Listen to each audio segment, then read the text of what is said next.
Order.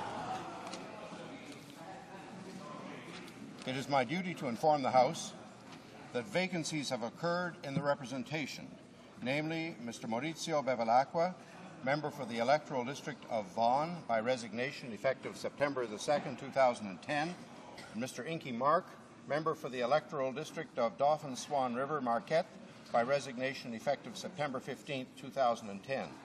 Conformément à la... Pursuant to subsection 25(1)(b) of the Parliament of Canada Act, I addressed warrants to the Chief Electoral Officer for the issue of writs for the election of members to fill these vacancies.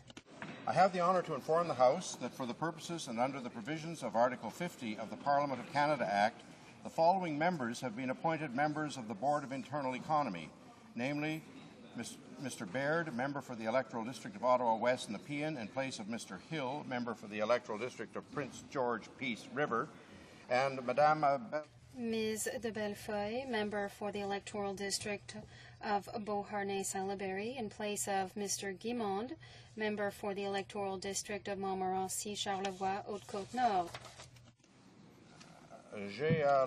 I have the honor to inform the House that messages have been received from the Senate informing this House that the Senate has passed the following public bills to which the concurrence of the House is desired.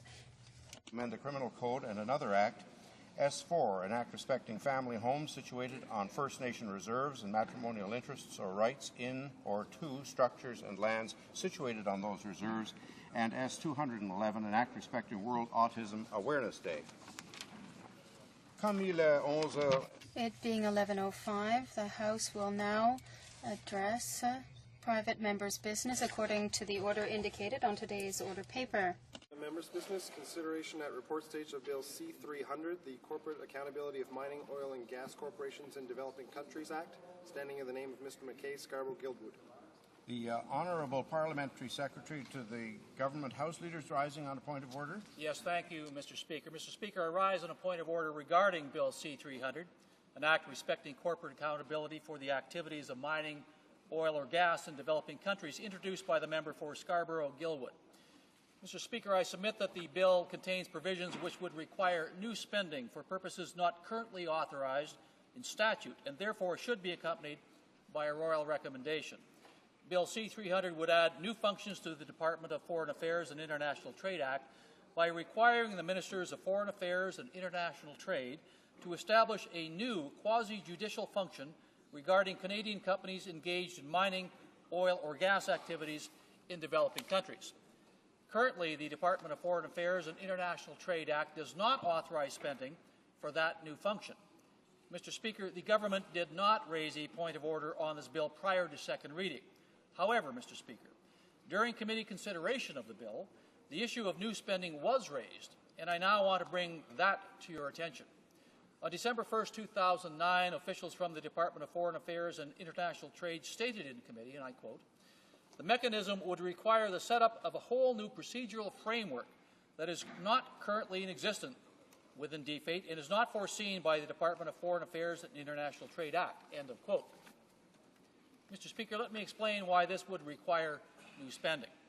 Clause 9 of the bill would amend the Department of Foreign Affairs and International Trade Act to compel the Ministers of Foreign Affairs and International Trade to ensure that mining, oil and gas activities by Canadian corporations in developing countries are consistent with the guidelines in Clause 5 of the bill. Clause 4 of the bill sets out a formal complaints process to require the Ministers of Foreign Affairs and International Trade to receive complaints and conduct investigations on whether the guidelines have been contravened. In a case where the ministers determine that activities contravene the guidelines, the ministers would be required to notify the President of the Export Development Corporation and the Chair of the CPP Investment Board that a Canadian corporation's mining, oil or gas activities are inconsistent with the guidelines. In such a case, the EDC would not be able to enter into, continue or renew a transaction with a Canadian corporation found to have contravened the guidelines. And the CPP Investment Board would have to ensure that assets are not invested in any corporations that have been found to be in contravention of the guidelines. So, Mr. Speaker, Bill C-300 would alter the terms and conditions in the Department of Foreign Affairs and International Trade Act by adding a new quasi-judicial function. The need for a royal recommendation for a new function is explained on page 834 of the second edition of House and Common Procedure and Practice, which states, and I quote, "A royal recommendation not only fixes the allowable charge, but also its objects, purposes, conditions, and qualifications. For this reason, a royal recommendation is required, not only in the case where money is being appropriated, but also in the case where the authorization to spend for a specific purpose is significantly altered," end quote. On June 13, 2005, the Speaker ruled on Bill C-280, an act to amend the Employment Insurance Act, Employment Insurance Account and Premium Rate Setting, that, and I quote, "Clause 2 significantly alters the duties of the EI Commission to enable new or different spending of public funds by the Commission for a new purpose," end quote. On February 11, 2008, with respect to a new role or function for an existing organization or program, the Speaker ruled on Bill C-474, the National Sustainable Development Act, that, and I quote, "Bill C-474 also proposes a new mandate for the Commissioner. Clause 13 of Bill C-474 would modify the mandate of this new independent Commissioner to require the development of a national sustainability monitoring system. The Clause 13 requirements would impose additional functions on the Commissioner that are substantially different from those foreseen in the current mandate.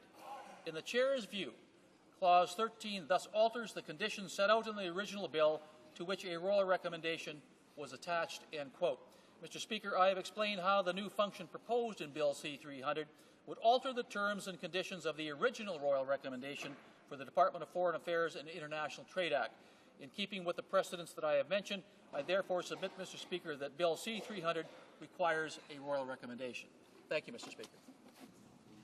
The honourable member for Scarborough-Guildwood is rising on the same point of order. Yes, thank you, Mr. Speaker. And we have been at this bill now for some 13, 14 months, and here we are literally at the last minute raising issues of royal recommendation, which have already, in my judgment, ruled on. This bill was carefully crafted in order to avoid the issue of royal recommendation, because that is a limitation on private members' bills. But I take note, Mr. Speaker, that it requires no creation of any new agency, it doesn't create any new ombudsman, doesn't create any new department, it doesn't create any agency which would require further appropriation of any monies or any expenditures on the part of the government. This bill was intentionally crafted that way so as to avoid the very objections that my honourable friend has raised. There will be required within the government itself a reorganization of its resources, but there is no new resources contemplated by the creation of this function in the ministry, Mr. Speaker. So I say to my honourable friend, and I say to you, Mr. Speaker, that this bill does not require a royal recommendation, as it does not require any fresh resources. The fresh resources are literally the prerogative of the government. There is no intention, and in fact, there is no requirement on the part of C-300 to create any new agency, any new organization, or any new expenditure of funds. Thank you. The honourable member for Mississauga South is rising on the same point of order. Yes, Mr. Speaker. Mr. Speaker, the issue here raised by the the deputy to the Government House Leader refers to the creation of a new quasi-judicial function, Mr. Speaker. A function is not a new agency or a board. Mr. Speaker, as you know, the procedures with regard to assessing the requirement for a royal recommendation on private members' bills starts off with a notice by the chair, by the speaker, after in consultation with the clerk of the House. The clerk's officials do a rigorous examination of each of those bills, and they report to the Speaker, who in turn reports to the House on the possibility of a royal recommendation being required. No such report was provided to the Speaker, and the Speaker has not, in fact, given such an alert to the two honourable members in this regard. And therefore I would submit, for all the reasons that the Clerk of the House of Commons did not flag this for the Speaker, those reasons would stand in the stead of the member who has moved this bill.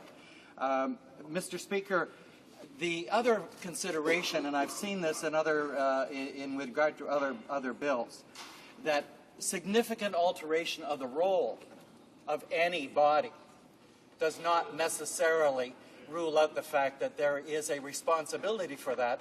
And I think, Mr. Speaker, you would find that there is no other department or agency, whether it be foreign affairs or international trade, to which this particular matter, which is raised by Bill C-300, would come under. It must be under their ambit. It must be under the scope of their work. So I submit, Mr. Speaker, that this is the only place that it could go, that it's consistent with their responsibilities as departments, agencies, and boards, and that this bill does not require a royal recommendation. I thank the Honourable Parliamentary Secretary, the Honourable Member for Scarborough-Guildwood, and the Honourable Member for Mississauga South for their submissions on this point. I'll examine the bill in light of their submissions and return to the House in due course with the ruling in respect to this matter. There are 16 motions and amendments standing on the notice paper for the report stage of Bill C-300. Motions numbered 1 to 16 will be grouped for debate and voted upon according to the voting pattern available at the table. Not ordinarily provide reasons for its selection of report stage motions. However, having been made aware of the exceptional circumstances surrounding the committee study of this bill, I would like to convey to the House the reasoning involved in considering these motions. The note accompanying SO 76.5 reads in part, and I quote, "The Speaker will normally only select motions which were not or could not be presented in committee," end of quote. The Chair notes that the Honourable Member for Scarborough-Guildwood is a member of the Standing Committee on Foreign Affairs and International Development, which was mandated to study Bill C-300. While it appears to me that most of the amendments standing in his name could have been proposed during the committee's consideration of the bill, they were not. In submission to the Chair, the member outlined his efforts to overcome the committee's inability to deal with the bill in the prescribed timelines, even going so far as to move a motion that the committee begin clause-by-clause study of the bill. These efforts proved fruitless, and although the member had submitted his amendments to the committee, he was not afforded the opportunity to propose them. Having carefully reviewed the sequence of events and the submission made by the Honourable Member for Scarborough-Guildwood, I am satisfied that these motions could not be presented during the committee consideration of the bill, and accordingly I have selected them for debate at report stage. I shall now propose motions numbered 1 to 16 to the House. Mr. McKay, seconded by Mr. Valeriot, moves that Bill C-300 be amended by replacing in the English version the long title on page 1 with the following: An Act respecting corporate accountability for the activities of mining, oil, or gas corporations in developing countries. Motion number 2. May I dispense with reading all the motions to the House? Agreed? Okay, debate. The Honourable Member for Scarborough-Guildwood. Thank you, Mr. Speaker, and welcome back to the House. And I'm sorry to see you having to be put to so much work so quickly. So welcome back to honourable colleagues and their return from summer recess.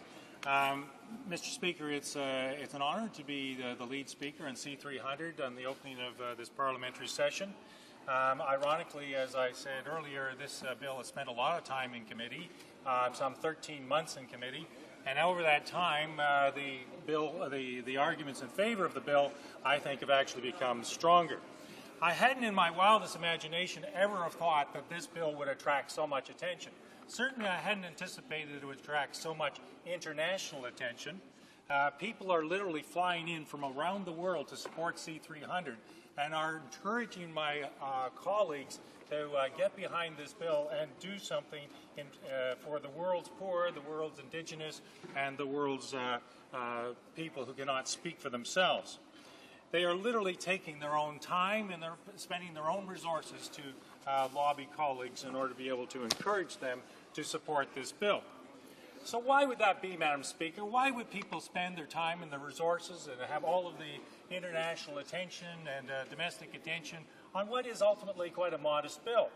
Well, Madam Speaker, my view of it is that it is due to Canada's reputation as a fair-minded democracy which adheres to the rule of law and where aggrieved persons can actually come and expect to receive redress. That may or may not be true in some of the countries from which these folks are coming. I also believe that this bill has received so much attention, Madam Speaker, because of the increasingly negative reputation of Canadian mining companies operating abroad, who do things to people and communities which would never, ever be tolerated in this country. I could literally take you on a world tour, Madam Speaker. Mexico, Guatemala, El Salvador, Honduras, Peru, Ecuador, Chile, Argentina, Colombia, Papua New Guinea, Tanzania, Congo. All of these countries have enormous conflicts with Canadian mining companies. And the allegations which are put forward by these against these Canadian mining companies are serious and very serious indeed, Madam Speaker, as witness after witness after witness came before our committee and made these allegations. Madam Speaker, it's never a good day for Canada when our own Governor General is surrounded by 200 Mexicans chanting "Canada go home" because of the activities of a Canadian mining company operating in that country. It's not a good day when, as a witness described, he was chased out of a village because the villagers thought he was a Canadian supporting a Canadian mining company, and he deemed it appropriate to take the flag that was on his backpack and black it out. It's not a good day for our reputation, Madam Speaker. It's not a good day when one of the people who was moderating a debate I was involved in said that she'd recently been in Guatemala, and people would naturally ask her where she's from, and she would say, "I'm from Canada." And they would say, "Well, in Guatemala, it's better that you describe yourself as being from America."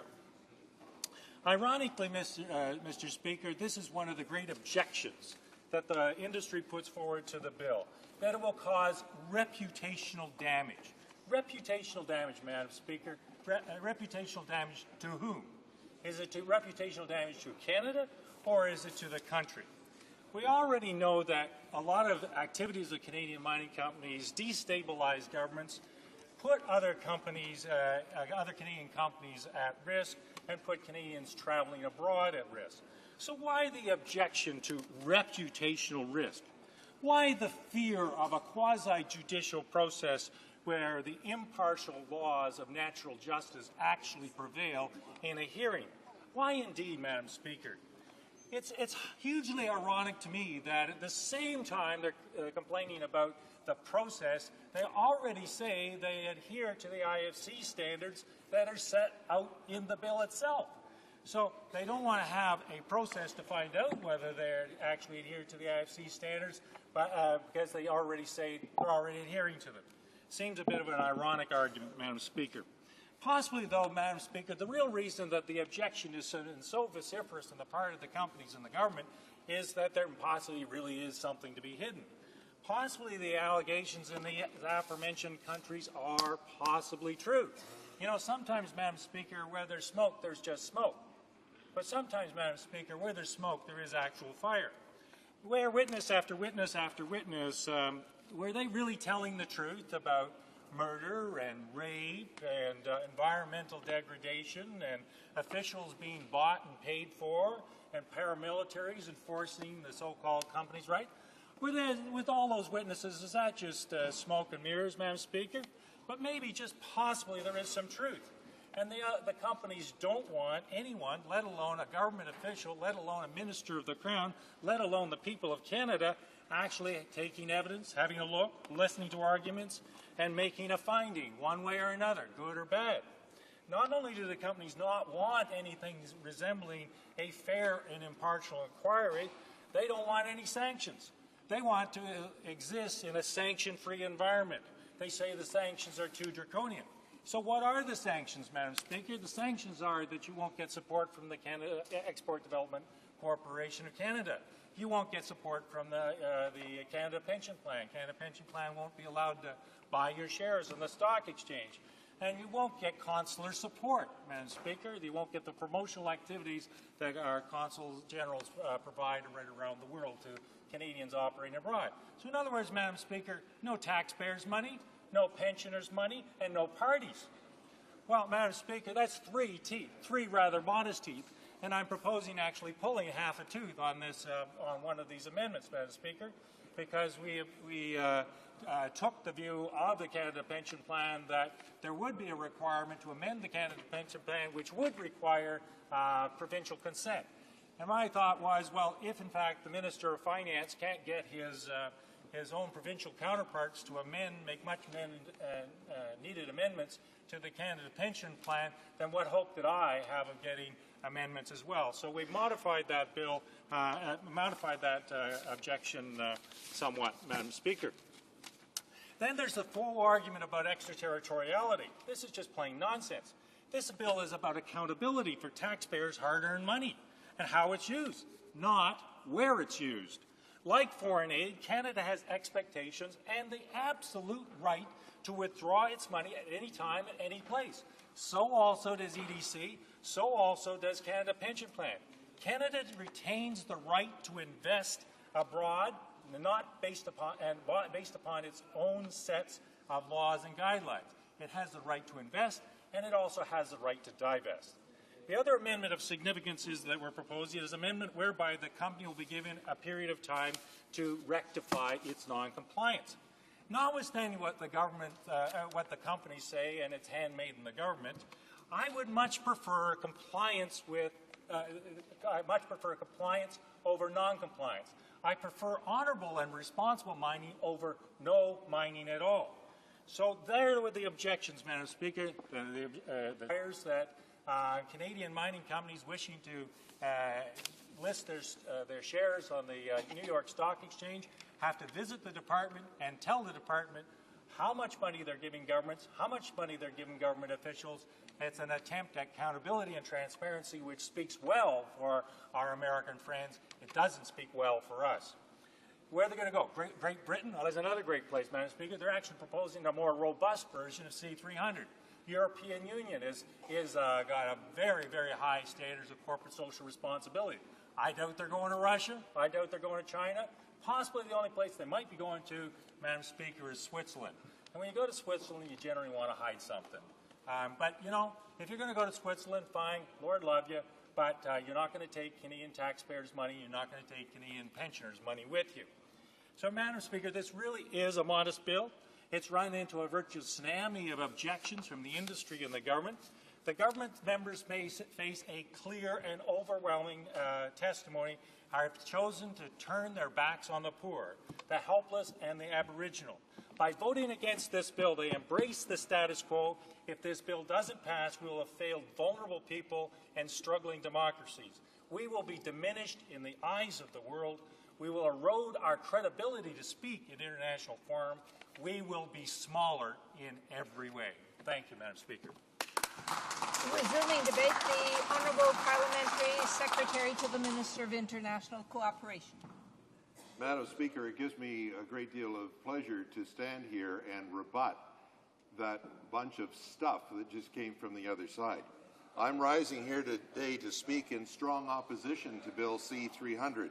I had the opportunity to be fully engaged in the committee process and discussions. My presentation will lay the expert testimony and facts we heard onto the record for all members of the House.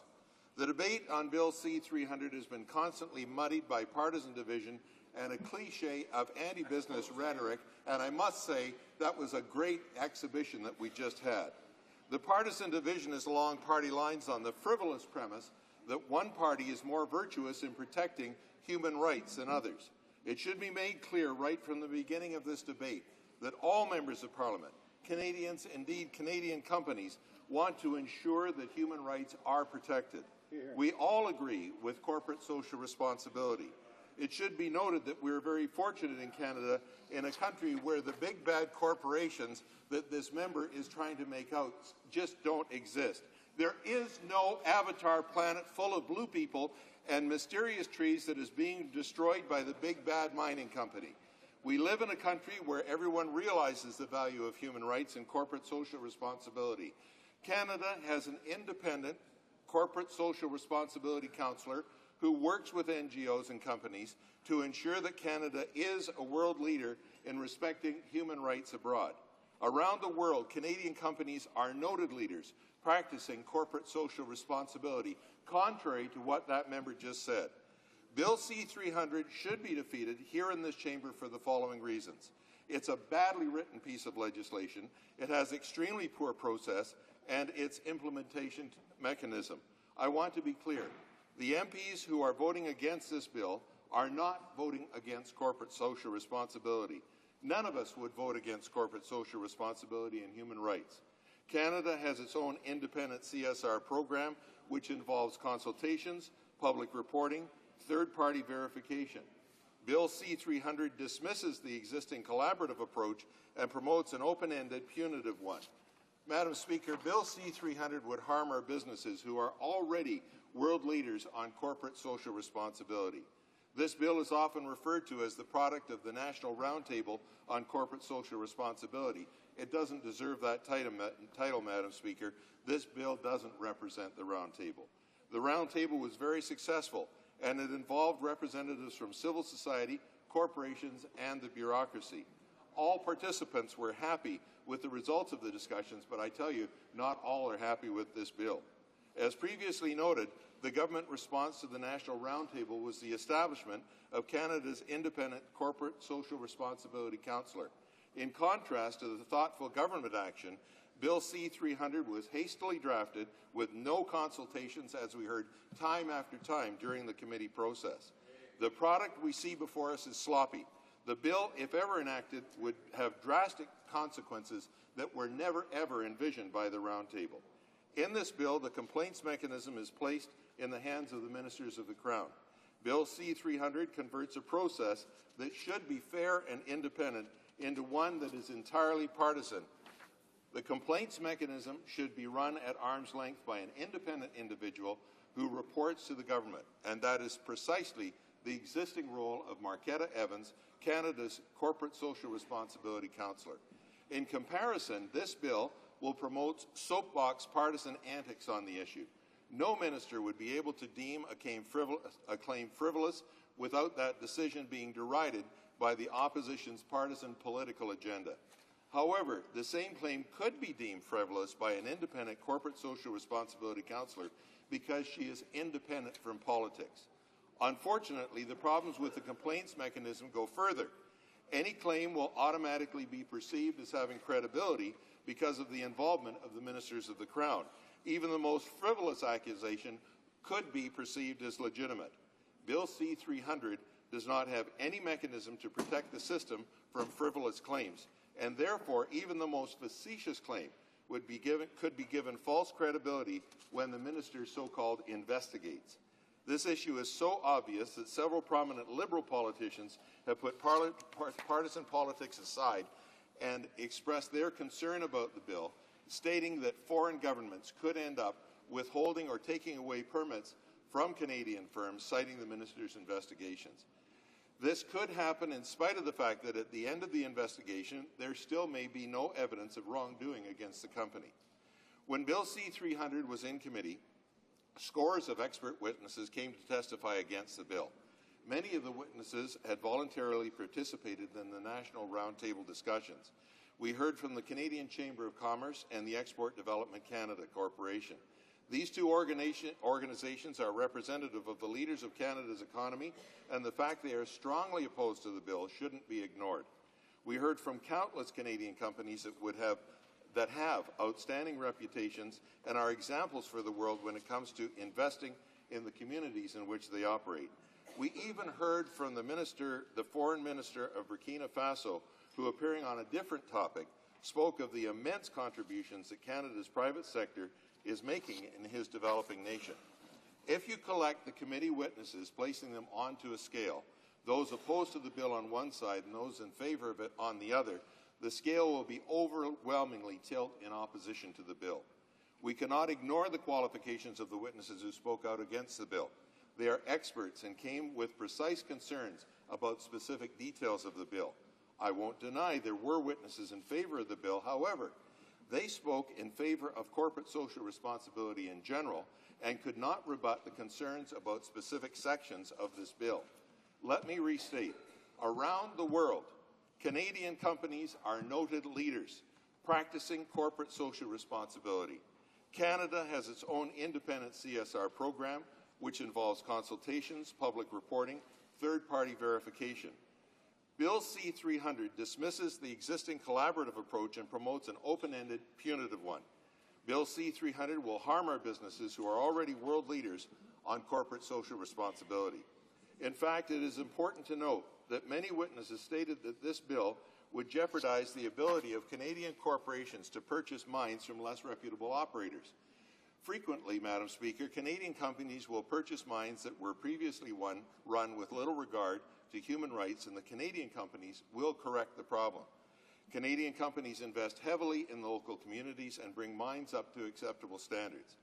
If Bill C-300 were to be enacted, we've been advised this will no longer be possible because the bill does not protect companies from the allegations of abuse that occurred before they acquired the mine in question.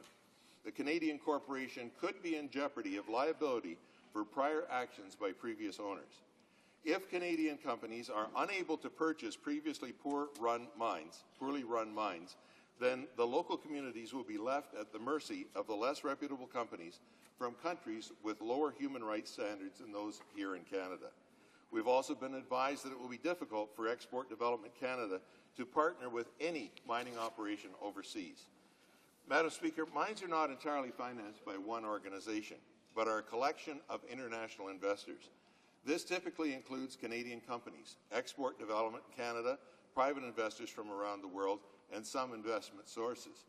International investment partners would not agree to invest if EDC is at the table and C-300 were to become law. 300 would force EDC to walk away from their investment if any claim is made against the project. Madam Speaker, this is highly problematic because Canadian direct investment abroad in the mining sector was $66.7 billion. That's with a B, was $66.7 billion in the last 2 decades. Putting this at risk would cripple our Canadian companies. If international investors feel that the EDC is default risk due to the poor complaints mechanism of this bill, they will only invest in EDC and if other public organizations are not involved. Canada's mining sector is a world leader. We have every right to be proud of our work that our companies do. Our companies have an excellent economic track record and have an incredible corporate social responsibility program reputation that operates in communities around the world.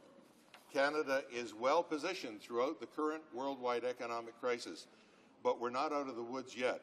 The economic recovery is still fragile. Our commodity sector has led the way for our economy, and we must not hinder their progress now. We must not cripple our strongest economic sector. Support of this bill will argue that we are saying if the bill is passed, there'll be a mass exodus of companies from Canada. Well, these are the same people who twist the debate into cliche anti-business arguments. Madam Speaker, for every reason, the bill is sloppily written, doesn't reflect the National Roundtable, does not create an arm's-length independent process, creates a partisan political process, has an inadequate complaints mechanism, hinders reputable. Reprise du débat. Resuming debate. The Honourable Member for Laurenti-Lavelle. Thank you, Madam Speaker. And allow me to start by wishing you and my colleagues, in fact, welcoming all of you back to Parliament. I'm very happy to have an opportunity on this first day back to speak to Bill C-300. The Bloc Québécois will be supporting Bill C-300 because we believe that it's a first step in the right direction. At present, unfortunately, there are no adequate mechanisms to regulate the activities of mining or gas and oil companies abroad, and this situation must absolutely be changed. We know full well that Canada is a world leader in the mining sector, and Canadian companies must adopt an exemplary attitude. The majority of Canadian companies working abroad do respect local populations and the environment. In recent years, however, Canadian mining companies have been associated to some extent with the forced displacements of people, environmental disasters, support for repressive regimes, violations of human rights, and some have even called upon armed groups such as militia or security agencies to protect them. Now, there are too many conflicts that continue to take place in these communities, and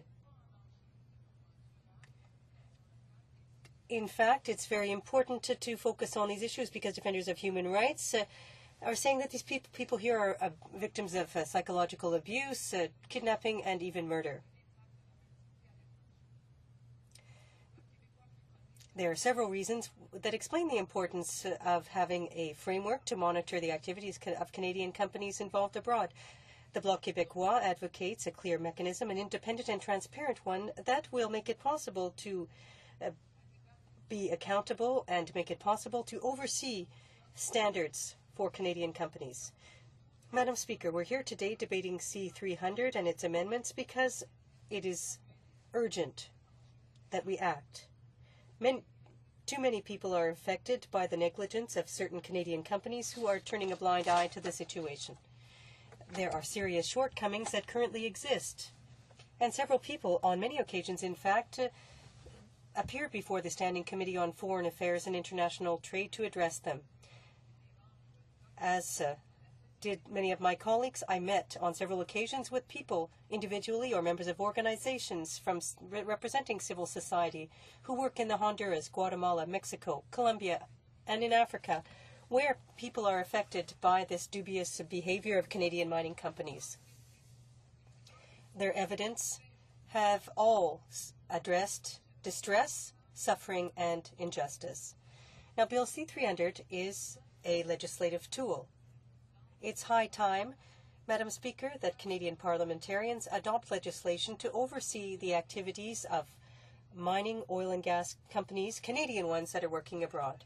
The Canadian government is simply hiding its head in the sand if it feels and believes that the voluntary measures it has put forth will, in fact, serve as a deterrent. The government has refused and rejected any form of legal oversight for Canadian companies, placing responsibility for this oversight on the host nations. The issue for these countries and for the extractive industry is to ensure that natural resources contribute to reducing poverty and to promoting economic and social development. The government should do more to oversee practices of these companies and to ensure that Canadian investments abroad provide the necessary means so that these activities, the activities rather of these companies, can truly be beneficial for people living in these countries. The government must acknowledge the serious nature of the situation and commit to adopting measures in order to force these mining companies to operate responsibly. The government needs to minimize the impact socially, environmentally, and in terms of human rights.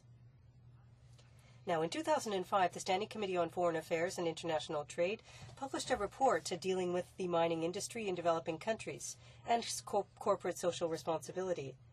3 recommendations specifically from this report dealt with corporate social responsibility and with the responsibility of the government to provide oversight and control, which is more effective and focuses on Canadian mining companies' operations abroad.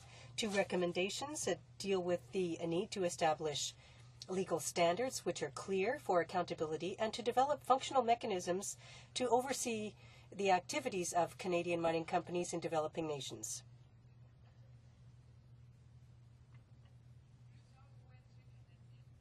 Several Canadian NGOs felt that the committee's recommendations were a real breakthrough.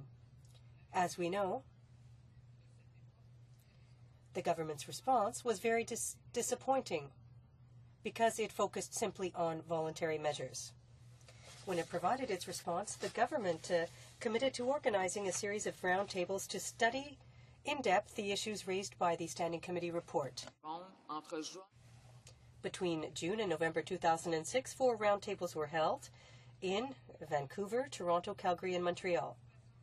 Attendance at the roundtables was good. 104 briefs were tabled, 156 oral presentations were made, 57 specialists were invited, and 101 hours of public hearings took place. Following this broad consultation, members of the advisory group, Canadian and Quebec NGOs and experts agreed with a large segment of the Canadian mining industry, and they published a report in March of 2007 where they called upon the Canadian government to immediately adopt a series of measures to develop a framework for mining oil and gas companies from Canada that are involved in activities abroad. The recommendations stem from a consensus that exists between civil society and the extractive industry. The report recommends the setting up of a Canadian corporate social responsibility framework, and the recommendations call for the creation of an independent ombudsman's position who would receive complaints regarding Canadian companies involved abroad, the setting up of a tripartite committee to oversee compliance with standards. So this committee would be made up of government members, members from the extractive industry, and from civil society. And thirdly, the creation of an advisory group to advise government as to the two ways to improve corporate social responsibility. The report has recommended that non-compliant companies have fewer or no longer have be entitled to fiscal benefits, guaranteed loans, and other forms of government assistance. The Conservative government took 2 years to respond to the roundtables. Following the recommendations made by parliamentarians and those made by the advisory group that participated in the roundtables, the Conservative government chose to simply ignore their comments and to set up a bogus organization that will not impose rules nor consequences on companies that pollute or violate human rights. The government's choice to simply go with voluntary measures and its refusal to adopt effective penalties makes the communities affected by the mining companies even more vulnerable. The Bloc Québécois has always defended the need to impose corporate social responsibility standards on companies when they conduct a business abroad. And it is for this reason that we are in favor of Bill C-300 in principle. On several occasions, we have denounced the activities of certain Canadian mining companies abroad, companies that are violating human rights and jeopardizing the sustainable development of local populations. In closing, Madam Speaker, Bill C-300 will have made it possible to hold a debate on corporate social responsibility for mining and oil and gas companies abroad. Several groups mobilized in order to make their voices heard on Bill C-300, and civil society took advantage of this opportunity to inform parliamentarians and the people of the need to monitor activities by mining companies abroad. Thank you very much, Madam Speaker. Resuming debate, the honourable member for Thunder Bay, Rainy River. Thank you very much, Madam Speaker. Welcome back to this session. And I would like to thank the member for Scarborough Guildwood for introducing this legislation, for his general concern for the citizens in developing countries, and for seeing it through committee and working with other MPs to improve this bill.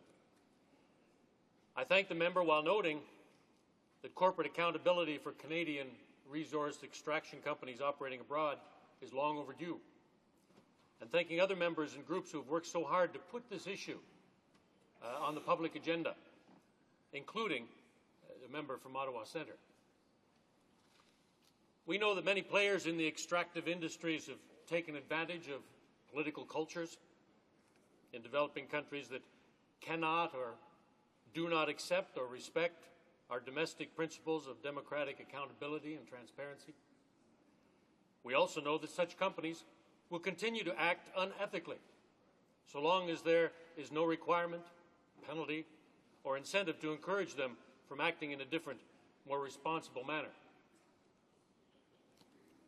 nearly every witness testifying at committee in regard to this bill acknowledged that there is a problem in the extractive resource sector in developing countries, and many agreed that our federal government has the right, the responsibility, and the power to right this wrong. I'm sure all members, past and present, in this House will agree that legislation that enforces international rights standards and environmental best practices upon Canadian companies operating abroad is long overdue. I do, however, have a significant problem with the conduct of some members in the Foreign Affairs Committee that examined this bill. I stated above, Madam Speaker, that I assume all members, past and present, feel a need to protect human rights, labor rights, and the environment, and to stop reckless and unfettered business practices, no matter where they occur. Why did these members deliberately and forcefully stall progress, prevent amendments from being introduced, debated, and put forward? I'll let their actions speak for themselves. But I hope they come on board and make a constructive contribution to the debate and legislative process at this time so that the bill can pass in some form in this Parliament. Support from the New Democrat caucus on legislation that enforces ethical behavior upon Canadian companies, including those operating abroad, has never been difficult to attain. This bill, however, like most that enter this place, is an imperfect piece of legislation. I'll repeat my concerns from this past March about this bill, and that I believe it's too narrow in scope and application and too weak in its enforcement for my liking. As such, and given that this bill merely encourages such ethical and morally responsible behavior in the extractive resource industry sector, rather than enforce it, I can only offer my qualified support. Along with my New Democrat colleagues, I remain hopeful that it can still be amended to resolve some of these difficulties and problems. Obviously, an amendment to the bill that would see it apply to all corporations in Canada with operations abroad, not just those receiving government assistance and that are operating in the extractive industries like mining and oil and gas, that would be most welcome. In addition, it would be helpful if there were a clause that would ensure the principles contained in it related to environmental best practices and international human rights standards that could be enforced rather than merely encouraged.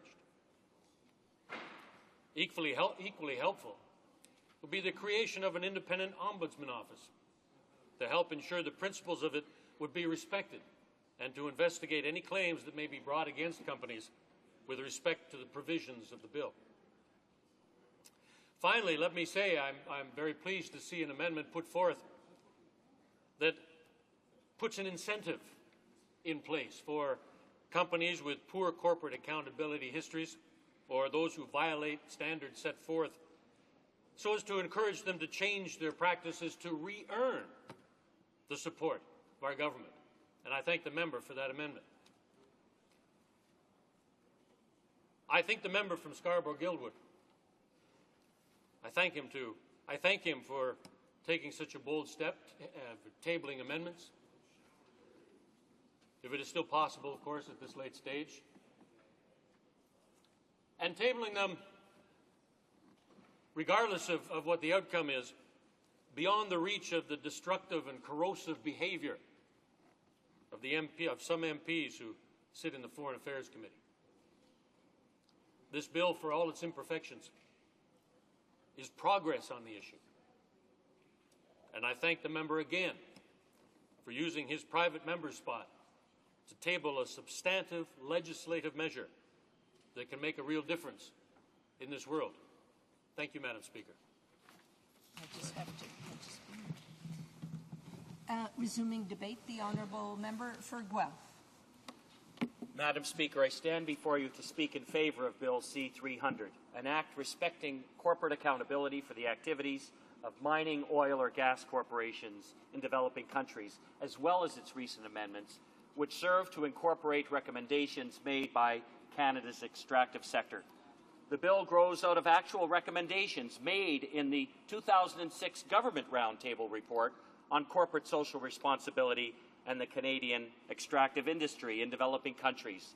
It empowers ministers to review serious, not frivolous, allegations made against Canadian extractive firms operating in foreign jurisdictions. Firms found to be in actual violation of the norms set out in this legislation risk losing financial support from the Canadian Pension Plan and Export Development Canada should they fail to make improvements.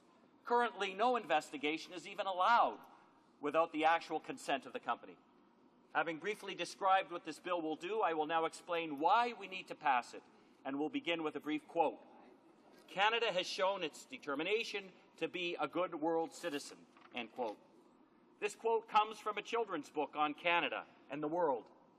It's used in schools to teach kids about Canadian identity and about how Canada is perceived internationally. These types of textbooks have a profound impact on our identity as Canadians. It speaks of what we once stood for as a country. When I was fortunate enough to travel to Honduras, Guatemala, and Peru, over 9 years involved in international aid work, I was proud to tell locals that I was a Canadian, and they welcomed me as such. Today, our image is changing. Today, people in certain developing countries see us as no different than other Western countries, eager to exploit their natural resources, comprising the human rights of Indigenous peoples and their ability to manage their own resources, such as water, oil, minerals, and agricultural products. In voting on Bill C-300, we are being forced to answer a simple question. What do we want our children to read when they are learning about the way their country responded to this bill while we were its decision makers? How shall we reconcile the legacy we are leaving with the values that we claim so dear to us? Fairness, equity, generosity, and social and environmental responsibility. Today, we could choose to either be the decision makers who continued to provide funding that enable socially irresponsible acts committed by a select few Canadian firms, or instead we can act and we can cut off funding if and when, and only if and when, firms are found to be in actual violation of the respected norms set out in this bill. I will now provide examples on some of these socially irresponsible acts to illustrate why action is required. Let's begin with Guatemala. The Canadian firm HoC Minerals stands accused of evicting local Guatemalans from ancestral and culturally significant land. When surprised villagers inhabiting the El Este region of Guatemala protested their forced relocation, violence broke out. Homes were burned and hacked to the ground. Protesting villagers were harassed, beaten, raped, killed, or vanished. Reports of these allegations are extremely difficult for me. We are all partly responsible, and frankly, anyone who has contributed to the Canada Pension Plan, our national retirement fund, is unwittingly supporting this conduct by association. Canada Pension Plan has $30 million invested with HoC. The situation in Honduras is not much better. The Canadian firm Goldcorp and its subsidiaries are accused of deforestation, polluting streams, and illegally altering the course of waterways to support their San Martin mine. Water near the mine has been found to have unsafe levels of harmful metals, and Hondurans living near and using that water have been found to have unsafe levels of arsenic, mercury, and lead in their blood, conditions we would simply not permit in our own country. Goldcorp's environmental record was found to be so atrocious that the Honduran government fined the company for, among other things, allowing cyanide and arsenic to leach into the environment. Again, we passively support this conduct because we do nothing while the CPP and Export Development Canada use our money to invest in this company. CPP investments amount to $256 million. The list continues and is disturbing. Vancouver-based Copper Mesa stands accused of harassing and displacing Ecuadorians. Contractors for the Toronto-based Barrick Gold stand accused of gang-raping women in Papua New Guinea. How much can Canada's reputation withstand? Marcia Ramirez was pepper-sprayed by Copper Mesa security personnel in Ecuador. She described Canada as being, quote, a bad country that destroys everything, end quote. Despite these compelling examples, I know that many of you are still thinking, well, what about our economy? Just as some rightfully understand that economic prosperity and environmental stewardship are not mutually exclusive, so too can the human rights of Indigenous people coexist with economic development. Let me now take a few minutes to explain why passing this legislation will not hamper our economy. First, the United States recently passed legislation to regulate the way their version of the Export Development Corporation invests its money overseas. And mining companies have not boycotted the United States. As in the U.S., mining companies will continue to choose Canada as their headquarters because we are a stable country with favorable regulatory regimes. Second, a firm operating responsibly with respect for the environment and human rights will be less likely to encounter resistance from both the residents of host states and from its shareholders. As such, firms will be able to operate with greater efficiency, will be more stable in their business operations, and will therefore have access to cheaper money. Talisman Energy was forced to cease its undertakings in Sudan in 2003 after its investors threatened to sell off their shares due to allegations of human rights abuses. Shell's operations in Nigeria were also threatened when locals began to sabotage mining equipment in response to human rights abuses and environmental contamination. Professor Richard Janda, expert in environmental law and sustainable development at McGill University's Faculty of Law, explains Bill C-300 this way, and I quote, "There is no evidence that Bill C-300 will unfairly disadvantage Canadian extractive companies, and in fact, there is strong reason to believe that the opposite is true. It is more likely to create a regulatory environment that would make Canadian extractive sector companies world leaders in the area of corporate social responsibility, resulting in a competitive advantage for those Canadian companies when operating internationally," end quote. Instead of continuing to let our once good reputation be blemished by those few, and I stress a few, extractive firms inclined towards such irresponsible behavior, we have an opportunity to take action and to pass this progressive legislation.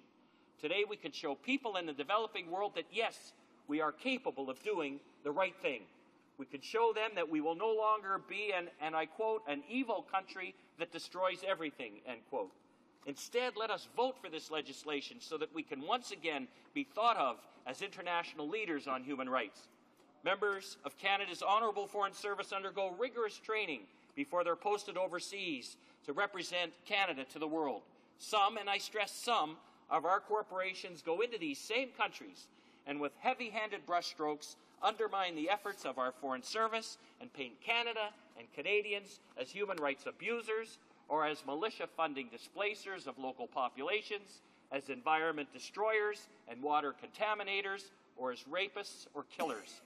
And if we don't do something about it, if we don't vote in favor of this bill, it is our children who will read about this in their textbooks as a moment that we squandered, and as a moment when we chose profit over justice and fairness, when we had the opportunity to choose both. One need not prevail at the expense of the other.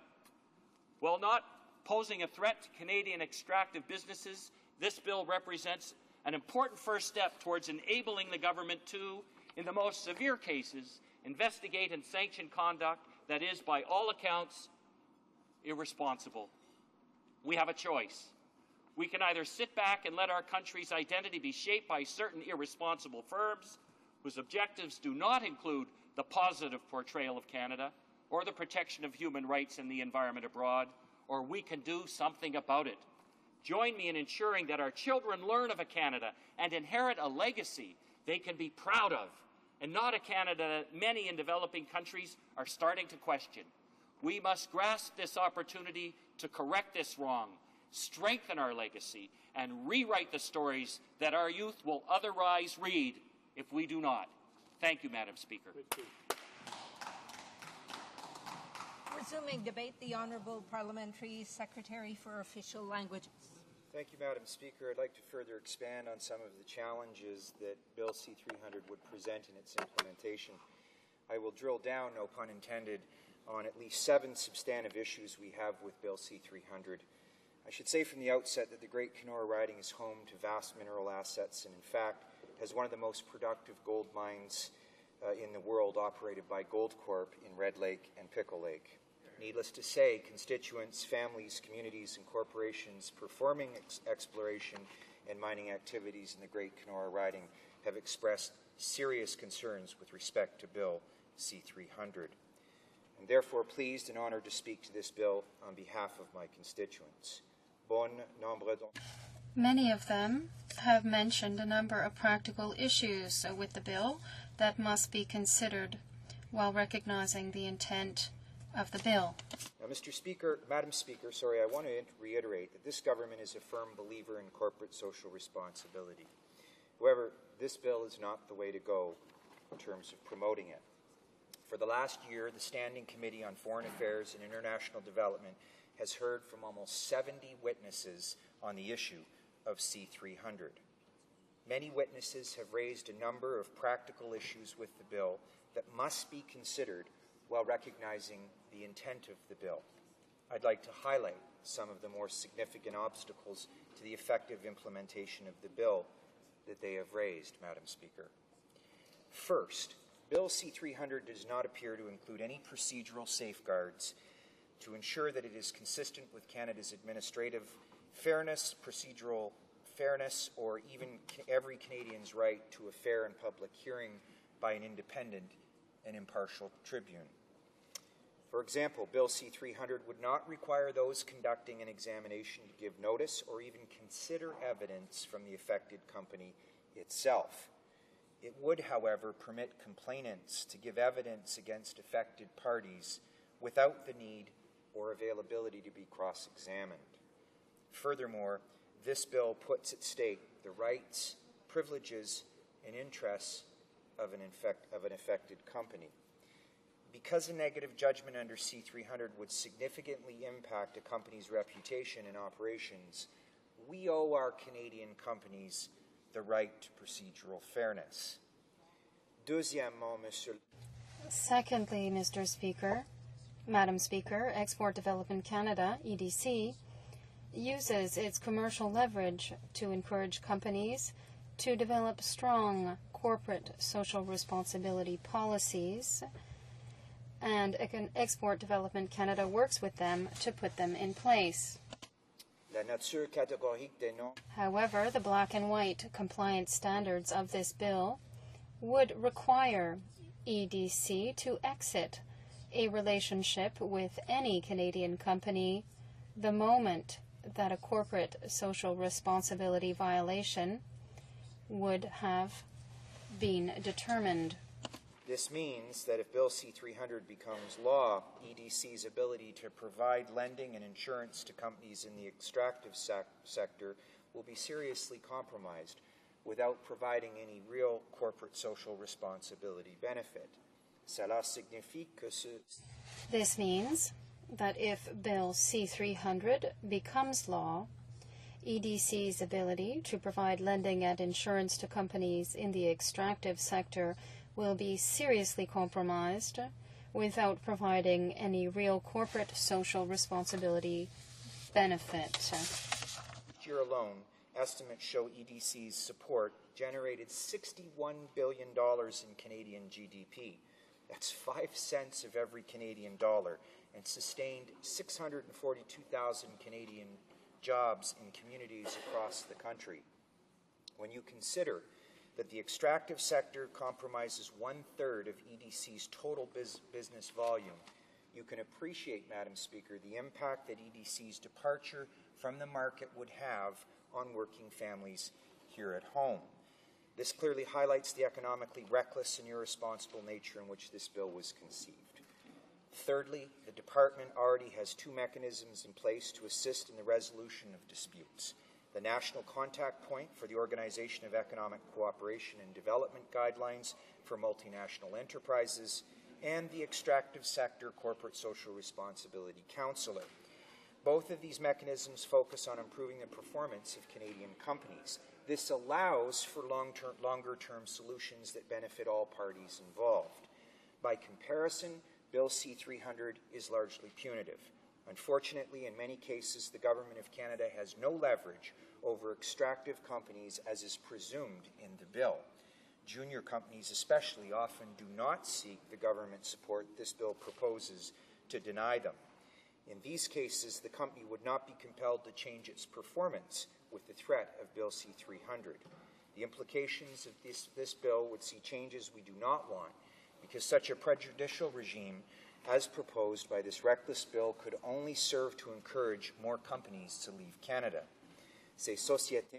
These companies could see constructive mediation as offered by the National Point of Contact or the Corporate Social Responsibility Counselor as the best way to improve their performance and increase their ability to be competitive. Canada, that's what mining companies in Canada are saying about this bill, Madam Speaker. In fact, a number of witnesses also put forth that the bill would discourage companies from maintaining offices in Canada. Instead, they would relocate to another jurisdiction. Why risk such a result when we have a strategy that's working? That's the question. The punitive framework of Bill C-300 contrasts with the constructive, productive, and effective mediation as offered by the National Contact Point and the Corporate Social Responsibility Counselor. Regrettably, C-300 could be counterproductive to the existing mechanisms, since a company might not want to engage in the informal mediation if the information it provides could subsequently be used against it in a complaint under Bill C-300. It burns goodwill and good faith. Fourthly, the bill proposes changes to the Special Economic Measures Act. It's not clear why an act that deals with the state-to-state relations would appear in a bill designed to regulate the activities of corporations. Fifth, even if the consequential amendments that are proposed are applied domestically, the bill may constitute an extraterritorial application of Canadian law, since it would be regulating the activities of Canadian companies outside of Canada's jurisdiction. Many countries, including many of our trading partners, would likely take issue with the patronizing implication that Canada viewed their laws as inferior. Likewise, it might harm diplomatic relationships if we were to send teams of investigators into these countries, especially if they are in the process of conducting their own investigations. Sixth, we have serious concerns as to whether there is the constitutional authority to enact Bill C-300. The regulation of business, including issues relating to human rights and the environment, is constitutionally a matter for provincial jurisdiction with regards to property and civil rights. Therefore, there's a serious risk that the regulatory scheme of the complaints, examinations, and published findings envisioned by Bill C-300 would be found to be unconstitutional. Simply put, there does not appear to be any federal head of power that clearly authorizes Parliament to establish the regulatory scheme as is proposed in Bill C-300. Seventh, and finally, Madam Speaker, Canada's missions abroad provide critical advice on corporate social responsibility to Canadian companies. Bill C-300 would prevent our missions from engaging companies facing difficulty and would prevent us from helping resolve their dispute. Madam Speaker, for these reasons, we feel that government's corporate social responsibility policy is a more effective way of helping Canadian extractive companies to continue to develop a social license to operate. As discussed in the past, building on Canada's commitment to Organization of Economic Cooperation and Development guidelines for multinational enterprises and our country's national contact point, the government strategy describes 4 specific initiatives for action that outline our commitment to promoting best practices for Canadian companies operating abroad. The government has supported the development of a multi-stakeholder centre for excellence in corporate social responsibility outside of government that will assist the Canadian extractive sector to implement these voluntary performance guidelines in their operations abroad.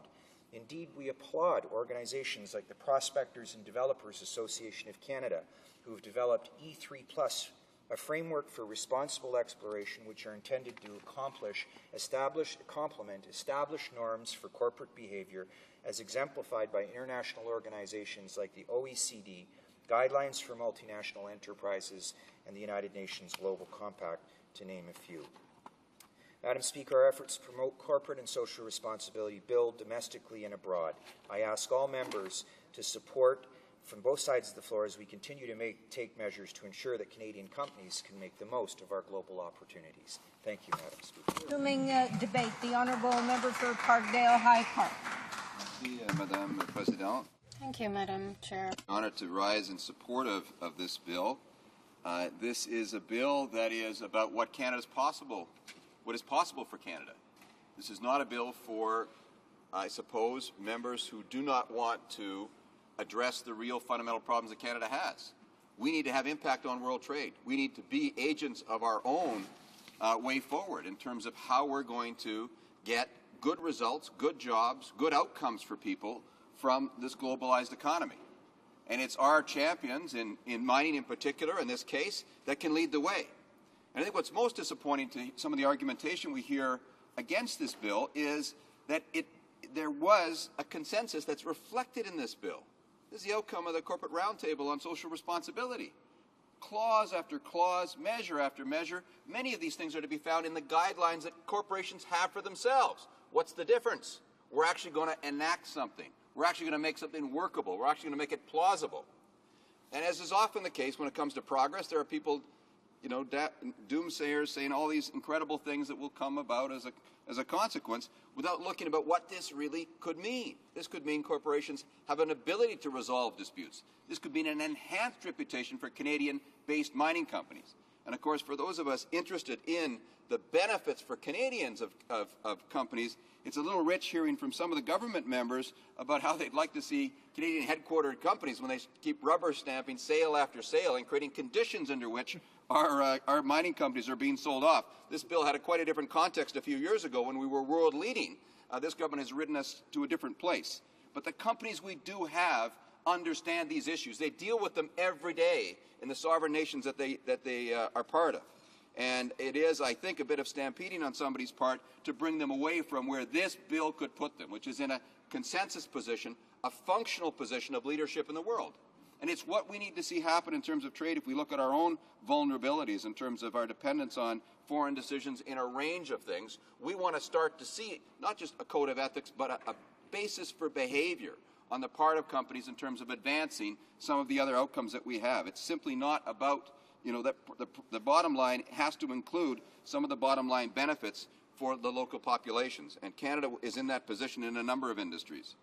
And when we look at, again, the unspoken in terms of what the government is and some of the bill's detractors aren't prepared to look at, they simply don't see that this is a functional bill that has taken into account all of the different challenges that are there, and that the companies actually then deal with a predictable process. It's a little bit like the failure of this government on climate change. When you go to the Petroleum Club in Calgary, you go to any business enclave in the country, they're talking fairly loud about a government that doesn't have the temerity to actually invent something that will work. What does business want? Predictability. They actually want to know what the rules of the game are. And to simply say, as this government says on climate change and so many other things, we'll wait for somebody else to move. That's not leadership. That's not even Canadian. Canadian companies and Canadian governments have led in a whole host of areas internationally. That's not the Conservative government of today. And that's the problem, Mr. Speaker. It's in that context of do nothing, know nothing, deny everything that we basically have this reactionary government unwilling to basically have leadership. I regret to interrupt the honourable member, and he will have approximately 6 minutes when this returns. The time provided for the consideration of private members' bill has now expired, and the order is dropped to the bottom of the order of precedence on the order paper. Orders of the day.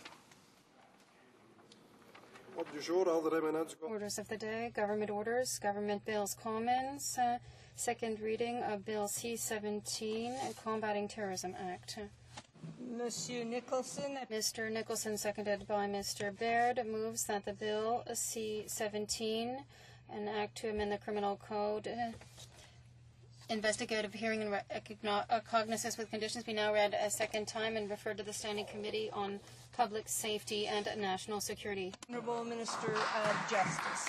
Well, thank you very much, Madam Speaker, and I'm pleased to rise and talk at second reading on the Combating Terrorism Act, Bill C-17. And in that regard, Madam Speaker, I have to thank the Honourable Government House Leader for putting justice legislation first on the list, Mr. Speaker, and I know that is in accord with his own thoughts and priorities, and I just want to tell him how much I appreciate that this is the first bill before Parliament in this session. Thank you.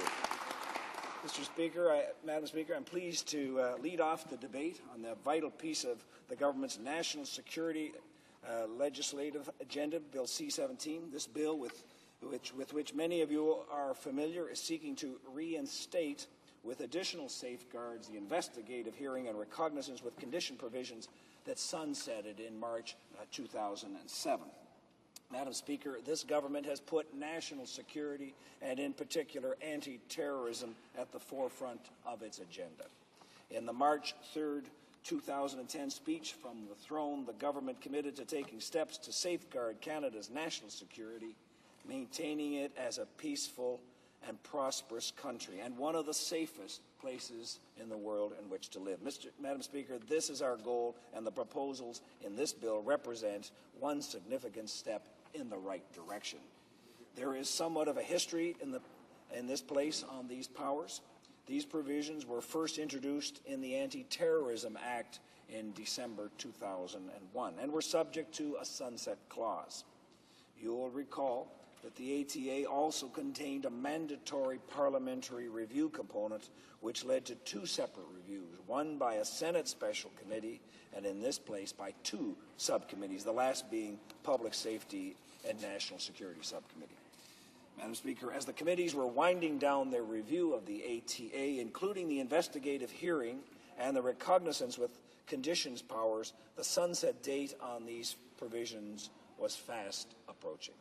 As a result, the government introduced a resolution in the House of Commons that proposed to extend these provisions for 3 years.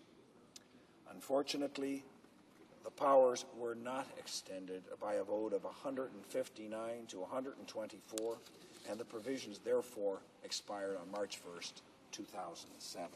Madam Speaker, it's important to recognize that the reports published by the parliamentary committees that reviewed the ATA were generally supportive of the powers contained in C-17 and called for their extension.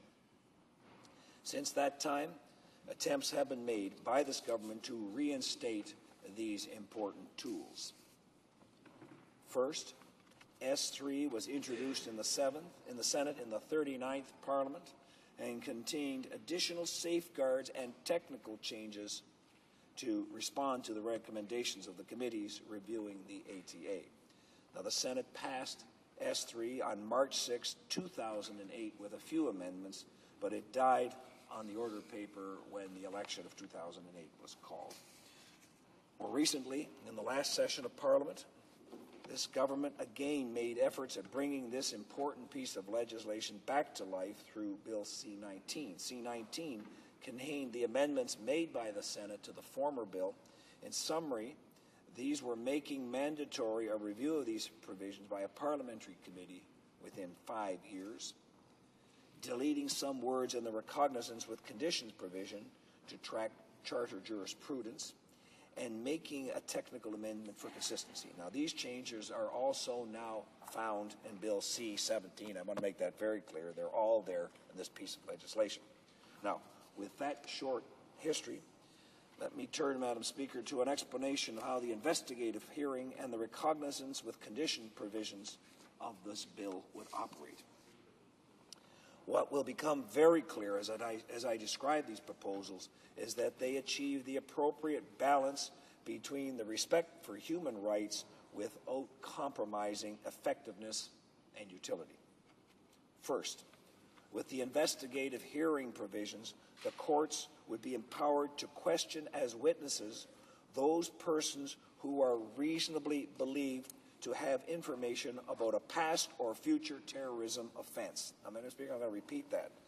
The courts would be empowered to question as witnesses those persons who are reasonably believed to have information about a past or future terrorism offense.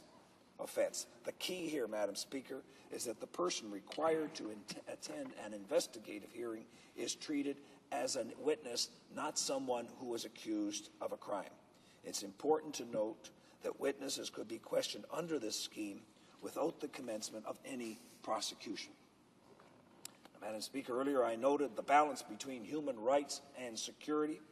In this regard, the investigative hearing provision would be equipped with numerous safeguards for witnesses in accordance with the Charter of Rights and the Canadian Bill of Rights. I would like to set out a few of these safeguards so that all honourable members can get a sense of the careful attention with which our government pays to issues of this type. First, the Attorney General must consent before the investigative hearing can be initiated. Second, an independent judge must agree that an investigative hearing is warranted, finding in particular that it is believed on reasonable grounds that a terrorism offence has been or will be committed, the information concerning the offence or the location of a suspect is likely to be obtained as a result of the order, and in all cases, reasonable attempts have been made to obtain the information by other means. Previously, this safeguard only applied to future terrorism offences and not past ones. Third, Madam Speaker, consider also that Section 707 of the Criminal Code, which sets out the maximum period of time in relation to which an arrested witness can be detained at a criminal trial, would apply to a person arrested to attend an investigative hearing. This is a new safeguard that is added to C-17, something that was not in the original legislation.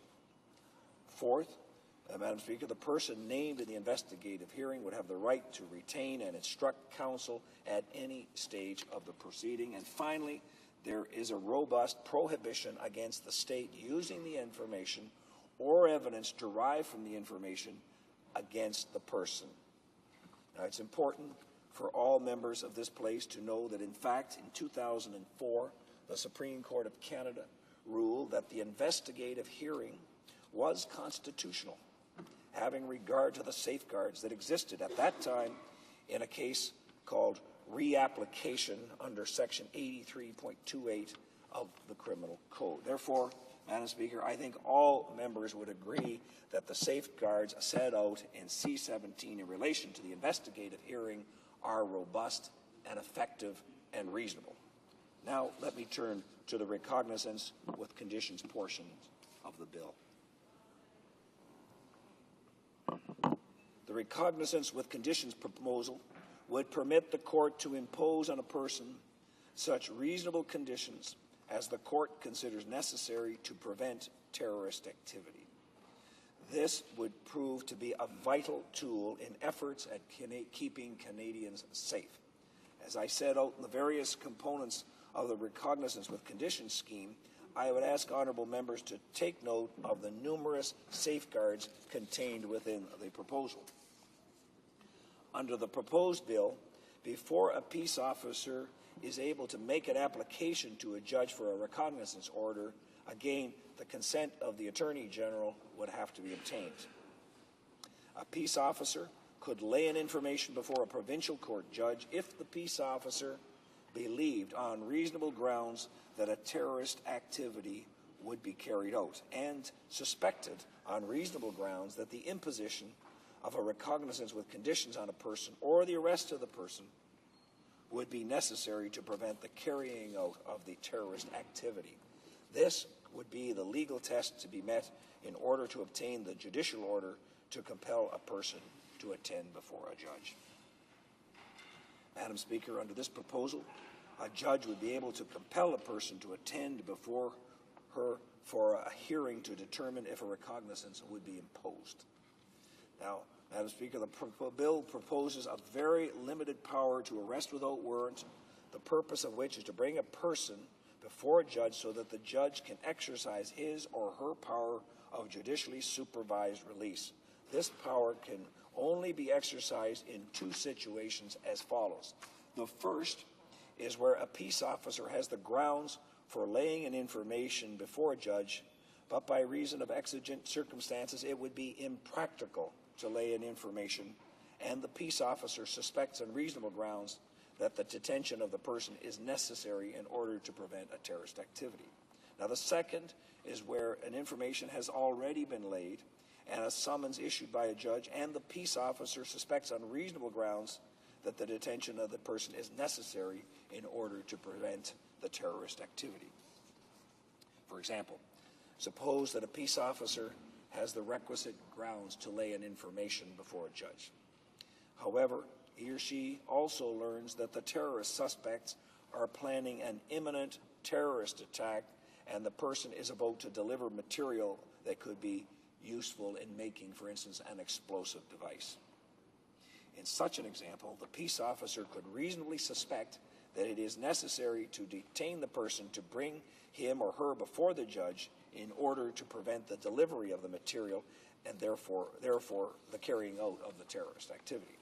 Madam Speaker, the bill sets out that in cases where the person has been arrested without a warrant, under the recognizance with conditions provisions, that person cannot be detained for more than 72 hours. In the end, if in the opinion the recognizance is not warranted, the person will, of course, be released. Now, it's important to note, Madam Speaker, that if a person refuses to enter into a recognizance when ordered by the court, the judge can order the person's detention for up to 12 months. This is a significant power, but I am sure one that is understandable in the circumstances, given the seriousness of the harm that could be caused by the commission of a terrorist offense. Moreover, Madam Speaker, it's a power found in other peace bond provisions of the Criminal Code. For both the investigative hearing and the recognizance with conditions powers, the bill requires annual reporting on the use of these provisions. While annual reporting requirements existed in the original legislation, this is an important change that is found at C-17. In response to a recommendation from the Senate committee that reviewed the ATA, the bill proposes that both the Attorney General of Canada and the Minister of Public Safety provide their opinions, supported by reasons as to whether the operations of these provisions should be extended. This is an open, transparent, and sound reporting mechanism that is being proposed. Now, one of the benefits of having extensive reviews and debates already to have taken place on these provisions is that one is able to anticipate questions or concerns that may be expressed. Let me first attempt to address some of those issues. Mr. Speaker, some may take the position that these provisions are not necessary, since they have been rarely used when they were in force, if at all. However, Madam Speaker, this argument is premised on the view that since these powers were not used in the past, that they will not be needed in the future. In the face of continuing terrorist attacks around the world, this logic is, to say the least, questionable. Neither I nor do I suspect the members of this House have the power, obviously, to predict the future. Therefore, it's imperative that we, as a country, have the mechanisms necessary to respond to a terrorist threat, and that we give our law enforcement proper tools to do so. This is what Canadians rightfully expect. It is certainly true that when these powers were previously in force for 5 years, to our knowledge, the investigative hearing power was invoked only once and never in fact held. On that occasion, the Supreme Court of Canada considered the investigative hearing scheme and found it to be constitutional.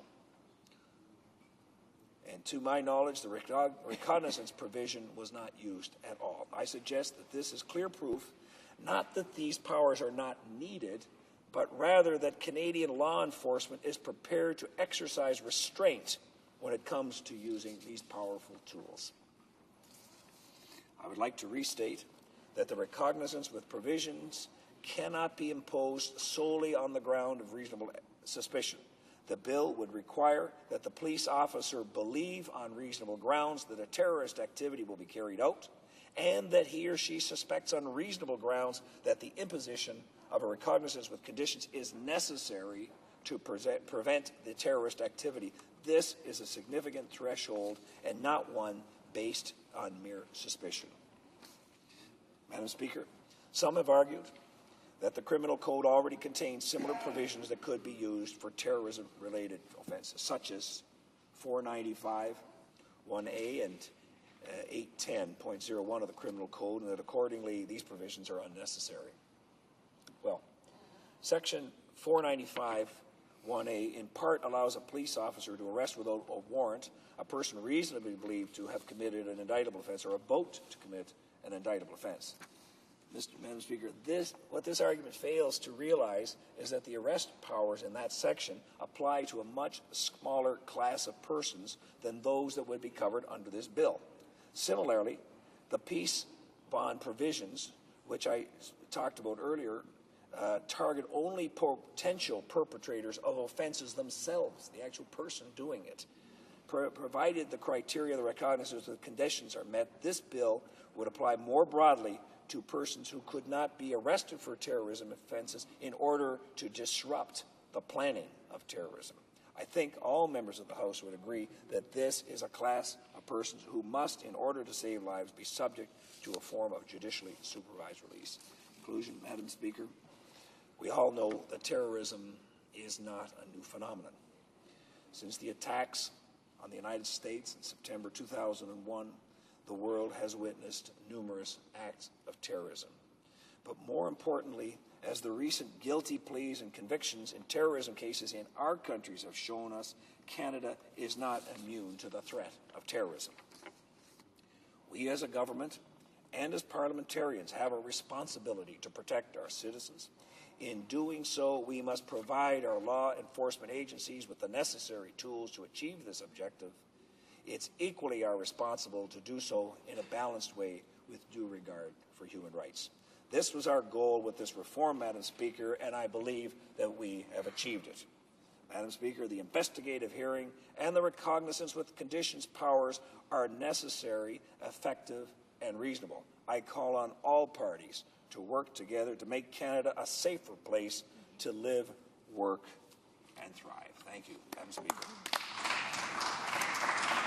Questions and comments?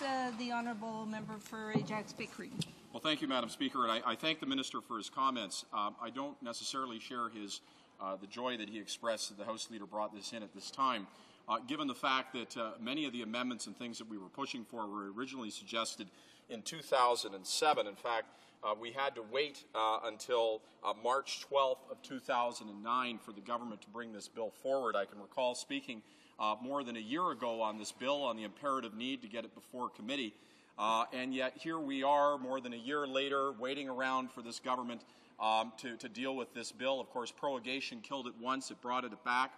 So I can recall when the government said these measures were so important that they had to be dealt with immediately and got to committee immediately. My question for the Minister is, why have we been waiting nearly 3 years? Why is it now, several bills later, when we're still waiting to deal with this in committee, ask questions, and approve measures? The Honourable Minister of Justice and Attorney General. Madam Speaker, I hope the Honourable Member knows and remembers that this actually came before this House for a vote. And it's interesting, and these are some of the advice I will pass on to my colleague, the government House Leader, to watch very carefully. Just because people have voted one way in the past or made speeches in support of something in the past doesn't necessarily that they will follow through with that. So, Madam Speaker, these provisions were put in by the previous Liberal government, and Madam Speaker, and there was a sunset provisions, and so I and my colleagues reintroduced this with the approval, the blessing, and the tacit support of the Liberal Party, and then at the last minute we had them fold their tent and decide on a split second that they were not going to be supported. So yes, it was very disappointing, and so the provisions themselves sunsetted. That being said, Madam Speaker, I'm pleased, since he's now worried that it's taken a while for us to get it back, I hope that means he's going to be supportive of them. I indicated very carefully that I looked closely at amendments that were proposed by his colleagues in the Senate, and they are there in this piece of legislation, Madam Speaker. So we've got the bill that was originally put in by the Liberal Party of Canada when they were in government. I listened to proposals that were made by the Senate of Canada to get these necessary anti-terrorism provisions, okay? Now, on one occasion, they folded their tent, they changed their mind. I'm hoping that's not the case this time.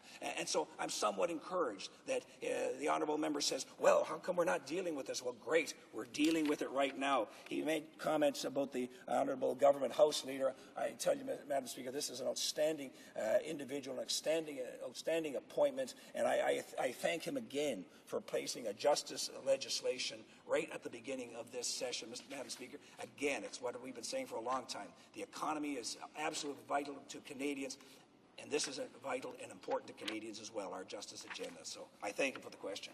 Questions and comments? Questions et commentaires, l'honorable. The Honourable Member for Hunsik. Thank you, Madam Speaker. Now, I'd like to ask a question of the Minister, dealing with one of the agencies that he knows that deals with safety and the fight against terrorism. CSIS. I'm wondering if he's read the notices in the paper. I will quote, the Canadian Spy Agency, CSIS, has stated that it is using information and would use it if coming from the result of torture if it is possible to enable them to prevent an act of terrorism. So, CSIS plans and intends to transmit information to its international partners and other authorities. And this is a quote from a document received by the head of CSIS. Even in rare circumstances where we have doubts with respect to the way the foreign agencies have obtained the information. And this was written by Mr. Dick Fadden. Now, what I'd like to know, Madam Speaker, of the Minister is if his government knows that CSIS is prepared to use information coming from torture in certain circumstances, and if he has the support of the government in doing so. Madam Speaker, I think I've been very clear about the legislation that we have here in Parliament today, Madam Speaker. We are providing police, law enforcement agencies with the tools that they want. And I took great pains, Madam Speaker, in my speech, and I ask anybody to look very carefully at what I had to say, at the different safeguards that are placed within this legislation, that they are to be used on reasonable grounds. I've set those out in detail, Madam Speaker, for both parts of this, the investigative hearings and the recognizance with conditions sections. And again, I've responded to the reports that I've had received from the two subcommittees of this House, from the committee of the Senate having a look at that. We have made some changes to that, Madam Speaker, that do nothing except enhance this bill. And so I say to the honourable member, put in the hands of police the tools they need, the tools they deserve to fight terrorism in this country. You can't turn your head away and hope that this country will not be targeted or that we will not be victims. We know that terrorism and those who want to disrupt our society, we know that they exist. And so when you see a piece of legislation like this, that it responds in a responsible manner with appropriate safeguards, this should have the support of all the members of this House and indeed the members of the other place as well, Madam Speaker. So I'm asking them from whatever prejudices, misbeliefs, or concerns that they've had in the past to have a look at this legislation, and I hope that they will stand with the members on this side of the House, and I hope all members of this House, and support these important tools that our police officers, our police agents, and those in law enforcement need and deserve. Questions and comments? The Honourable Member for Windsor-Tecumseh. Merci, Madame la Présidente. Thank you, Madam Speaker. Justice Minister, I was on the committee that sat through those hearings when we reviewed the anti-terrorism legislation. We had witness after witness after witness come forward, and repeatedly by myself and other members of the committee, questions put to them as to a scenario where these two sections were needed, given that they're a huge incursion into what are fundamental historical rights for all Canadians, both in terms of the right to remain silent the right not to be incarcerated unless charged and knowing what the charges are against you. And I have to say to you, Madam Speaker, that there wasn't anybody. We had people from CSIS and the RCMP, Justice Department. There wasn't anybody who could give me a scenario where these sections were needed. In the light of looking at other sections in the Criminal Code and in our Evidence Acts that could have dealt with the scenarios that they painted. There wasn't one. And I have to say, Madam Speaker, to the Justice Minister today, I still have not heard of one scenario where these sections are needed. And when you set that in the context of the attack on fundamental rights, the right to remain silent, the right not to be incarcerated unless charged, and knowing what the charges are against you, how can we possibly justify that in a democratic society? Honourable Minister of Justice. Well, Madam Speaker, I thank the honourable member for his question, and he started off by saying this is a huge incursion into the human rights of individuals. And again, I was very clear in pointing out all the different safeguards that exist. I mean, they go beyond what was originally there 9 years ago. And in terms of clarifying what it is and exactly what it is that we're applying to, that yes, it is possible, Madam Speaker, that when it comes to the attention of law enforcement agencies that there is information available for past or future terrorist activities, this clarifies and sets out the basis upon which that evidence can be brought to the attention of law enforcement agencies. And so I'm hoping that, in his discussion as to what he heard at committee, I'm sure that he would remember those members of the law enforcement agencies say these are the tools, the kinds of things they need to deal with the threats that we are facing. And he would know as well that many times in the criminal code we are constantly trying to update the criminal code, update the provisions that are on the books in this country to make sure that they deal with the evolving face of crime in this country. And so whether we're talking everything from identity theft to auto theft to white-collar crime, all of these types of crime have changed over the years. It's become more sophisticated. And yes, if you said 10 years ago at the beginning of the millennium, is it necessary to have special powers on the books with respect to anti-terrorism, again, it would have even more skepticism, I suppose, from the NDP. But we know what has taken place in the last 9 years. And so, again, the fact that, and I mentioned this in my opening remarks, the fact that the law enforcement agencies have been very careful with these powers, first of all, underscores how responsible they are, number one. But, and I'm sure he must have heard this at committee, because law enforcement agencies have said to me, we want these on the book. These are important tools to have in the fight against.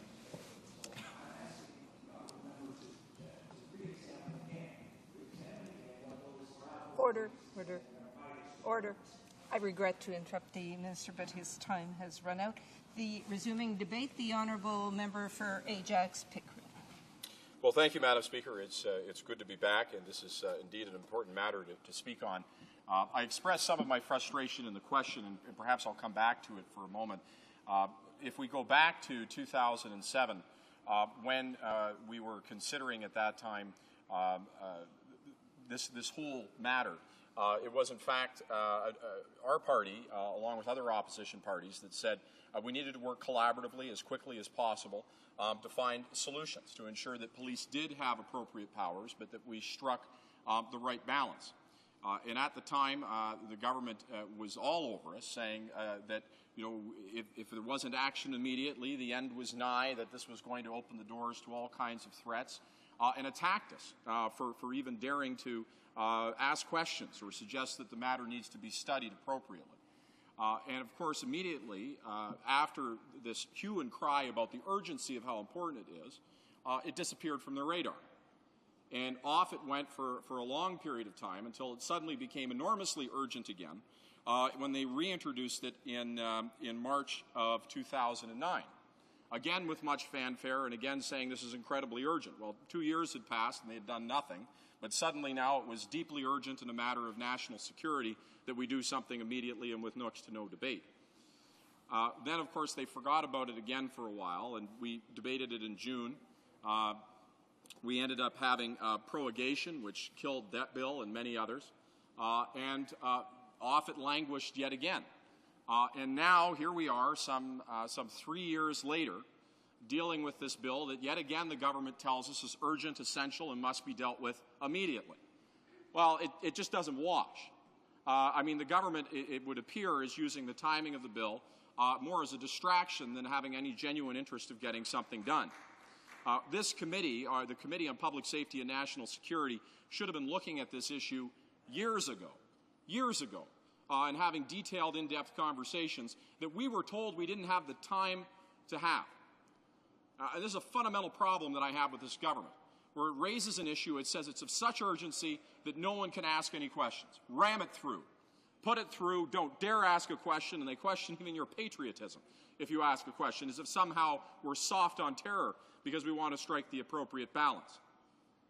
And yet they take 3 years on this very same thing that they said was so urgent, when all we asked was a few months to have expert witnesses in front of a committee to make sure we get it right. And why is it important that we get it right? Because there's such an important balance between collective security on the one hand and individual freedom on the other. On the one hand, every one of us, down to every last single Canadian, wants to ensure that if there is something that puts the country in immediate peril, that police have every reasonable tool at their disposal to dispose of that threat safely, to ensure that public safety is maintained and the collective order is preserved. Of course, we want police to have those tools, but we want to make sure they're only used in the most extraordinary of circumstances, with the most rigorous of oversight, and that it's never abused.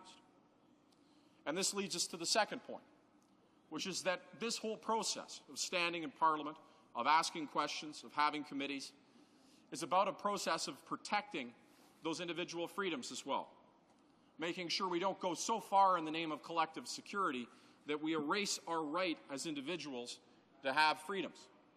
Isn't that not the thing terrorism looks to erase in the first place? Isn't that the very fundamental thing they're looking to destroy?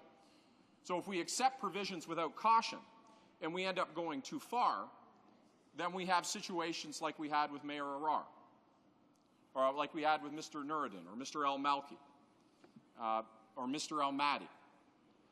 Individuals who got caught up in a system that went too far, that cut too many corners when it came to intelligence and ended up destroying innocent citizens' lives. So when we have this debate, let's have it rationally, let's have it carefully, and make sure we get it right. I hope certainly it's going to finally come to committee, and this isn't just another opportunity to obfuscate and distract. And on that regard, when the Justice Minister congratulates the House Leader, I'm decidedly less optimistic that the reason that they put it before us today is because they're suddenly excited for renewed action. I think it has a lot more to do with a very bad summer. But a little history, if I could first, Madam Speaker. I think it's important to talk about where this bill came from, where these provisions came from, and so I'm just going to run over with the House a couple of moments to go back to that. After 9/11, the Liberal government passed the Anti-Terrorism Act, a package of measures including the Criminal Code amendments to combat terrorism and terrorist activity. The Act attempted to balance those measures with respect for Canadian values and fairness and human rights. Two new powers in the Act, investigative hearings and preventative arrests, were considered sufficiently intrusive and extraordinary that a specific 5-year sunset clause was applied to them alone. The sunset clause was a Liberal caucus priority. In October of 2006, a subcommittee of the Standing Committee on Public Safety and National Security recommended extending the sunset clause while also amending the Criminal Code to restrict the scope and application of investigative hearings and preventative arrests. The sunset clause came due on the 1st of March 2007. The government, Conservative government, then introduced a motion to extend the provisions for a further 5 years. But in February of 2007, the Liberal opposition, as well as the Bloc and the NDP, voted to allow clauses on investigative and hearings and preventative arrests contained in the original Anti-Terrorism Act brought forward in the immediate aftermath of September 11th to sunset. At the time, Liberal opposition offered to work with Conservative government to find reasonable and effective improvements to anti-terrorism laws that strike an appropriate balance between safety and protection of rights. After the defeat of the clauses, the government introduced legislation in October 2007 that would have been brought back the two clauses with additional safeguards. It required law enforcement officers to satisfy a judge that they had used every other method to get information that they needed. It also required that the Attorney General and Minister of Public Safety and Emergency Preparedness report to Parliament on a yearly basis, explaining their opinion as to whether these provisions should be further extended. It's important to note that most of these additional items that came forward were as a result of the Senate, and particularly Liberal members in the Senate, who sought to improve the protection of individual freedoms in this matter. And most of those recommendations were contained in the bill S3. And if I could, I'm just going to run through some of the important highlights of the improvements that were suggested to further get the right balance. One, an increased emphasis on the need for the judge to be satisfied, as I mentioned before, that law enforcement had taken all reasonable other steps. Two, the ability for a person ordered to attend an investigative hearing to retain and instruct counsel, something had previously not been in place. Three, new reporting requirements for the Attorney General and the Minister of Public Safety, who must now submit annual reports which not only list the uses of these provisions, but also provide an option supported by reasons as to whether these powers needed to be maintained. Four, the flexibility to have any provincial court judge hear a case regarding a preventative arrest. And lastly, a 5-year end date unless both houses of Parliament resolve to extend the provisions further.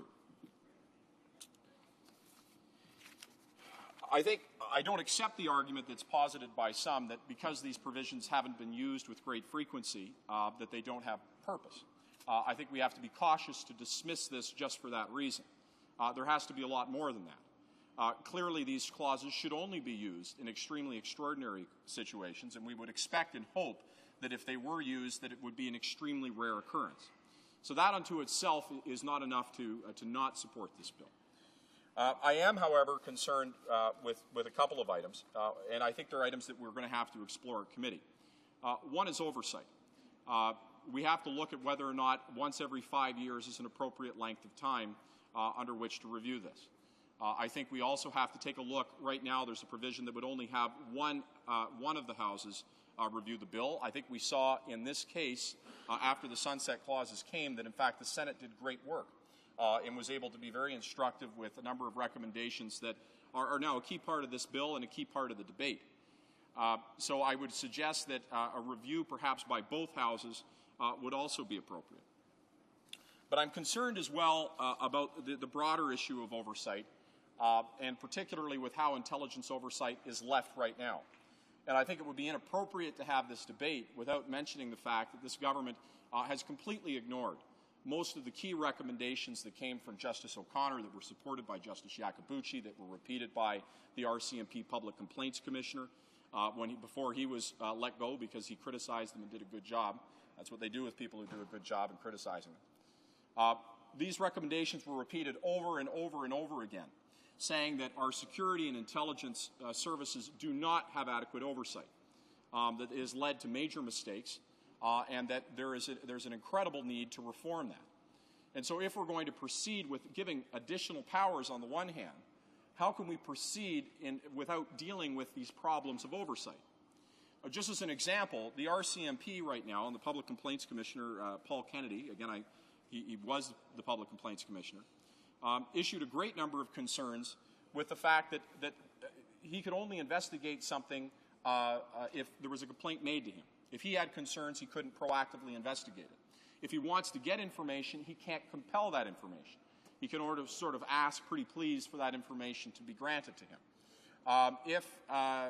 If it moves outside of the RCMP, as most things involving intelligence are multi-agency, therefore they are involved with many different departments, there's no ability for him to track that bouncing ball as it moves through different departments. And so there were a number of recommendations that I mentioned that said we've got to fix this. We've got to make sure that when we have oversight that there are no dark corners for which we can't look into. There's been further recommendations that we need to make sure that we have a committee of parliamentarians who are empowered to look at documents and information to make sure that law is being upheld and individual freedoms are being respected. And that right now, unfortunately, has been also ignored by the government. These recommendations, by the way, weren't made last week. In some cases, they go back 4 years or slightly longer than that. So almost since the inception of this government. And it's not that the government came forward and said, we disagree with them, we think these are bad ideas. No, in fact, the government came forward and said, yes, we agree, we'll implement them immediately. Well, apparently we have a different definition of immediately. Immediately, for me, would have been 4 years ago. For this government, it's apparently just a tactic to stall it and put it off forever. But certainly at committee and now, we have to demand that change in oversight. We can't have agencies, for example, like Immigration or the Canadian Border Services Agency, that have absolutely no oversight whatsoever and continue to talk about granting new powers in the absence of fixing those problems. I think the other issue that I'm concerned about, and it's important to mention, is that this government will have to understand that the Canadian public and Parliament has a tough time trusting them when it comes to matters of security and intelligence. They might have got away at the beginning, when they were a new government, as they called themselves, with people taking them at their word. You know, don't worry, we've got things covered. But just simply mentioning the word terror or mentioning the word security doesn't give you a free pass. Not anymore. Because we've caught them too many times where they have been less than direct with Parliament about what the facts are. Specific examples, we know when Mr. Colvin came forward and had concerns with the way that detainees were treated in Afghanistan. That instead of turning and looking at those and having a proper investigation of what he raised as issues, that the Conservatives attacked his personal credibility, attacked him personally. They then followed that up by trying to shut down Parliament's ability to take a look at the documents.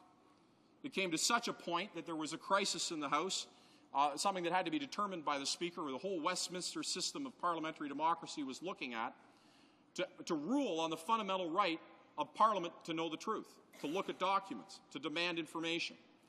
Fortunately, the power of Parliament was upheld, but the very fact that the government would try to close down access to that information is deeply concerning.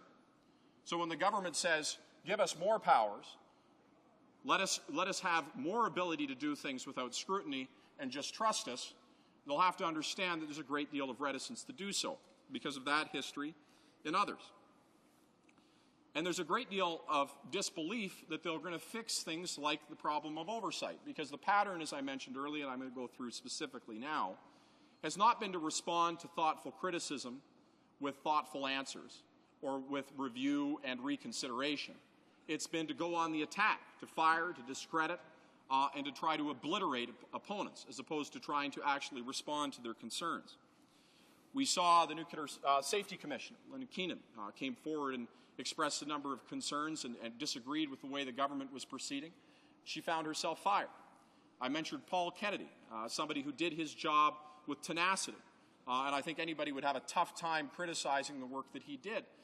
But because he was critical of the government, because he kept pushing them to make changes he knew had to be made, reforms like the Brown Report, which came out of the RCMP pension scandal, or the disaster that happened with Mr. Jasansky, and the recommendations that he had on dealing with Taser, they were ignored.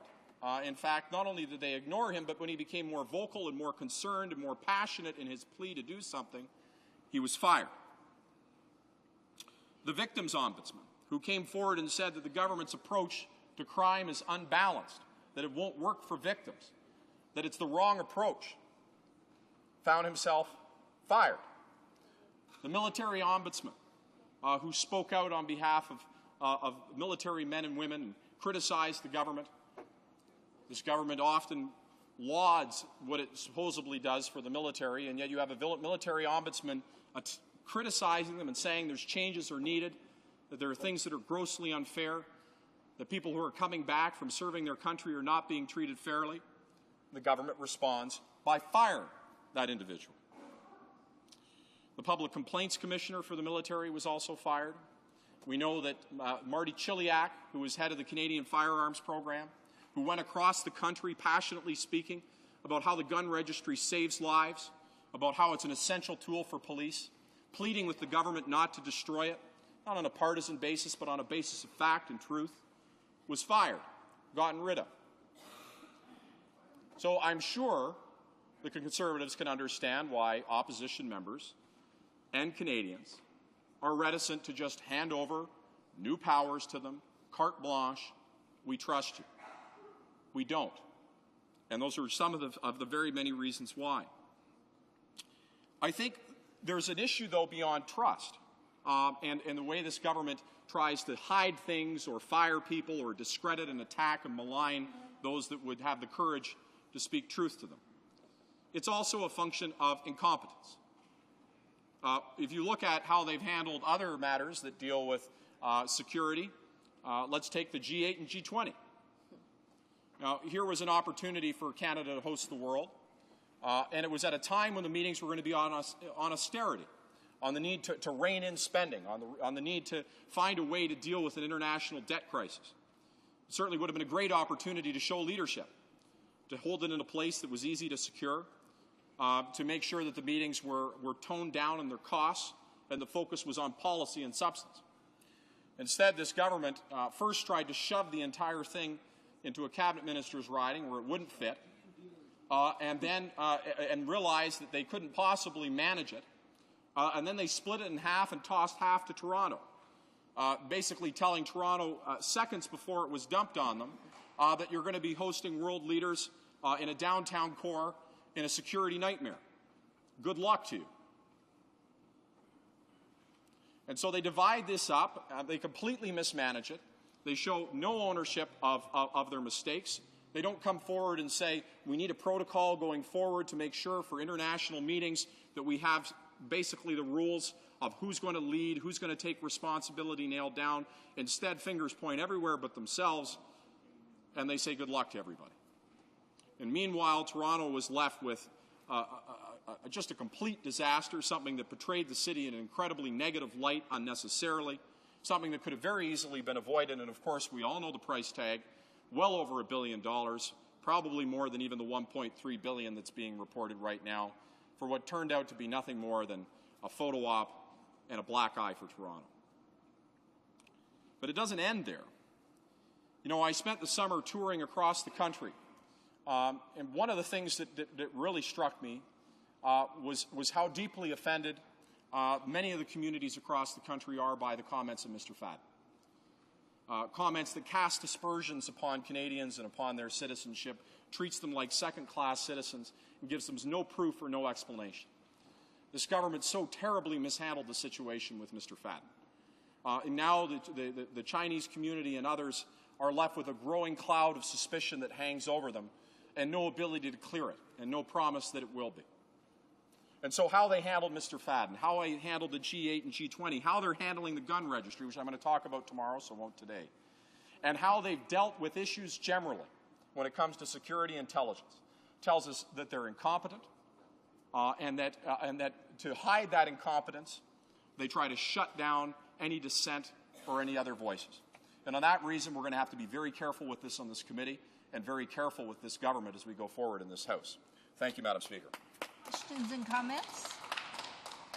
The Honourable Member for Edmonton Strathcona. Thank you, Madam Speaker, and I'd like to thank the member for Ajax Pickering for his comments.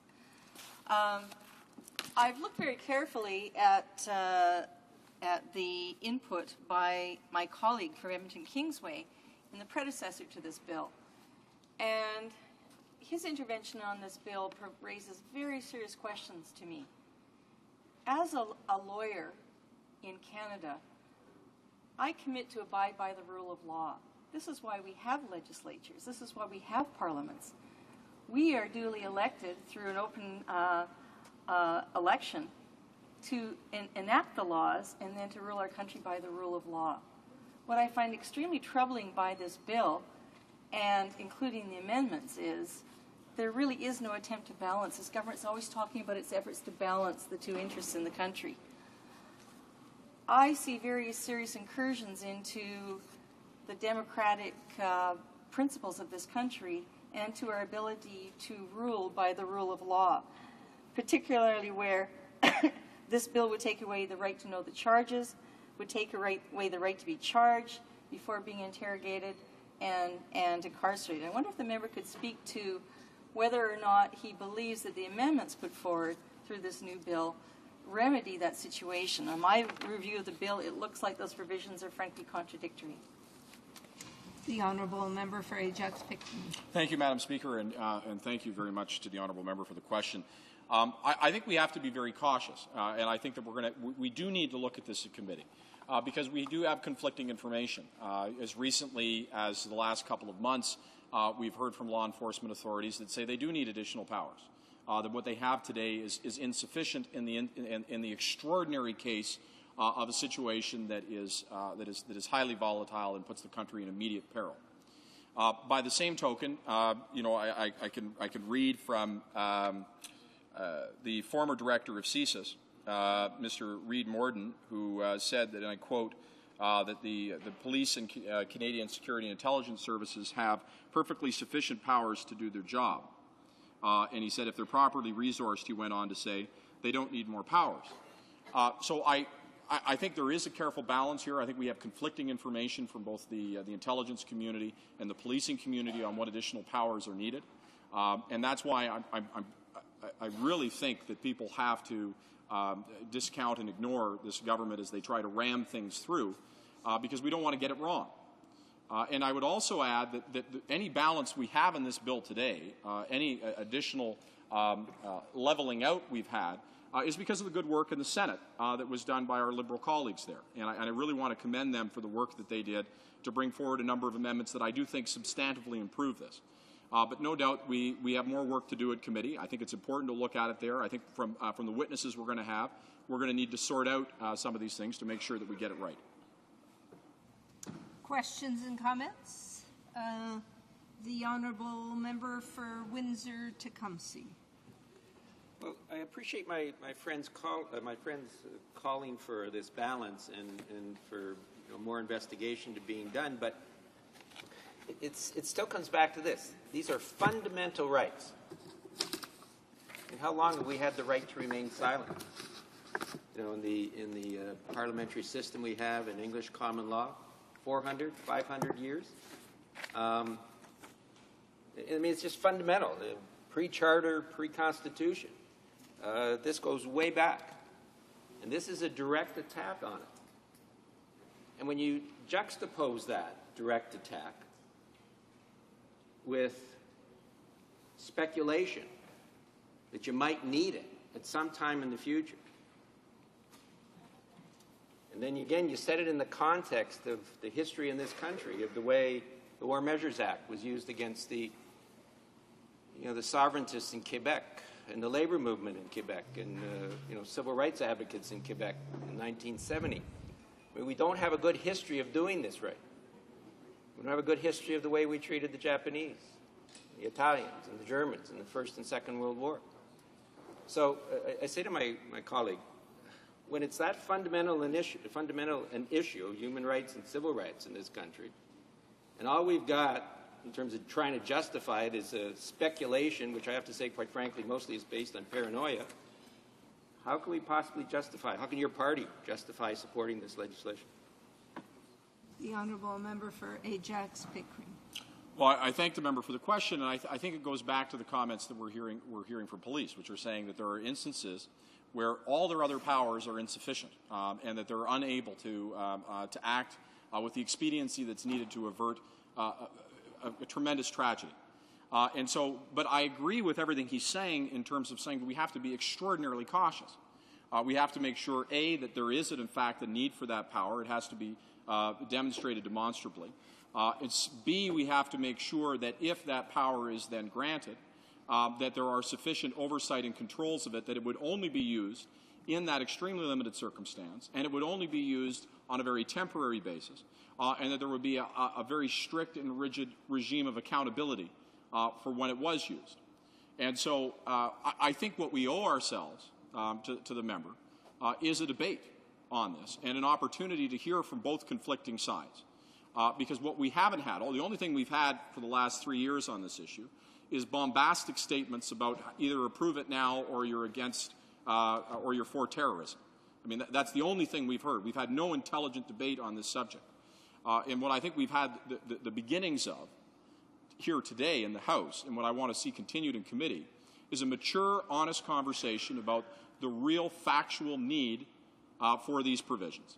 And if there is a clear and a need for them, that there be very tight, ironclad controls placed around them so that there is a regime of accountability that will not allow them to be used. And this is a matter that this House, I think, has to consider carefully, because this is a very difficult balance. It is not an easy balance. We absolutely must protect the Canadian public against threats to our public security, against potential acts of terrorism. But that can't come at the cost to our individual liberties or the things that the honourable member mentioned in his previous comments of stripping individuals of the things that make this country great and have been the foundation of our democracy. Questions and comments? The honourable member for HoC. I apologize, Madam Speaker. I didn't hear what you said. Questions and comments? The honourable member. There are 3 minutes remaining. Thank you. As my Liberal Party colleague knows, if we don't create legislation saying, well, we're going to create them because we never know, they might be used. The example given by my colleague was the War Measures Act. My Liberal Party colleague says that, well, we have to find mechanisms of protection in order to ensure a balance between the need and human rights. And I would like to tell my colleague that the two provisions that will be introduced in the Anti-Terrorism Act are useless. They are useless, completely useless, because there are already provisions in the criminal code that already allow us to do all of this. Now, I would like him to tell me exactly when he says that the police officers are complaining that they need tools. I would like to know what tools they are talking about, because I'm not hearing the same thing. What tools exactly is he talking about? Well, member for Ajax-Pickering.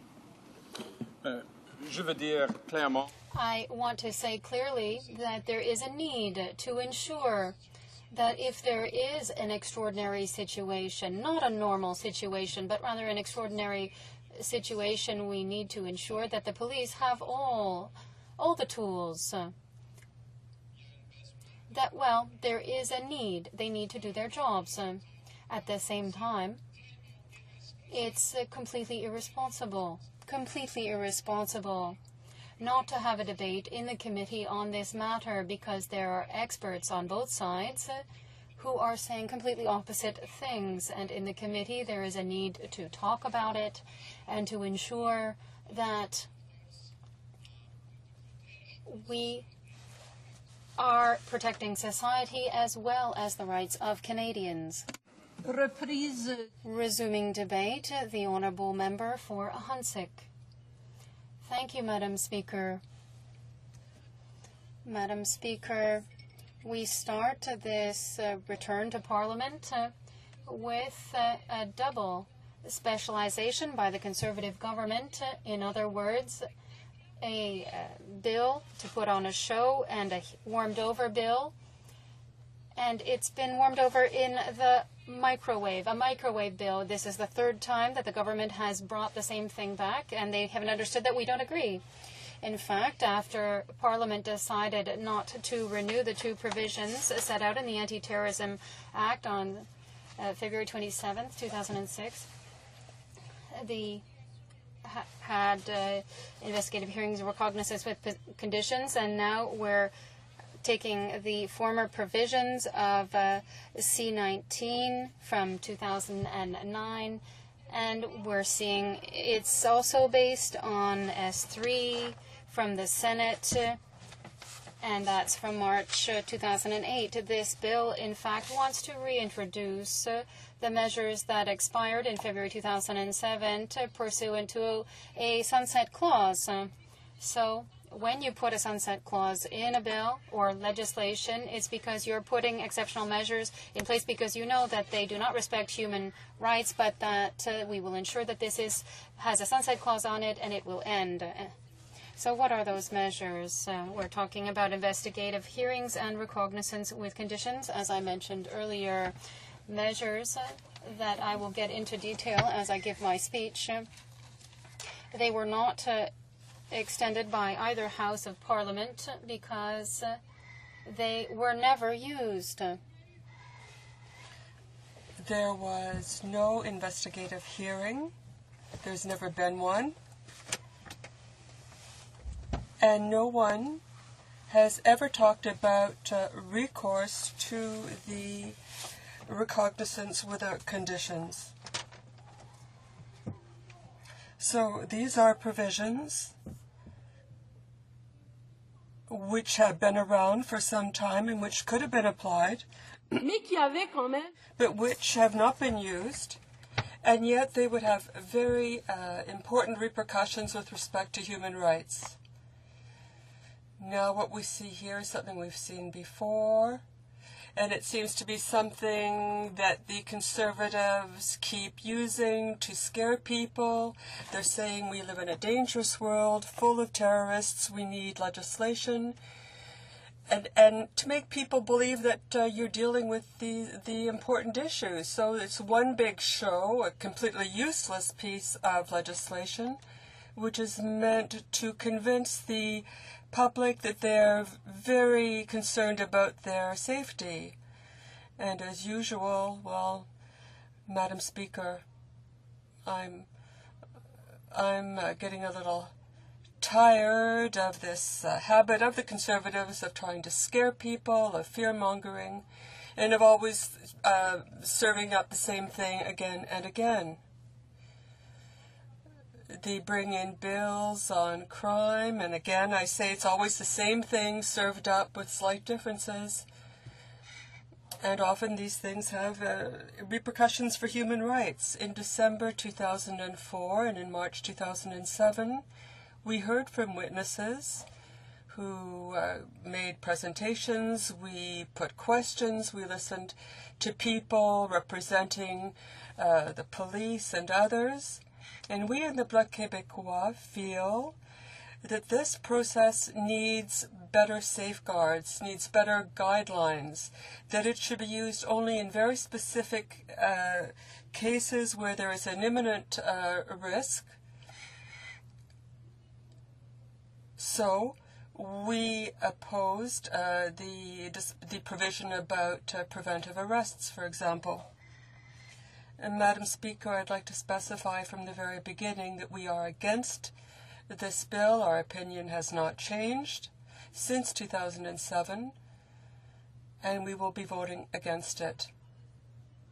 With this bill, Madam Speaker, we see that what we had to say during the debate, and there was a debate, I don't know why the Liberals are saying we have to debate it. We've debated it, and it was debated in the Senate. We've talked about it. It's either good or not. Let's move forward. But what we see here is that they didn't look at any of our recommendations. They didn't keep any of our recommendations. And the Senate as well looked at this bill, and none of their recommendations were acted on. So this Conservative government, as usual, prefers to do exactly what it wants, not recognizing that in a democratic society there has to be a balance between safety and human rights.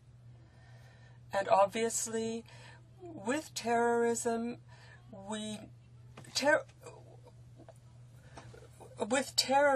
we have to do is realize that what they're trying to do is make us believe we're living in a reign of terror and that we need legislation, even legislation that violates human rights.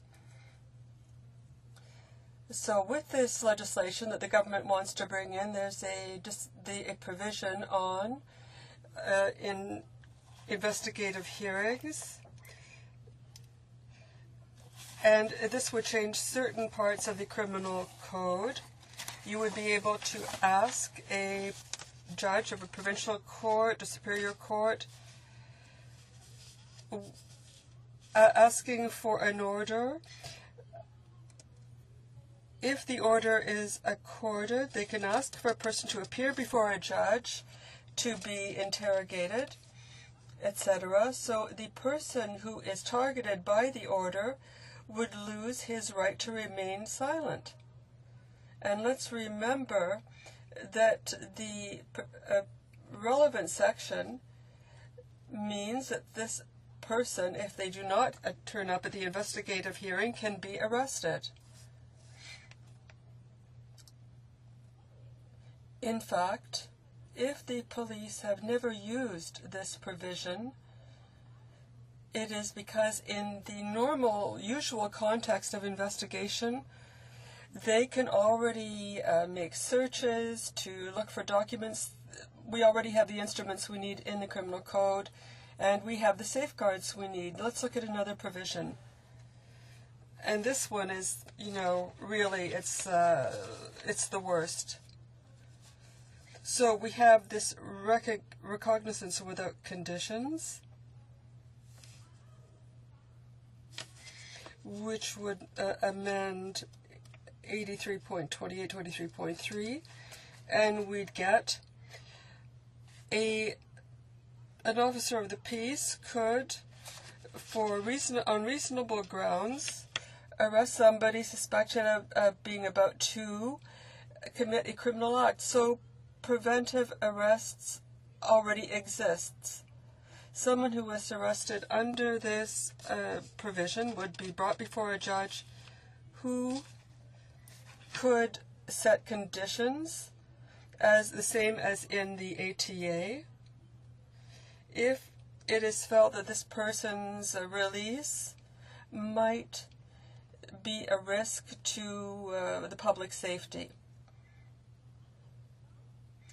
So, Madam Speaker, we can see why this provision was not used, because the police already have the tools they need to do their work. Madam Speaker, if the police believe that someone is about to commit a criminal act or a terrorist act, if they are aware of a plot or of a conspiracy, and that would be because they've been listening in on them, they've been observing them, well, if this information leads them to believe that these people are preparing to commit a terrorist act, they would have proof of conspiracy or that there was an imminent attempt. They could stop those people, arrest them, there would be a trial, that person could before a court, could get a defense, as in any society where you have the rule of law. They would be acquitted if the suspicions were not justified, or if they were, then the person would be found accused and possibly guilty. So this possible case of terrorism would be interrupted, would be stopped, prevented just as effectively, could be just as effectively in present legislation. So, but here, they can stop someone who may not be not necessarily likely to commit a terrorist act, but someone they feel is necessary to stop the execution of a terrorist act. This is a big difference. It would lead to arbitrary arrests, and innocent people could be arrested on insufficient grounds. How much time do I have left, Madam Speaker? 9 minutes? Okay, I'll try to speed it up. So people have been saying, yes, in the criminal code, we already have section 90, or rather, we have a section, and we have section 83, and we see the similarity between the two sections, but there are differences in how the two sections are applied. In 810, they can be summoned, but in 83 they talk about an arrest. So in 810 they talk about a judge, talks about a peace bond or this sort of thing, whereas in the other section they talk about preventive arrest. Now there's a great difference between the two. So, Madam Speaker, it's extremely dangerous to bring in legislation of this sort that runs counter to the fundamental principles of the criminal law, which strikes a balance between protecting the public and human rights. So the question arises, how can we work effectively to fight terrorism? How can we do this in an efficient and intelligent way? And it is a difficult question, Madam Speaker, because there is no simple magic bullet. There's no simple solution. To deal with terrorism, this takes time, and it's very complex because these phenomena have very complex causes and cannot be dealt with this kind of simplicity. It's just not possible. We have to deal with the roots of terrorism, and that begins with fighting poverty, not only in Canada and in Quebec, but all over the world, because increasingly we live in an interrelated world. We live in a global village, and we become even more interrelated because of the internet. And we must understand that there are whole regions which have been neglected, which have been taken over by fundamentalists. We have to help people deal with ethnic war, with the rise in neoconservatism and fundamentalism, with Islamophobia, which is increasing in the world, in Canada as well. And I could go on citing various causes, but there is one element that I have been particularly interested in for some time. In order to truly fight terrorism, we need good intelligence organizations. And we need good police organizations. But we also need very professional intelligence organizations, and they must have the resources necessary to carry out their work, because this costs a lot of money. Now, in Canada, we do have an intelligence agency, CSIS, which needs resources to fight terrorism. It has $500 million. I think that that's quite enough. But the fundamental question is about professionalism and competence. So I'd like to look at this. We had a devastating report recently, the report on Air India. A former Supreme Court justice made this report, and it was devastating for CSIS. I'm not going to talk about it in detail because I don't have enough time, but it has to do with CSIS's discretionary power not to communicate relevant information to the police or to the RCMP. And there was a lack of communication between CSIS and the RCMP, which led to this terrorist threat not being identified and averted. So here we read that CSIS has the discretionary power conferred under a certain section, and it had the power to communicate. It should have communicated with the RCMP, and the quote is, they said, we cannot provide them with what they need.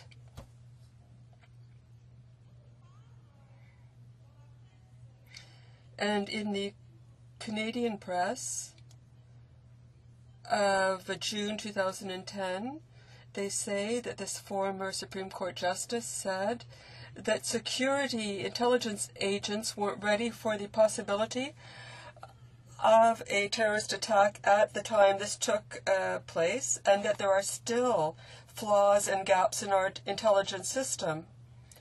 I also looked at another point having to do with CSIS, and that is the relevance, and we're still dealing with this devastating report, but with the relevance of the present chief, Mr. Fava. I don't know if you followed this during this summer, but there was a committee where we asked Mr. Fadon to answer certain allegations he did on the CBC, and we in the Bloc Québécois tried to bring a motion in to committee asking for this gentleman's, the head of CSIS, asking that he resign following what he'd said on the CBC, because he also likes to put on a big show in the media. We've never seen this before, because usually these people are very discreet.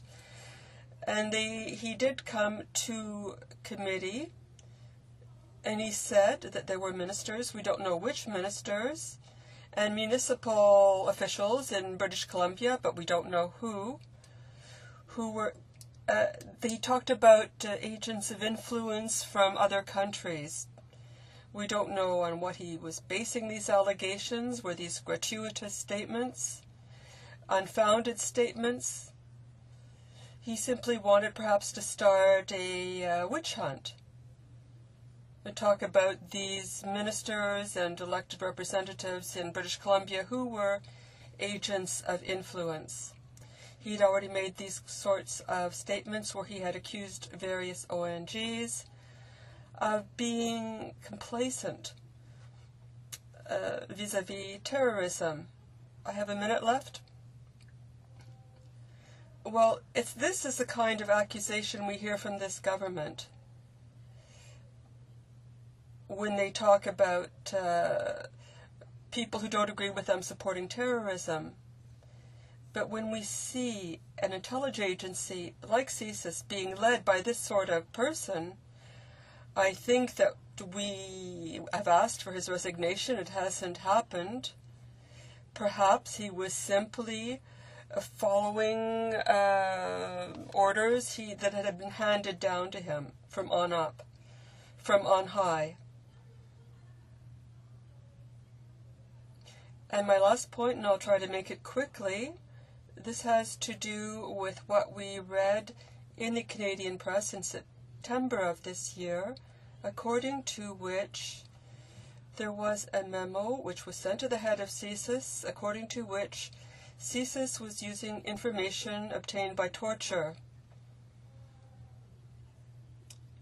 And in committee in March 2009, we discussed this.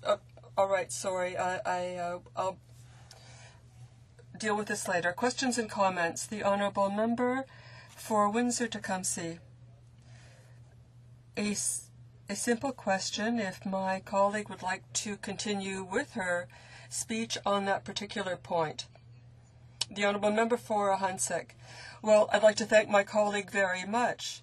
So, Madam Speaker, on March 5th, there was a saga that began in the Public Safety Committee where we had Ms. Polak talk about activities of CSIS. She came and told us, and I put the question to us, had the CSIS been using, or was it using, information obtained by torture? And she said, and this is really good, she said, now, we asked, did she use information obtained by torture? And there was a complaint lodged, and it was confirmed that CSIS on occasion had used information obtained by torture, and if they had recourse, we wanted to know if they'd had recourse to the section which allowed them to do this. And we wanted to know if that was reliable information. Now, she said no.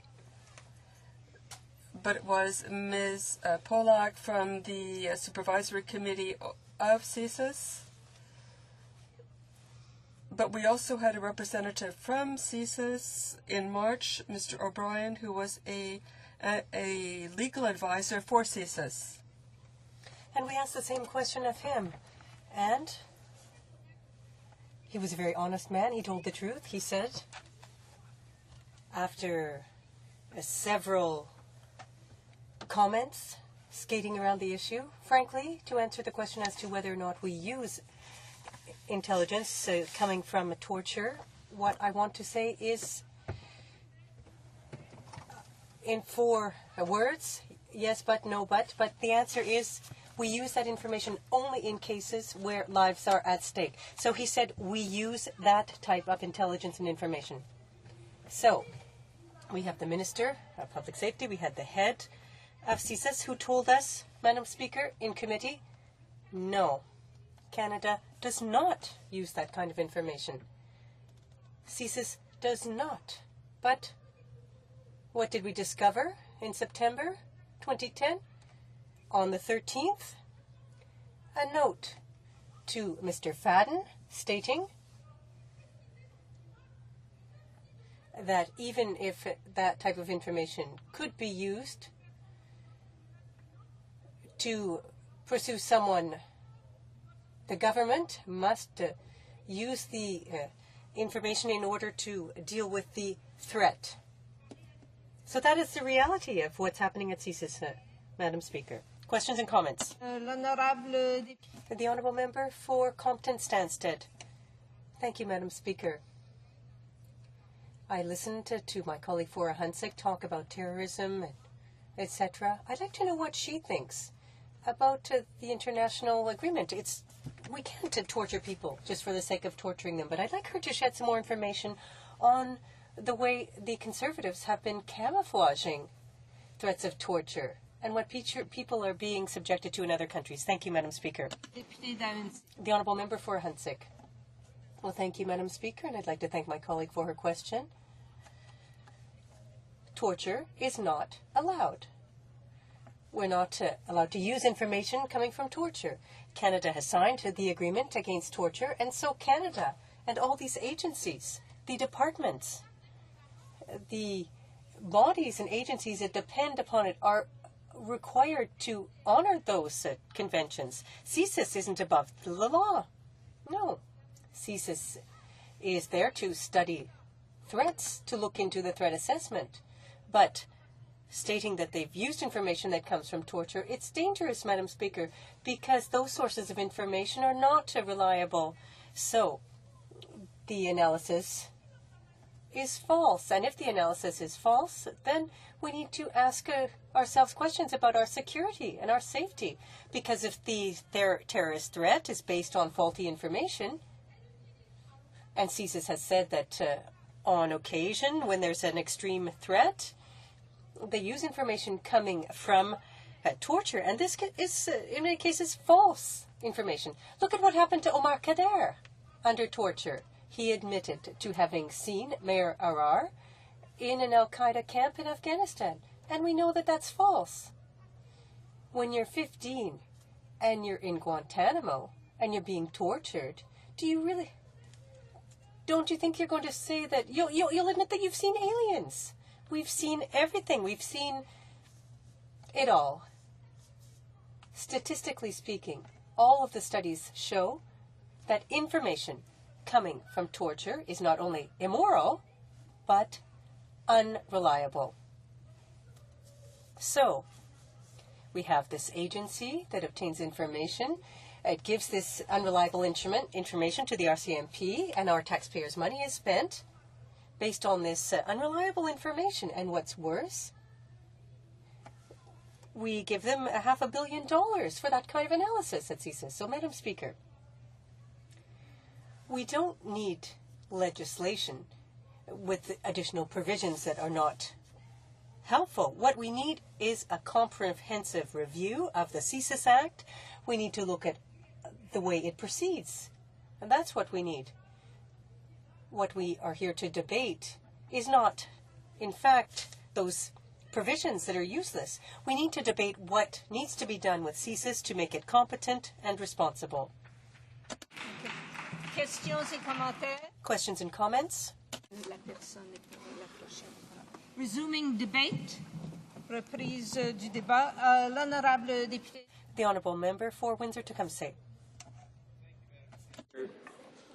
Madam Speaker, whenever I get up to speak to legislation that purports to fight terrorism, I think of a rule that I had when I was practicing law for my staff, and a rule that I had for my campaign workers, and still have for my campaign workers when we're campaigning. Just two words: don't panic. Madam Speaker, there are times, in fact, I've even thought seriously of doing this, that we should perhaps have an amendment in our Constitution that compels political leaders of whatever political stripe not to panic in a time of crisis. Because what happens when you do panic? Happened in 2001, happened in 1970 with the War Measures Act, happened during the Second World War when we treated so shabbily the Canadian-Japanese citizens of this country. Happened in the First and Second World War with the way we treated Italian Canadians and German Canadians, longtime citizens of this country. We as political leaders facing a crisis feel that we have to do something, even when all the evidence is that the structures we've got, the strength of our society, the strength of our laws is enough to deal with it.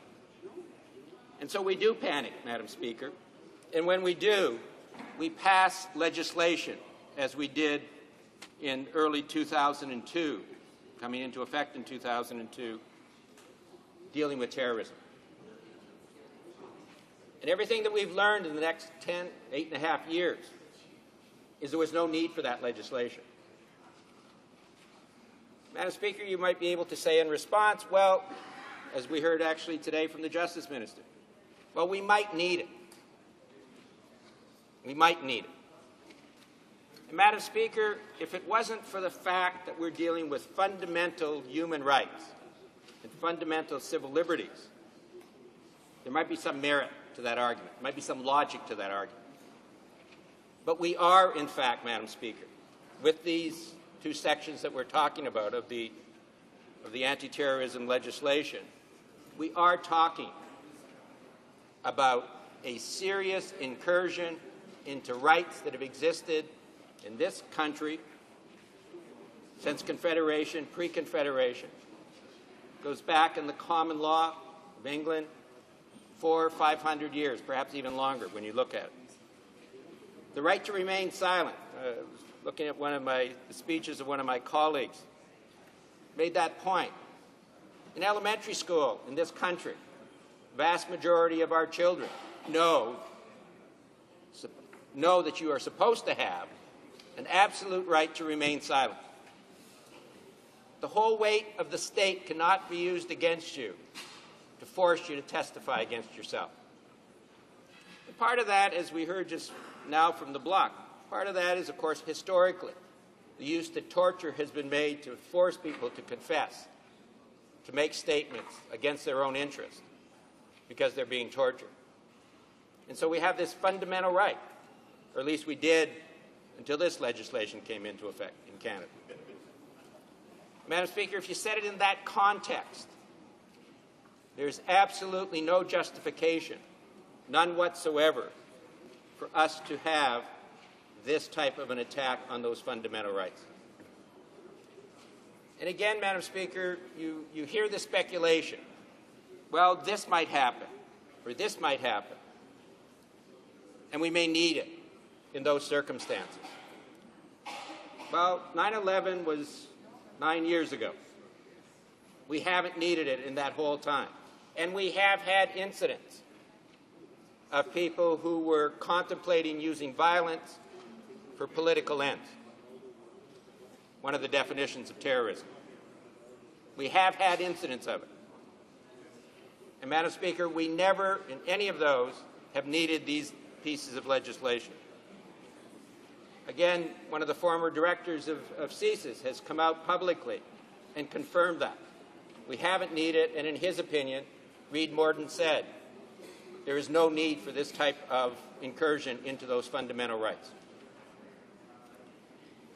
Madam Speaker, I think you also have to set in context the history of this country. When you look at the way the War Measures Act was used during the Second World War against Japanese Canadians, the way it was used against the population of Quebec, wide swath of the population of Quebec in 1970. I always tell this story, Madam Speaker, with regards to that, about the not panicking. The Justice Minister of that day was my predecessor for my riding. A law dean, a man very well educated. I remember having a breakfast with him, a meeting in Windsor, about 48 hours before the War Measures Act was invoked. What he said to me at that time was, we don't know what's going on in the province of Quebec. We don't know if there is, in fact, an apprehended insurrection occurring there. We just don't know. And yet, less than 48 hours later, the then Prime Minister invoked the War Measures Act. And what did we see at that time in terms of the relevancy of this? We saw labor leaders. We saw members of civil society, broad sweeps, incarcerated.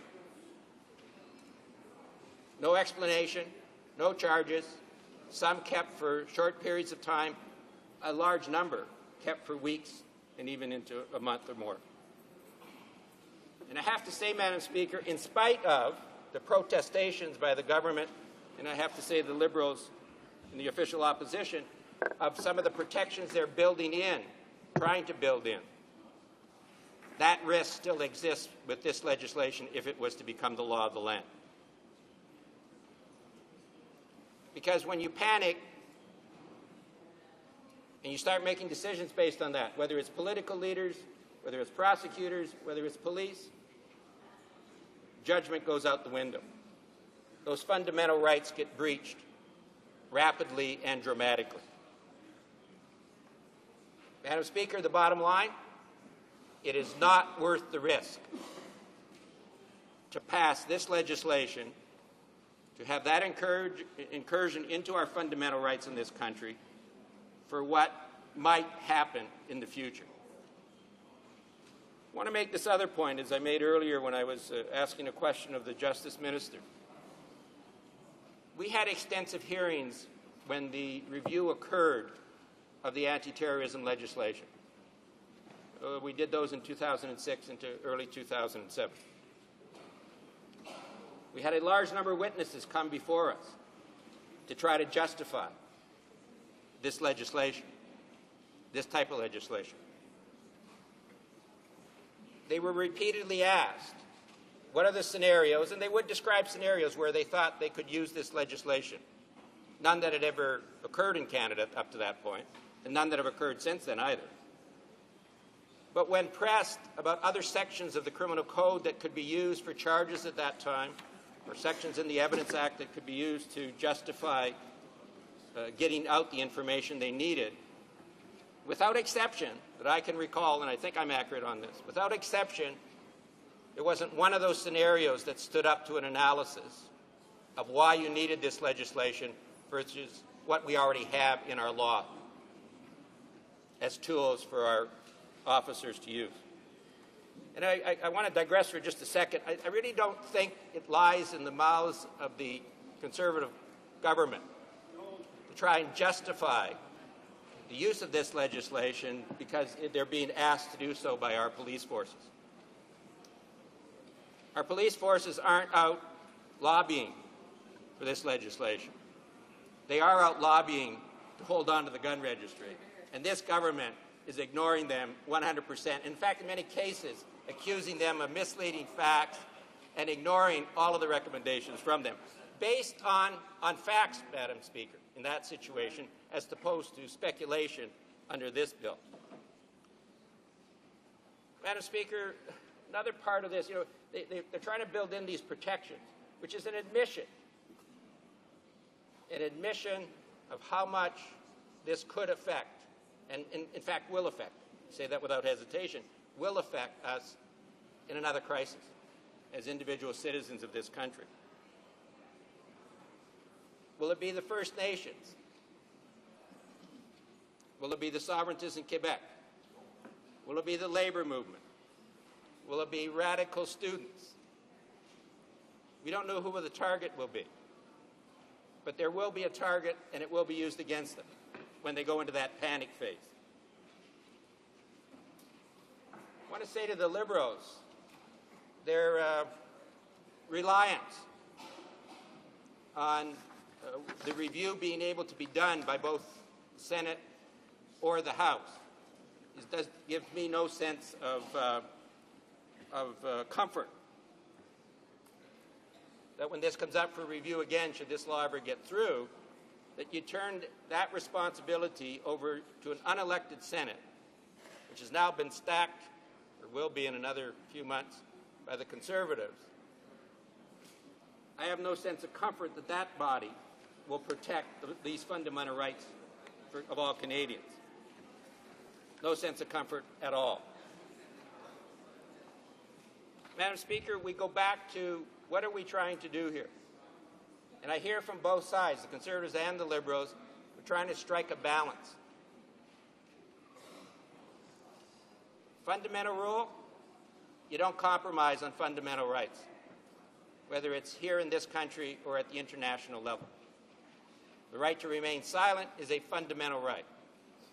The right to not be incarcerated without charge and without knowing what the charge is a fundamental right.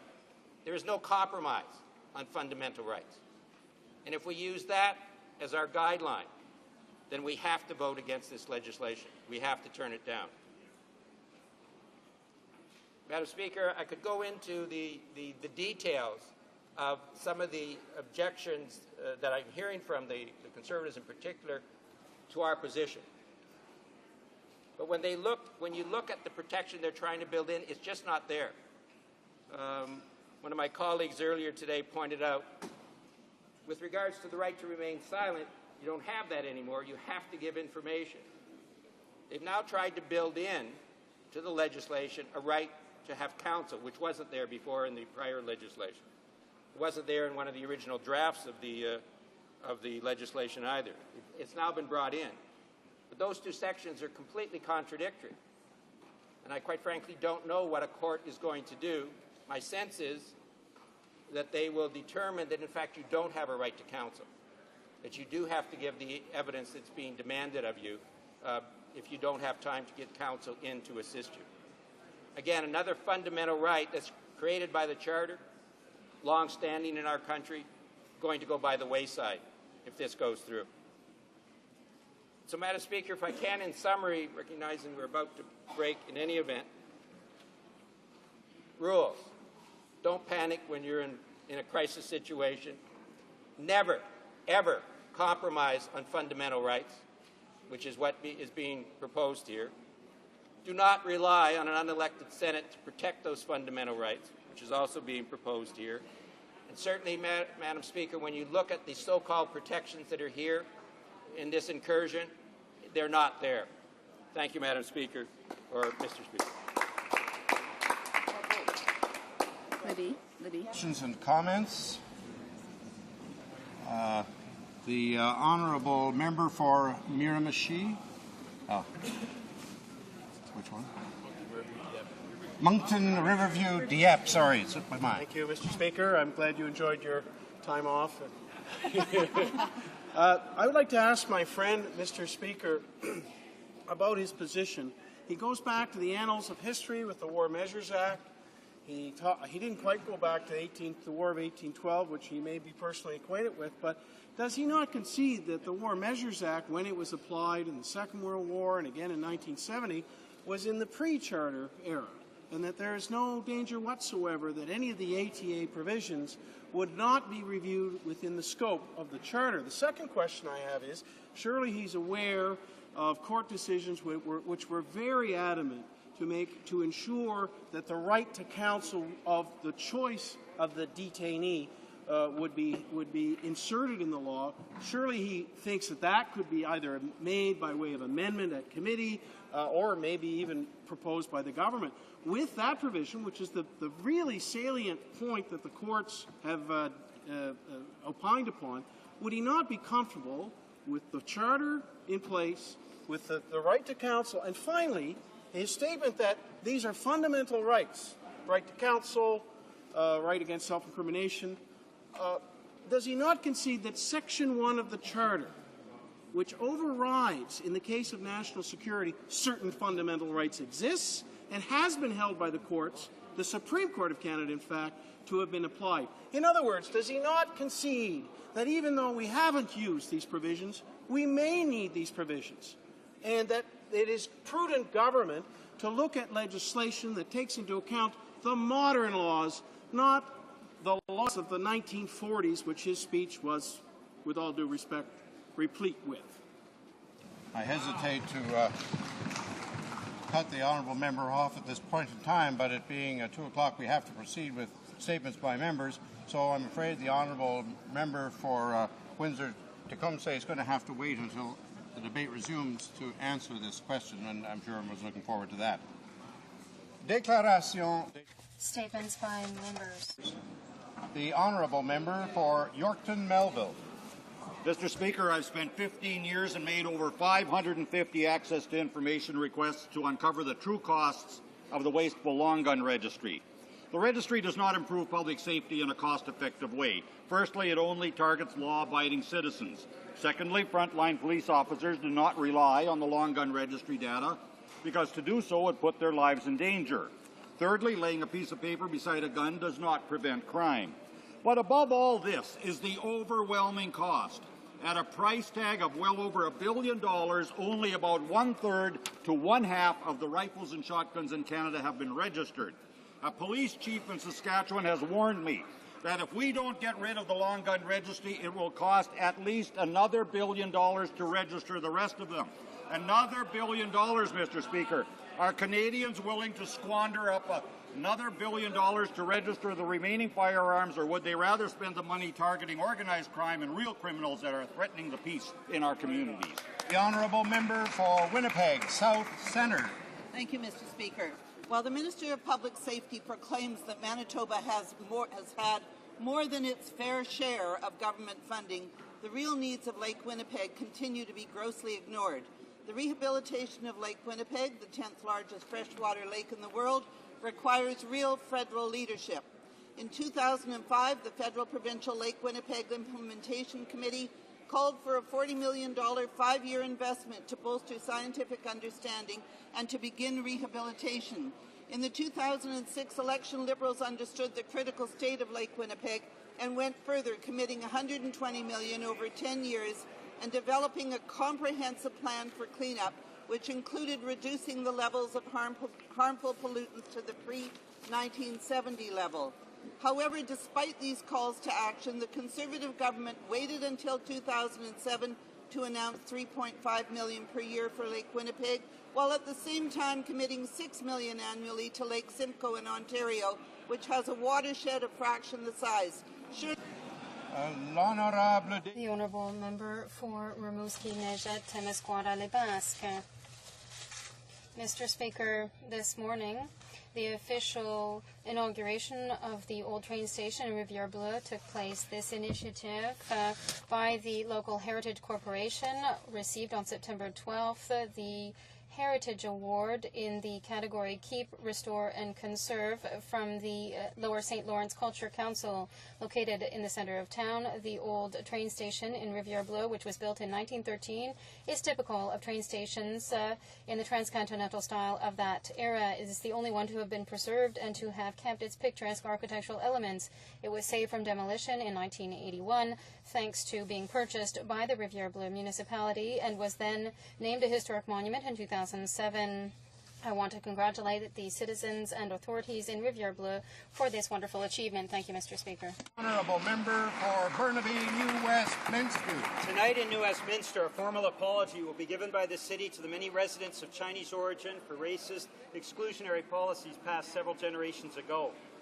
This apology comes after an extensive consultation process with residents that has taken 1 year to complete, the first such reconciliation process undertaken by a city in Canada. We hope other cities do the same.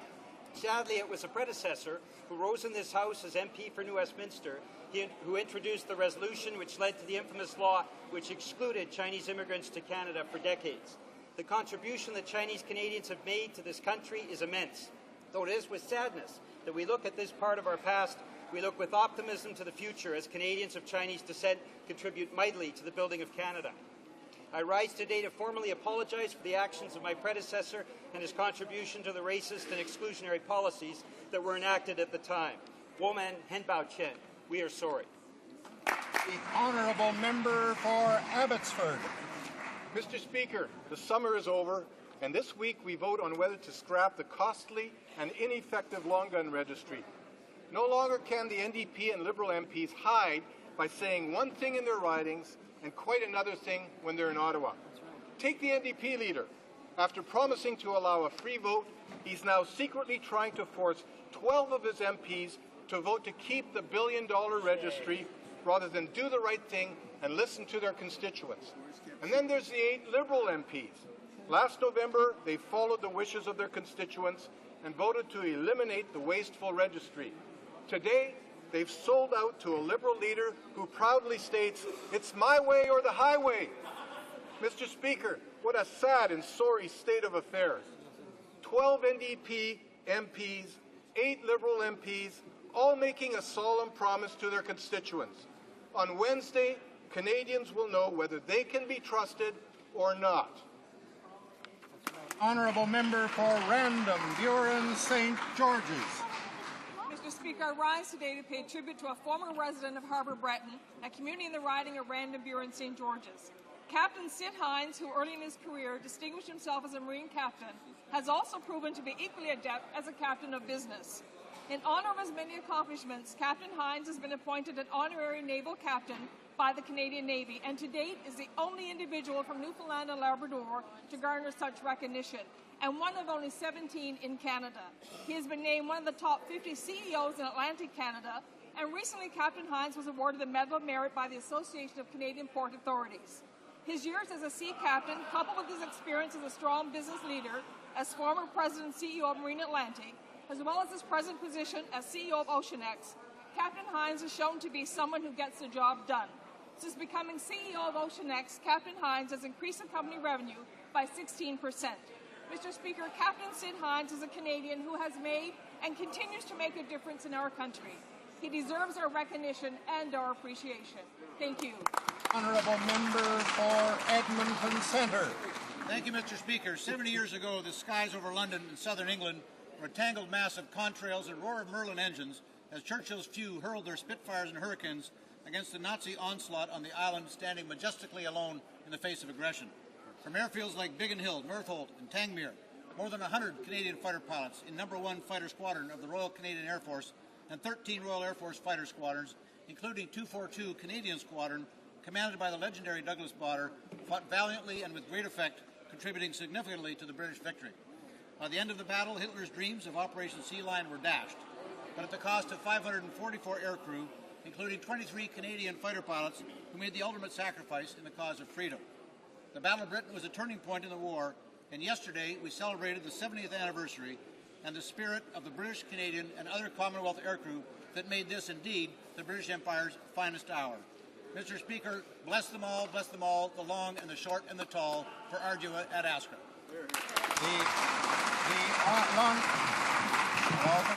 Order.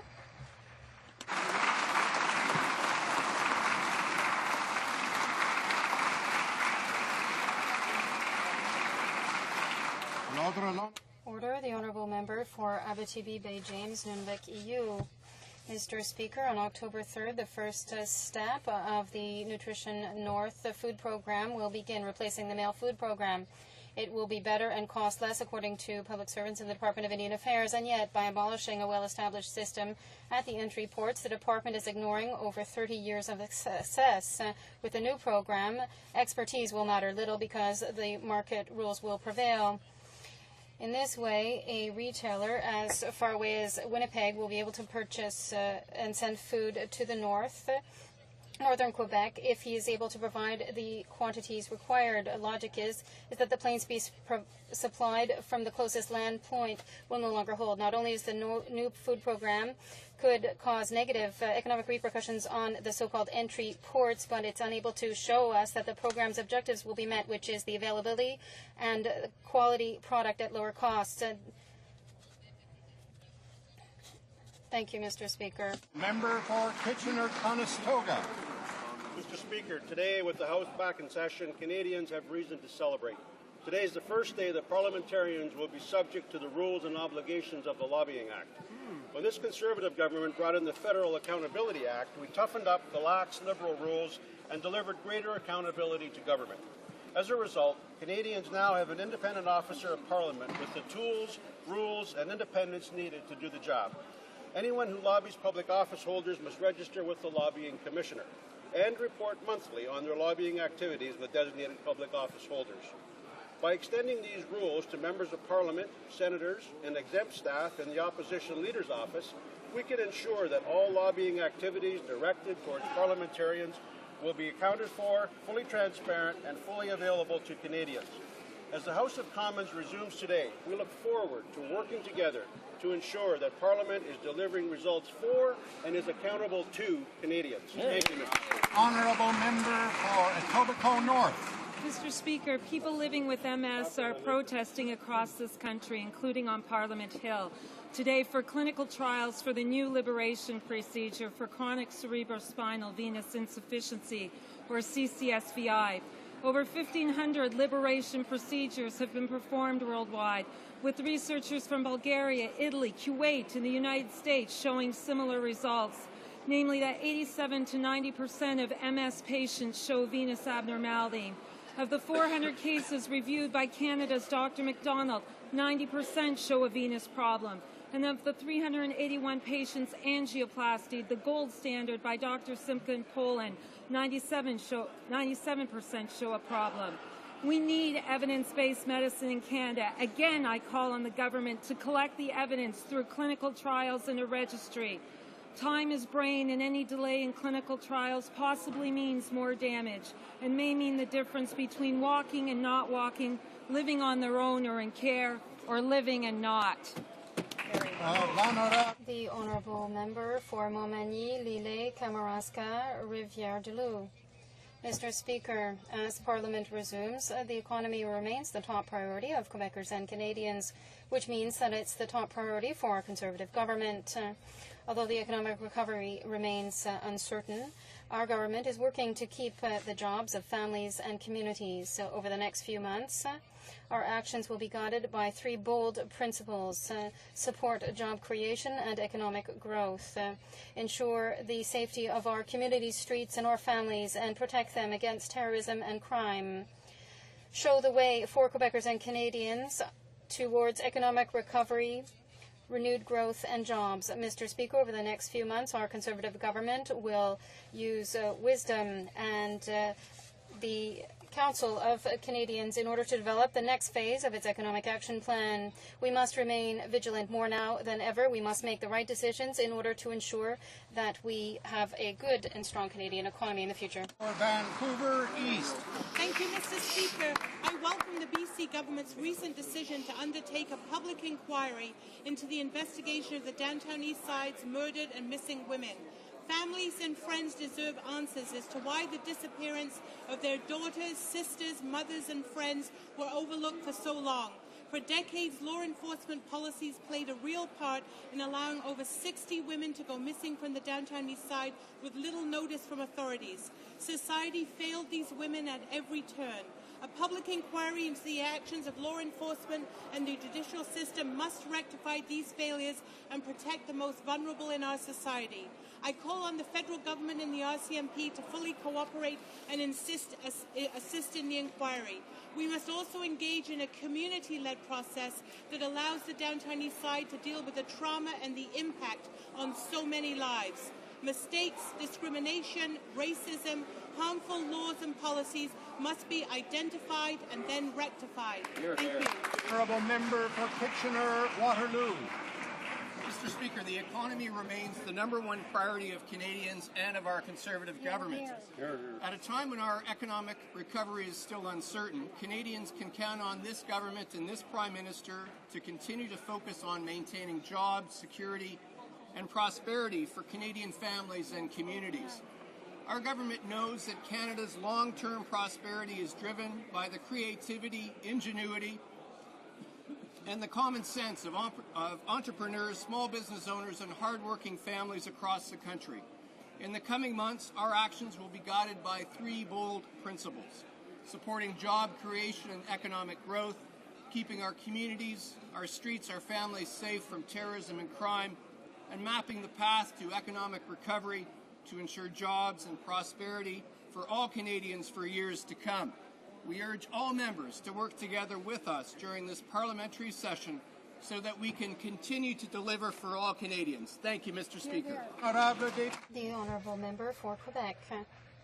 Mr. Speaker, since the Conservatives were elected in 2006, we've gotten used to their short-term, partisan and ideologically based decisions, be it with regard to the promotion of infant and maternal health abroad, with regard to which the issue of abortion and access to contraception was excluded due to partisanship during the G20 and G8 summits, with regard to the gun registry, where ideological blindness by the Conservatives have made them lose sight of the fact that this registry, supported by a broad coalition in Quebec and Canada, is saving lives, or with regard to the abolition of the long mandatory census form, which says an intrusion on private life, or with regard to climate change, where the Conservatives are minimizing the impact of human activity in the Bloc Québécois. We call this ideological stubbornness. We have to admit, as Madame Cornelier from Le Devoir said recently, the government has confirmed that it has a weakness for ignorance, which supports its views. The Honourable Member for Nipissing-Temiskaming.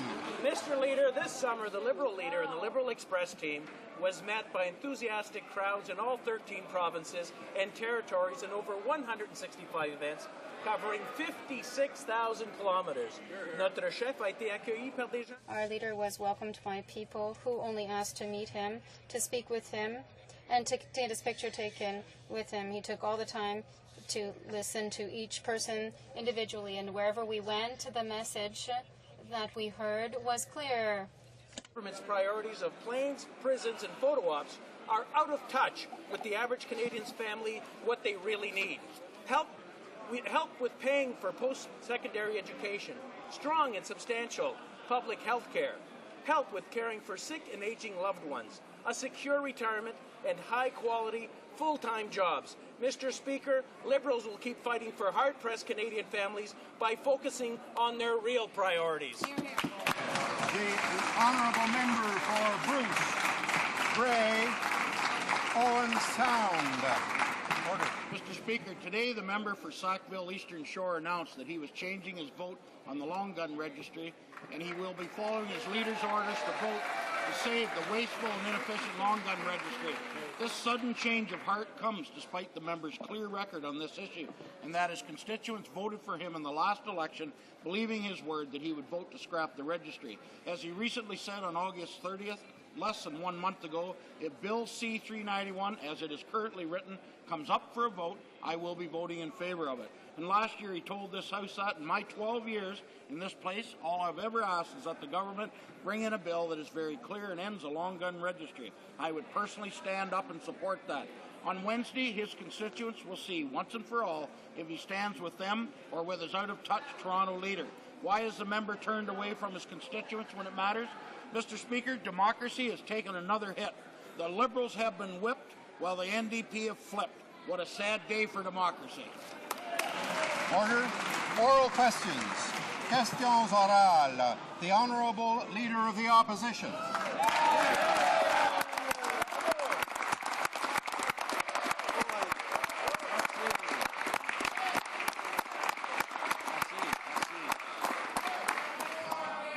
Monsieur le Président. Mr. Speaker, over the summer, during which I listened to Canadians, their concerns are mortgages, health care, pension income, their children's education, but the concerns of this government are jet fighters, prisons, and this absurd battle against the census. So the question for the Prime Minister, why don't they share the true concerns of Canadians? Because Canadians should be the ones to decide, not them. Order, please. The Right Honourable Prime Minister. Mr. Speaker, the number one priority of this government is the good of Canada and the economy, and that's why we have performed better than any other economy. I have also traveled across Canada, and we have all kinds of projects that are underway in the country. And a recent study by the OECD says that the decisions taken by Canada at the, have limited financial damage caused by the recent recession. The Honourable Leader of the Opposition. Order, please. Honourable Chef. The Honourable Leader of the Opposition. If that's the case, he's going to have to explain the waste to Canadians. $1 billion on a G8, G20 summit photo opportunity. $10 to $13 billion on prisons when crime is actually declining. He's going to have to explain these priorities to Canadians. He's going to have to explain why it is that it makes sense to give corporations a $6 billion tax cut when we're in a $54 billion deficit. How does he explain those priorities to Canadians?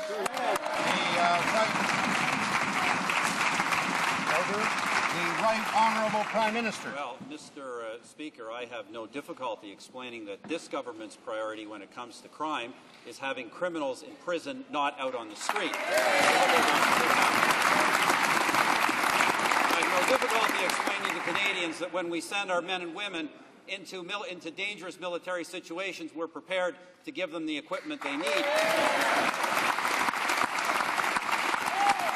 Speaker, I have no difficulty explaining to Canadians that when we're in the middle of a recession, we don't talk about hiking tax on businesses or anybody else. The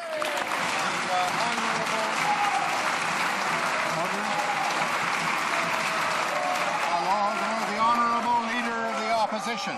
Order. Mr. Speaker, they are talking about jacking up payroll tax, which will cost Canadian jobs. Everybody wants to keep Canada safe, but if you're going to bid for $16 billion worth of aircraft, at least have a competitive bid that gives regional economic business to all the aerospace industries in Canada. And if you're going to spend $13 billion on prisons, you better have a better argument than the one we heard. When will this government start listening to the real priorities of Canadians? Because Canadians make the law, not the Prime Minister. Right Honourable Prime Minister. Mr. Speaker, let's be clear. It was the previous Liberal government that in 2002 participated in an international competition to select the next jet fighter, Mr. Speaker. They spent $150 million plus on that competition. Mr. Speaker, we chose that jet because we will need to replace the jets at the end of this decade and not ground our Air Force. And, Mr. Speaker, on this side of the House, when it comes to the aerospace industry of this country and the men and women in uniform, we don't play politics with these decisions.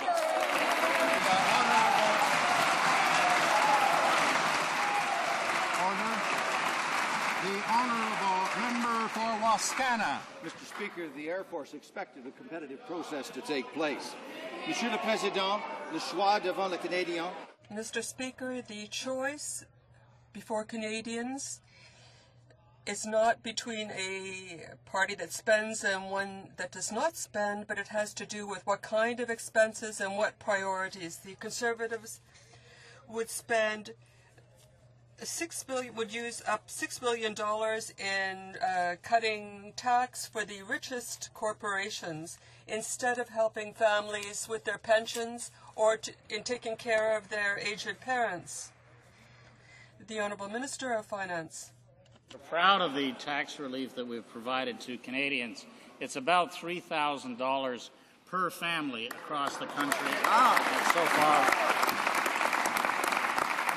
we've reduced taxes of all kinds in this country, including personal income taxes, helping, as I say, typical families get along in what has been a difficult recession. But the rest of the world looks at Canada as the way to handle an economic downturn. We are the model. We are the rising star, according to the OECD and the economists. Canadians can be proud of the way their government has handled the recession. The Honourable Member for Wascana.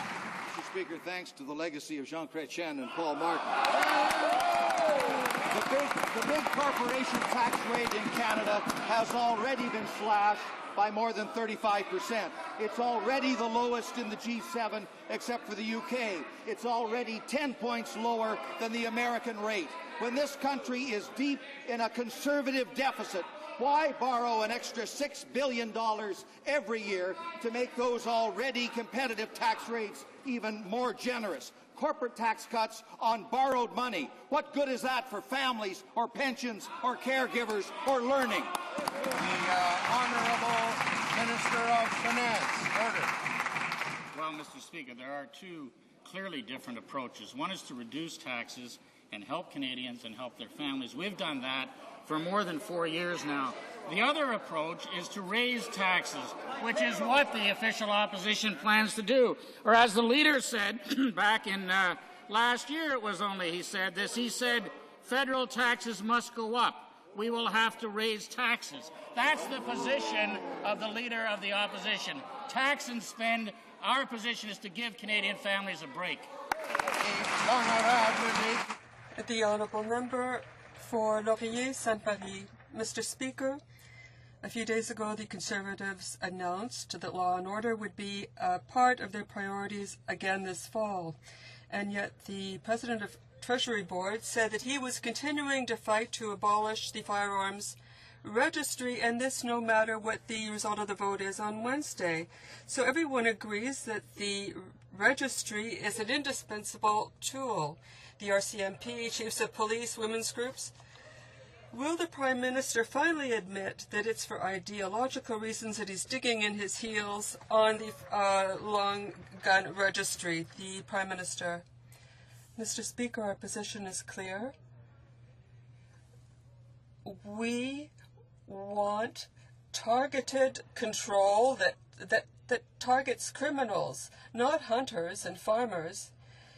Mr. Speaker, this kind of registry is useless and ineffective, and you have only to read the Montreal Gazette, which says the same thing. The Honourable Member for Laurier-Sainte-Marie. Well, it seems that the Conservative government is advocating more people in prison and more firearms in circulation, which is a paradox, to say the least. Will the Prime Minister admit that the objective of his anti-registry campaign is to play to his base in the West? The Right Honourable Prime Minister. Mr. Speaker, we want effective control of firearms, but Mr. Speaker, we do not favour a registry which targets regions in this country, rural regions, duck hunters, farmers. Mr. Speaker, we need legislation that targets criminals and crime. The Honourable Member for HoC.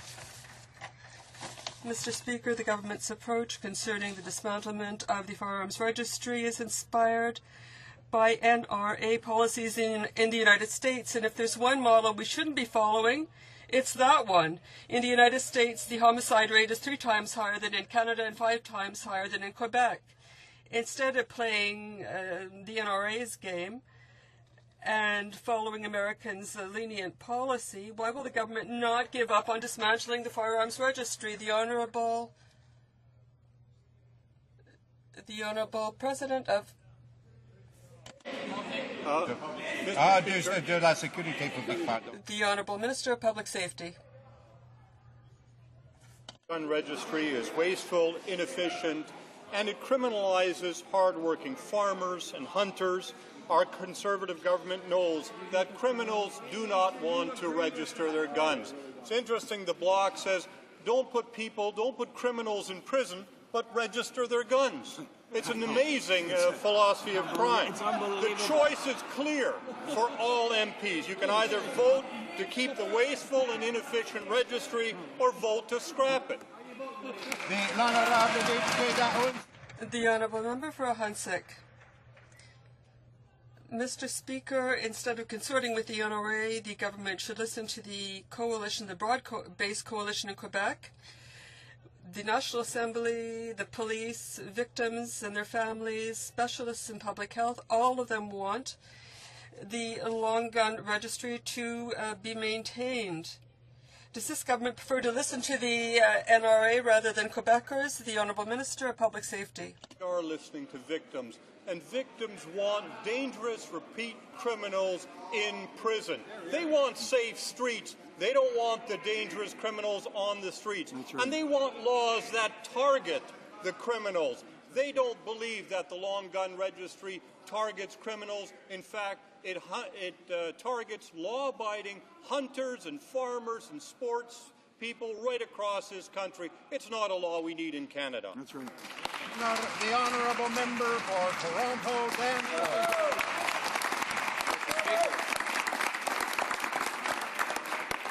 Speaker, making Parliament work is really going to require and could benefit by the cooperation of this Prime Minister. U.S.-style wedge politics doesn't have any place in this place, in Parliament. And that's why I'd like to ask a question about the gun registry and public safety, Mr. Speaker. Now, I see the new commitment to decorum is working out well on the government side over here, Mr. Speaker. My question is very simple. The Prime Minister doesn't have the votes. Will he listen to both urban and rural Canadians who want to see a solution and fix the registry? The Right Honourable Prime Minister. Well, Mr. Speaker, obviously the smooth functioning of Parliament depends on the willingness of all of its members. Mr. Speaker, in terms of the registry, our position's been very clear, and I think on this side of the House, members of Parliament can be very proud of the fact that they have gone out in elections and in their ridings and said and done exactly the same thing they've done there that they're prepared to do here. And, Mr. Speaker, I would urge the Leader of the NDP and the members of the NDP to expect to implement the same level of integrity. Honourable member for Toronto, Danforth. Mr. Speaker, again to the Prime Minister. The Prime Minister has an opportunity to work with us in a respectful way.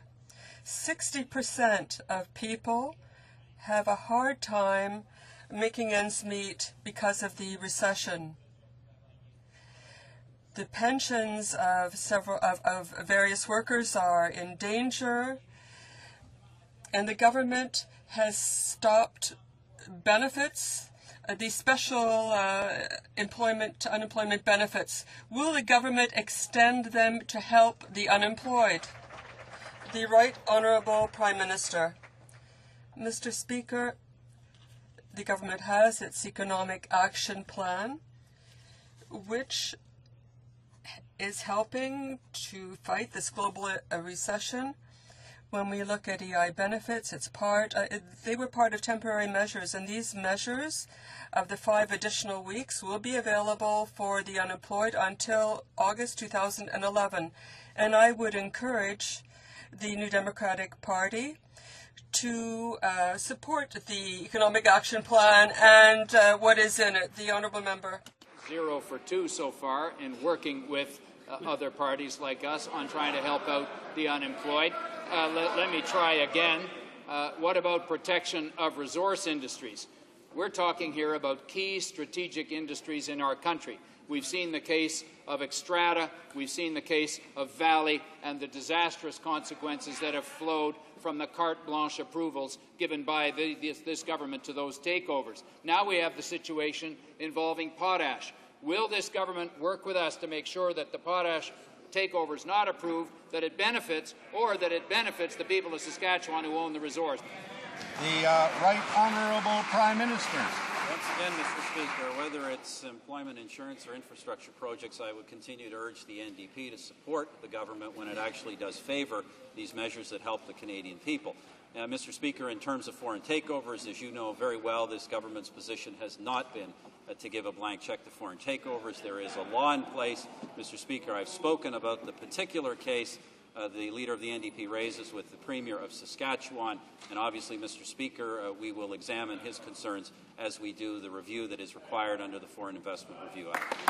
The Honourable Member for Kings Hants. Speaker, the Governor of the Bank of Canada has joined a growing list of voices opposed to the government's census changes. Mark Carney has said that the changes will make his data, the data he uses to make his decisions, less reliable. This will harm his ability to know where the economy is going. Will the minister listen to the Governor of the Bank of Canada and restore the long-form census and give the Chief Architect of Canada's monetary policy the reliable information he needs to make good decisions to do his job? The Honourable Minister of Industry. Mr. Speaker, what I can say to this House is that I haven't indeed spoken to the Governor about his concerns, and I'm quite confident that we can find a way to work together so that his concerns are indeed met, Mr. Speaker. What I do find shocking, though, Mr. Speaker, is that the Liberal Party and its coalition partners so willingly are sanctioning the idea that we could sanction Canadians with jail time or with fines to pursue what they think is right. Mr. Speaker, we think there's a reasonable and balanced approach, and that's what we're doing. The Honourable Member for Kings Hants. Mr. Speaker, fear-mongering is not a balanced approach. Monsieur le Président, les organismes... Mr. Speaker, charitable organizations also disagree with the changes to the census. They need the information of the census to make sure that their assistance goes to those who need it the most. Why are the Conservatives attacking charitable organizations which help the most vulnerable? The Honourable Minister of Industry. Mr. Speaker, we don't feel it appropriate to oblige Canadians to provide, under threat of sanctions, to provide private and personal information. We believe that there is a better approach, a fairer approach, a balanced approach that can get the information that is useful and usable for Canadians, and at the same time not threatening Canadians with the coercive power of the state with jail time or other sanctions. The Honourable Member for St. John South Mount Pearl. In May, this Conservative government promised there would be an open competition for Canada's next generation of fighter jets. Then over the summer, they said it wasn't necessary. Then they said it had actually taken place in 2001, but in the United States. Why is this Conservative government throwing the rule book for fair competition out the window? And why would they do it for Canada's largest military purchase, a $16 billion purchase, instead of trying to save taxpayers' money and ensuring industrial benefits for Canadians? The Honourable Minister of Public Works. Thank you, Mr. Speaker. It's great to be back in the House. Good to see you and back representing the good people of Edmonton Spruce Grove. On the issue of a competition, Mr. Speaker, there was an international competition. In fact, the Liberals were part of that competition, so they should know it very well. Holding another competition would risk the future of our aerospace industry because any delays, frankly, would be slamming the doors shut on Canadian jobs and Canadian companies. I'd ask the member opposite, why would the Liberals take such a risk? Honourable Member for St. John South Mount Pearl. Risk is open competition. An access to information request by media uncovered a truth from the secretive Conservative government. A plan written by D&D called for a competitive process that would run in 2010. They needed a competition to find a fighter jet that would suit their needs. Instead, the Conservative government decided to proceed without competition, arbitrarily making this decision. I asked the Minister of Defence, when exactly did the open competition he promised change, and who exactly made the decision to do so? Honourable Minister of National Defence. Well, Mr. Speaker, what the member opposite has said is patently false. That is absolutely not the position that was taken by the Department of Defence. But let's take it out of the realm of the partisan. Let's take it away from individuals without credibility who are criticizing this. Let's listen to the Chief of the Air Staff, Lieutenant General Andre Deschamps, himself a pilot, himself a member of the Canadian Forces in the Air Force for many years. He says, analysis of our mandatory requirements for Canada's next fighter jet made it clear that only a fifth-generation fighter could satisfy these requirements in the increasingly complex future security environment. The Lightning II is not only the only fifth-generation aircraft available to Canada. Not only that, but the F-35 offers the best The Honourable Member for Chicoutimi-Le Fjord. The government seems hell-bent on ending the long-form census for ideological reasons, and yet this decision will lead to additional costs for Quebec, the provinces, and business. Further, the voluntary census is not reliable to a point such that Americans will refuse to use these data. How can the government maintain a decision which will reduce the reliability of data and which will lead to additional costs? The Honourable Minister of Industry. Mr. Speaker, our approach is a very fair and reasonable one. We want to find a better balance between gathering the necessary data and protecting Canadians' right to privacy. That we want to strike this balance between rights and information. The Honourable Member for Chicoutimi-Le-Fjord. The Federation of Francophone and Acadian Communities feels that the government's decision to abolish the long-form census violates the Official Languages Act, since there will no longer be reliable data on official languages, which is necessary to properly serve Francophone communities. Why is this will this government not give up on its wrong-headed ideological decision to abolish the long-form census? The Honourable Minister of Industry. Mr. Speaker, when I made the announcement last summer, we said that there would be 2 additional questions in the mandatory census, and this would be in order to protect the rights of official language minorities. Chances, and we will continue to do so. L'honorable député de Chambly. The Honourable Member for Chambly-Bordua. The forestry crisis is far from over, Mr. Speaker. Mill closures by Abitibi Water in Gatineau and Dolbeau-Mistassini reminds us that workers in the region need assistance to weather the crisis. However, on September 11th, this government, put an end to the pilot project which sought to add an additional 5 weeks of benefits. How can the government be so insensitive as to cut the employment insurance system in the midst of a crisis, Mr. Speaker? The Honourable Minister of Human Resources. Thank you, Mr. Speaker. Mr. Speaker, our government took action quickly by introducing our economic action plan to assist workers during the global crisis. We introduced temporary, targeted measures to help people who are the hardest hit by the recession. We were clear that these measures would be temporary, but we also added unprecedented investments to help in providing training. The Honourable Member for Saint-Lambert. Mr. Speaker, when they were in the opposition, the Conservatives denounced the Liberals' pillaging of the Employment Insurance Fund, but today they're doing the same thing. They're preparing to dip in to and remove $20 billion from the from the Employment Insurance Fund during these times of crisis when people are in need.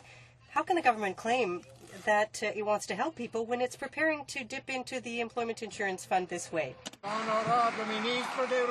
Honourable Minister for Human Resources. Mr. Speaker, as I just said, we wanted to help the people the hardest hit by the recession.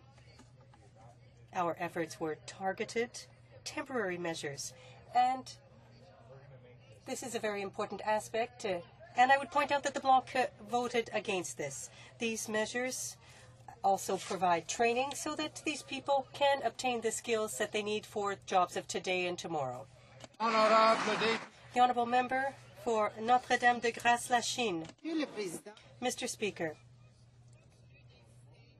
the Conservatives continue to focus on building mega jails, but they are hiding from Canadians how much these prisons are going to cost.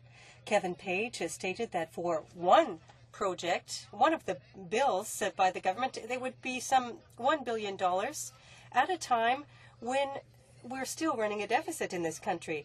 How much will these mega prisons cost? Can the minister tell me? Mr. Speaker, our government has been very clear that our first priority is the safety and security of Canadians, and we are prepared to put dangerous offenders in prisons.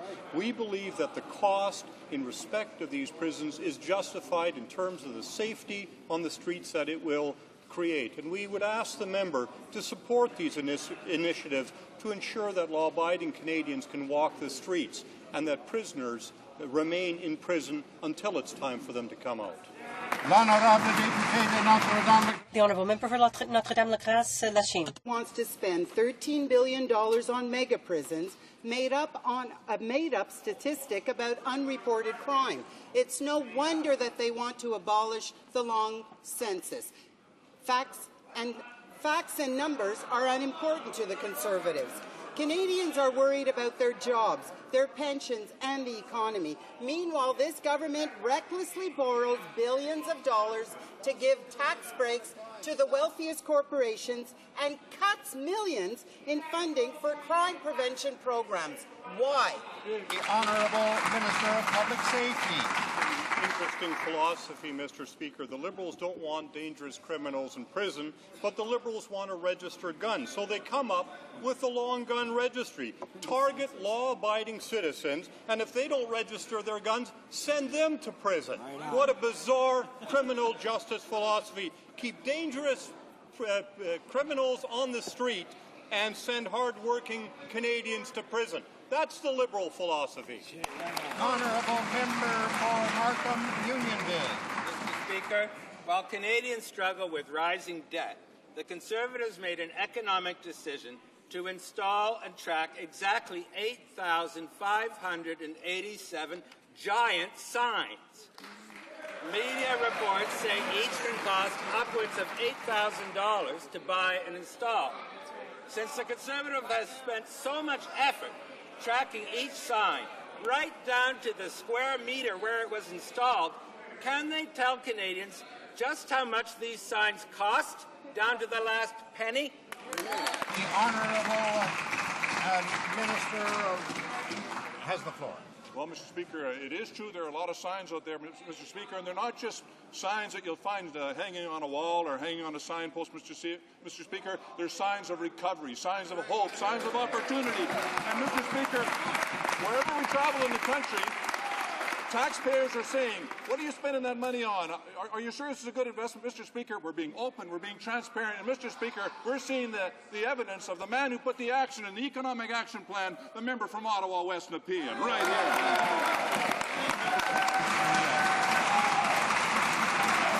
Order.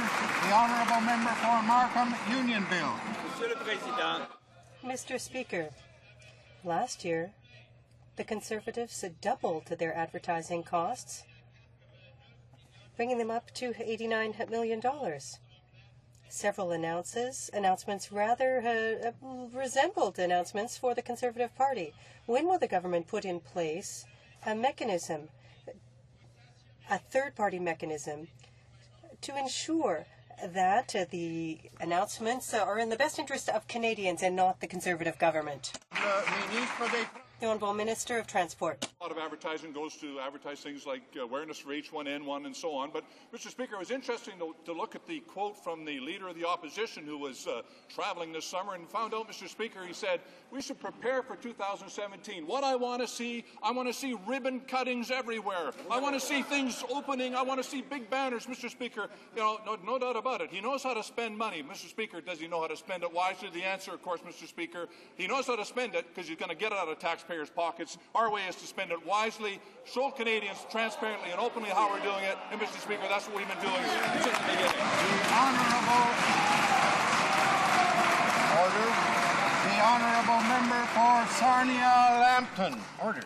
Mr. Speaker, our government understands the difficulties of Canadians living with multiple sclerosis. Can the Minister of Health share with this House her latest efforts with respect to research on the possibilities associated with CCSVI? Good question. The Honourable Minister of Health. Thank you, Mr. Speaker. Mr. Speaker, my thoughts go out to all those who suffer from MS. Our government, with the provinces and territories, are speaking with one voice. At the last week's health ministers' meetings, my colleagues and I agreed on the importance of accelerating research so that families can make informed decisions about the MS treatment options. We will move as quickly as possible based on the best available science. If the experts advise in favour of clinical trials, our government, working with the MS Society and provinces and territories, will ensure they are fully funded. Thank you, Mr. Speaker. The Honourable Member for Outremont. Mr. Speaker, Canada has lost 250,000 full-time jobs since October 2008. Stimulus spending is up against a deadline of March 2011, and municipalities are penalized. At the same time, several cities want federal participation for sports facilities. The Quebec City is in the running for the Olympics in 2012, and the Nordiques are coming back. And I see, in fact, that they've forgotten their jerseys today. But at any rate, today, does the government intend to, yes or no, work with the provinces and the cities which wanted to build new sports infrastructure? Well, Mr. Speaker, of course, many Canadians are proud sports fans, and Mr. Speaker, they support their sports teams wherever they happen to be in all regions of this country, and that's great to see. That brings not only cultural opportunities, but also economic opportunities across the country. Mr. Speaker, these initiatives are primarily led by private sector interests. Mr. Speaker, in the case of the NHL, these are wealthy owners along with wealthy hockey players that bring us a lot of fun, Mr. Speaker, but they need to take the lead on this, and we look forward to any leadership they might show in the private sector as we move forward with this kind of initiative. The Honourable Member for Outremont. Speaker, our manufacturing sector continues to get hammered, bleeding off a further 25,000 jobs in August. Right now, we're looking at $60 billion in tax decreases for Canada's most profitable corporations, $15 billion in profits for the banks for the first 9 months of the year. But don't worry, they're planning to share it with themselves, $7.5 billion in bonuses for bank executives. Shameful. Mr. Speaker, when is the government going to understand that billions for banks doesn't signal recovery for unemployed Canadians? What concrete measures are planned so that the economy doesn't stall further? The Honourable Minister of Finance. The member opposite should get his facts right. We went through a difficult time in Canada during the recession that came from outside this country. And we did lose almost 400,000 jobs. But as of today, we've recovered 430,000 net new jobs in this country. We've recovered more than all the jobs that were lost during the recession. Why is that? Because of sound economic management, which is admired around the world. Thank you, Mr. Speaker. The Honourable Member for Montmorency, Charlevoix-Haute-Côte-Nord. The Conservative government maintains that before committing funding for Quebec City's bid for the Olympic Games, the city must have prior confirmation that its candidacy has been retained for organizing the Games. My question is simple. Is this still the government's position? The Honourable Minister for Intergovernmental Affairs. This government's position is clear, Mr. Speaker. While we are great proponents of professional sport, it is up to the private sector to take charge. Having said that, if our government must play a role in the funding of infrastructure, sports infrastructure, it will do so equitably and fairly throughout the country. The Honourable Member for Montmorency, Charlevoix-Haute-Côte-Nord. I'd like to remind the Minister, Mr. Speaker, that that's not the question I asked. I'm going to give an example. In 2001, Paul Martin and the current Minister of Finance, who at the time was Minister of Finance at Queen's Park, both earmarked $500 million to the City of Toronto for their bid for the Olympic and Paralympic Games in 2008, which Toronto did not get. That's a double standard. Why is the government refusing to invest in a multi-purpose developmental project like the Quebec Amphitheatre, a project that not only has the support of the City of Quebec, but also the Government of Quebec? The Honourable Minister of Intergovernmental Affairs. Mr. Speaker, our position has not changed. Having said that, with respect to Quebec's candidacy for the Olympics, the government has always invested in cities that have qualified. Now, having said that, I'd like to remind the member for Montmorency that his colleague in the bloc in the Quebec City riding said in 1993 that public funding should not be used to fund those kinds of initiatives. Member for York West. Mr. Speaker, 9 million Canadians don't have a retirement pension plan. In the private sector, the problem is particularly serious, where 73% of employees don't have any retirement savings. This Conservative government seems to have plenty of money for planes and prisons and 3-day G20 photo ops, but why have they still done nothing to help with the pension crisis that is threatening so many Canadian families? Honourable Minister of Finance. Mr. Speaker, we're all committed to ensuring that Canadians have the best possible retirement income system. We've been listening to Canadians in public consultations. So have several of the provinces gone out and listened to Canadians and make sure that we arrive at the correct solutions. Our officials continue to work on this since we had the Federal, Provincial, Territorial Finance Ministers meeting on Prince Edward Island in June. It is a complex issue, and it has to be worked out between the federal government and the provinces, and we're working in that cooperative way. The honourable member for York West. Thank you very much to the Minister for that answer, but we've been hearing those answers for at least 600 days or more. Canadians continue to look for concrete action.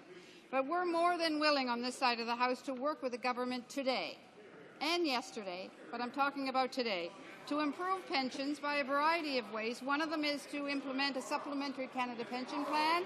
Number 2 is a stranded agency to help companies going bankrupt. And third is to make changes to the bankruptcy law. We're willing to do that today. Is the government willing to commit today to working with us to bring in real pension reform? The Honourable Minister of Finance. What the party opposite, what the official opposition actually had suggested in this House was some sort of voluntary new CPP method, which was rejected unanimously by our partners in the Federation when we met and discussed this issue, because it won't work and because the CPP would be unable to administer it. So if the opposition is prepared to work with us on the constructive solutions that most of the provinces agree with, we're more than happy to work with you on those. The honourable member for Halifax. Mr. Speaker, last year Canadians spent some $25 billion on prescription medications. This cost could be cut by half with an insurance plan for the country, but the federal government is not showing inner leadership in this area. The minister was absent from the Ministers of Health meeting, the meeting with the Health Association. So when will the government listen and take steps to reduce the cost of prescription drugs? The Honourable Minister of Health. Thank you, Mr. Speaker. Mr. Speaker, our government recognizes the importance of affordable access to drugs as part of the Quality Health Care Program. That is why we will continue to honour the 2004 Health Accord, which provides $41.3 billion in additional funding to provinces and territories. Mr. Speaker, as part of the Accord, our government agreed to a shared agenda with provinces and territories to improve our collective management of pharmaceutical products, recognizing our complementary roles in the sector. In addition, Mr. Speaker, we've made investments in Health InfoWay, a number of other projects that are important to provinces and territories, and we'll continue to do that. Thank you, Mr. Speaker. The honourable member for Halifax. Mr. Speaker, prescription drugs are the fastest growing part of healthcare costs, and they're threatening the sustainability of our universal system. But there are solutions. France, Sweden, the UK, Australia, New Zealand, they all have universal drug insurance programs. Their citizens spend up to 50% less for drugs than Canadians do for the same medications. So my question is, why is the government sitting on its hands when Canadians are desperate for a workable solution to their unaffordable drug bills? Honourable Minister of Health. Thank you, Mr. Speaker. Mr. Speaker, again, our government continues to be a large player of pharmaceutical benefits, spending approximately $6 million last year to cover pharmaceutical products and medical supplies and equipment for diverse populations of individuals, including First Nations and Inuit. The responsibility is with the provincial and territorial governments to decide whether or not to provide their residents with publicly financed drug therapy. Thank you, Mr. Speaker. The honourable member for Cumberland, Colchester, Musquodoboit Valley. Mr. Speaker, our Conservative government strongly supports our troops. Since we formed government in 2006, we have drastically increased support for our brave young men and women in uniform while they are abroad. And we also provide more assistance to help them reintegrate into civilian society when they return home to Canada. Can the Minister of Veterans Affairs please tell the House what our Conservative government has done to stand up for our young veterans? The Honourable Minister of Veterans Affairs. Mr. Speaker, I'd like to thank the member for his question and for his concern with the veterans. And I also want to thank him for his work on the Standing Committee. Yesterday, Mr. Speaker, we announced $2 billion to support our veterans, people coming back from Afghanistan with serious injuries. We put in place 3 measures to support our veterans,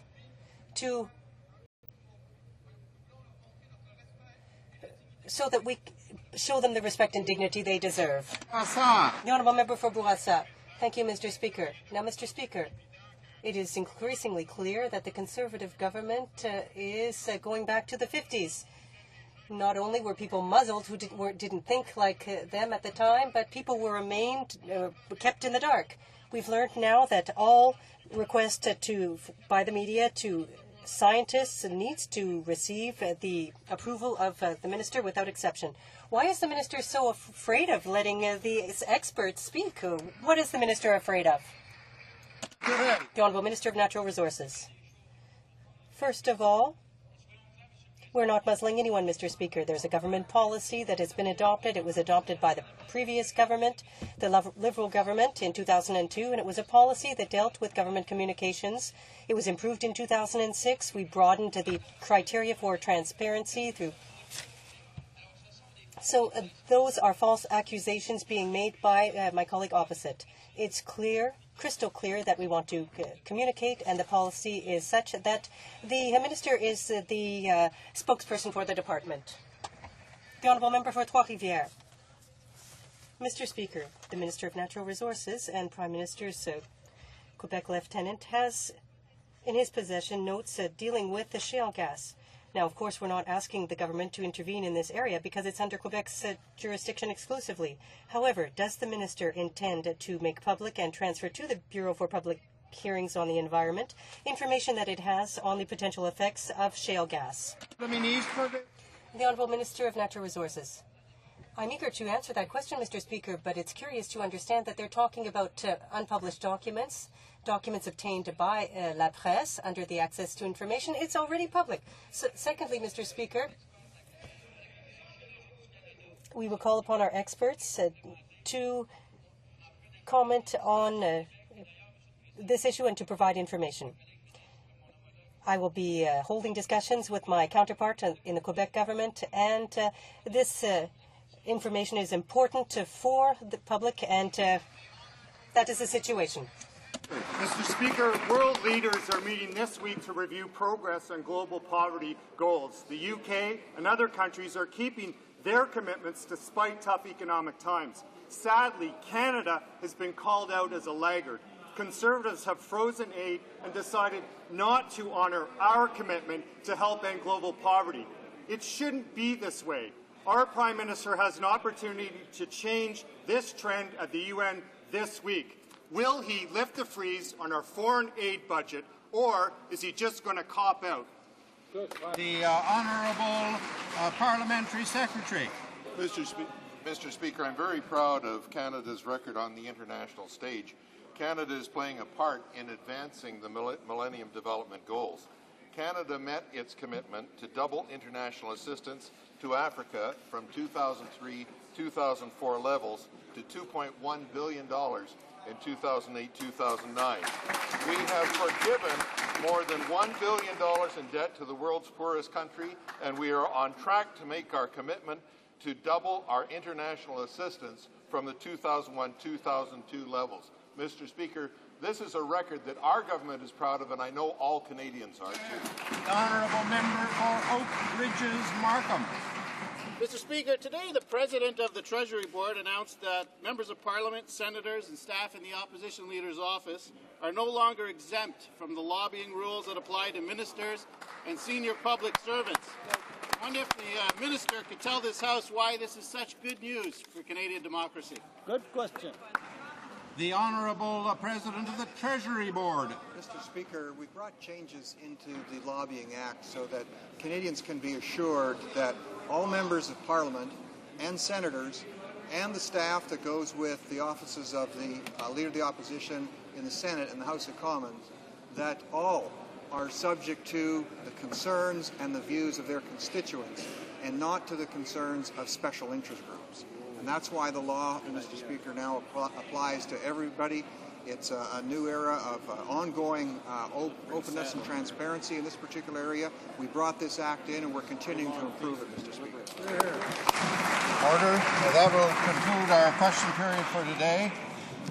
The Honourable Member for Cypress Hills Grasslands is rising on a point of order. Mr. Speaker, I rise today on a point of order with regard to the point of privilege raised by the NDP member of Sackville Eastern Shore on November 3rd, 2009 during the second session of the 40th Parliament and the subsequent finding of a prima facie case of privilege by yourself, Mr. Speaker. Mr. Speaker, the case revolved around a 10%er that was sent into the member's riding, which talked about the long gun registry, has a picture of a duck hunter on it, and it says, Mr. Speaker, the failed long gun registry, hard on farmers and hunters, useless against real criminals, talked about how the local MP has worked to support the registry. And then it asked the question, is that the support that you would expect from your local member of Parliament? Now, Mr. Speaker, if you recall, on November 3rd, 2009, you'll find it now at page, I think it's 65, 68 of the debates, the member for Sackville Eastern Shore rose in this House with a great deal of indignation. He loudly protested the 10%er that was sent into his riding, which suggested that he, Mr. Speaker, heaven forbid, that he might support keeping the wasteful and ineffective long gun registry. He called such a suggestion, Mr. Speaker, he called it an outright fabrication of the facts and... Order. Order. I need to hear what... It wasn't a question of privilege. It was a point of order. I want to hear what this has to do with the rules of the House. I've heard absolutely nothing on that subject yet. This is a point of order that we're hearing. It's got to have something to do with procedure. Householders may have been a question of privilege, but they aren't procedure. I'd like to hear what the procedural point is. Thank you, Mr. Chair. I'd just like to lay out a bit of introduction, and then I will certainly get to that. He positively stated that he had worked to get rid of the long gun registry for 12 and a half years. He claimed his reputation had been deliberately impugned and that the situation was intolerable.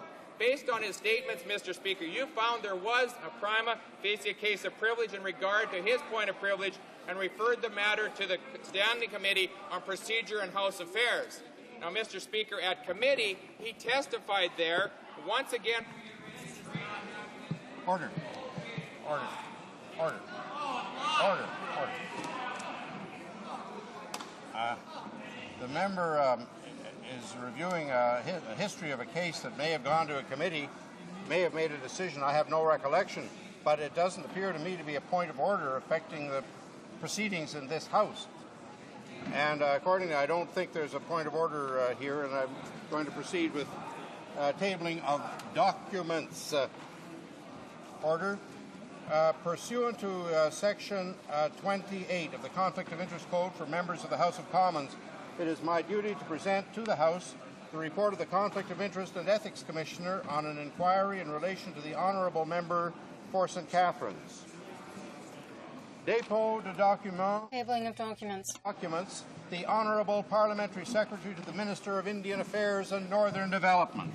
Thank you, Mr. Speaker. It's nice to see you back in the House. Mr. Speaker, under the provisions of Standing Order 32, subsection 2, I have the honour to table in both official languages copies of 3 annual reports for 2007-2008, including the annual report of the Implementation Committee on the Gwich'in Comprehensive Land Claim Agreement, the annual report of the Implementation Committee on the Sahtu, Dene, and Métis Comprehensive Land Claim Agreement, and thirdly, the 2007-2008 annual report of the Inuvialuit Final Agreement Implementation Coordinating Committee. The Honourable Parliamentary Secretary to the Government House Leader. Mr. Speaker, pursuant to Standing Order 36.8, I have the honour to table in both official languages the government's responses to 64 petitions. Wow. Dépôt de documents. Tabling of documents. Introduction of government bills. Déclaration de... Statements by ministers. Reports from interparliamentary delegations. Presenting reports from committees. Member for Charlottetown. Thank you very much, Mr. Speaker. Mr. Speaker, I have the honour to present in both official languages the following 4 reports of the Standing Committee on Public Accounts. The first report, Mr. Speaker, is the 15th report on selected departmental performance reports for the 2008-2009 Department of Industry and Department of Transport. The 16th report, which will be tabled in this House, Mr. Speaker, is report on Chapter 2, Risks of Toxic Substances of the Fall 2009 report of the Commissioner of the Environment and Sustainable Development. The 17th report is on Chapter 1, Evaluating the Effectiveness of Programs of the Fall 2009 report of the Auditor General. And lastly, the 18th report of the committee, that's Chapter 8, Strengthening Aid Effectiveness, Canadian International Development Agency of the Fall 2009 report of the Auditor General of Canada. Mr. Speaker, pursuant to Standing Order 109 of the House of Commons, the committee requests the government table a comprehensive response to these 4 committee reports. Thank you very much, Mr. Speaker. Presentation of committee reports. Introduction of private members' bills. Première lecture. First reading of Senate public bills. Motions. The Honourable Minister of State. Mr. Speaker, there have been discussions among all parties, and I believe you'll find unanimous consent for the following motion, that the membership of Standing Committee on Procedure and House Affairs be amended as follows. Mr. Rodney Weston, St. John, for Mr. Guy Lauzon, Stormont, Dundas, South Glengarry. Does the Honourable Minister of State have the unanimous consent of the House to propose this motion? Agreed. Is it the pleasure of the House to adopt the motion? Agreed, and so ordered. The Honourable Chief Opposition Whip. Thank you, Mr. Speaker. Mr. Speaker, there has been consultation with the parties, and you will note that there is unanimous consent for the following motion, that the list of members of the Standing Committee on Procedure and House Affairs be amended as follows. The member for Don Valley East, Ms. Ratansi, replaced a member for Mr. Cape Breton Canso, and the member Ms. Foote by the member for Notre Dame de Grace d'Achine, Ms. Jennings. As the honourable member, opposition House Whip have the unanimous consent of the House to introduce a motion. Agreed. House has heard the terms of the motion. Is it the pleasure of the House to adopt it? Agreed, and so ordered. The honourable member for Quebec. Mr. Speaker, there has been consultations among the parties, and you will note that there is unanimous consent for the following motion, that the list of members of the Standing House Committee on Procedure and House Affairs be amended as follows. Mr. Laframboise for Mr. Guimond Haute-Côte-Nord. As the honourable member for Quebec have the unanimous consent of the House for her motion. Agreed. House says her. No? Yes? Agreed. La Chambre l'a entendu. The House has heard the motion. Is it the pleasure of the House to adopt the motion? Agreed. Motion carried. Motions. Petitions. The honourable member for Hamilton East Stony Creek. Thank you, Mr. Speaker. I know I've been away a long time. It took a moment to recognize me. I have a petition, and you'll note, Mr. Speaker, the size of this petition. It calls for an act now for equal access to CCSVI treatment for Canadians living with multiple sclerosis. We all know family and friends who are affected by this ravaging disease, and the size of this petition made it possible for somebody to actually sign a petition on their own behalf, and I'm pleased and proud to present it here today. Thank you, Mr. Speaker. The honourable member for Okanagan-Shuswap. Thank you, Mr. Speaker. I have a pleasure to present 2 petitions signed in my constituency of Okanagan-Shuswap. Both petitions call upon Parliament and those of the G8 and G20 to provide a substantial amount of money and resources over the next 5 years to support workable health care systems, put in place necessary structures to train and sustain sufficient numbers of frontline nurses, midwives, and healthcare educators, and provide education on vital and appropriate maternal and child health policies. Thank you, Mr. Speaker. The honourable member for Edmonton Strathcona. Thank you, Mr. Speaker. It's my pleasure to table a petition by hundreds of residents of Cardston, Alberta. They are petitioning the government to revisit the decision to close post offices. They say that the Liberal imposed a moratorium on post office closures in 1994, and they're concerned the government is considering lifting that moratorium. They're concerned about the fate of their post office. Thank you, Mr. Speaker. The honourable member for Hamilton Mountain. Thank you very much, Mr. Speaker. I rise to table a petition today on an issue that is gaining public momentum and that is of critical interest to the over 55,000 Canadians living with MS. In my hometown of Hamilton, the recent publicity about Mary Jacobs' treatment in Costa Rica has done much to raise awareness about the potential of an endovascular surgical procedure first pioneered by Dr. Zamboni. Petitions are now flooding in, urging the Government of Canada to accelerate pilot testing and treatment, increase research support, work with the provinces and territories to obtain advice and evidence-based information about CCSVI treatment, and take a lead role on the basis of this evidence in encouraging the swift adoption of the procedure in territories and provinces. While I know that House rules do not allow me to explicitly endorse petitions, let me just indicate how pleased I am to be able to table this petition in the House today. The honourable member for Burnaby Douglas. Thank you, Mr. Speaker. I'm very pleased to table a petition signed by over 300 residents of Greater Vancouver, including many from my constituency of Burnaby Douglas. These petitioners note the over 50-year relationship between Canada and Taiwan, the over 150,000 Taiwanese tourists who visit Canada each year, and the over 15,000 Taiwanese students studying here in this country.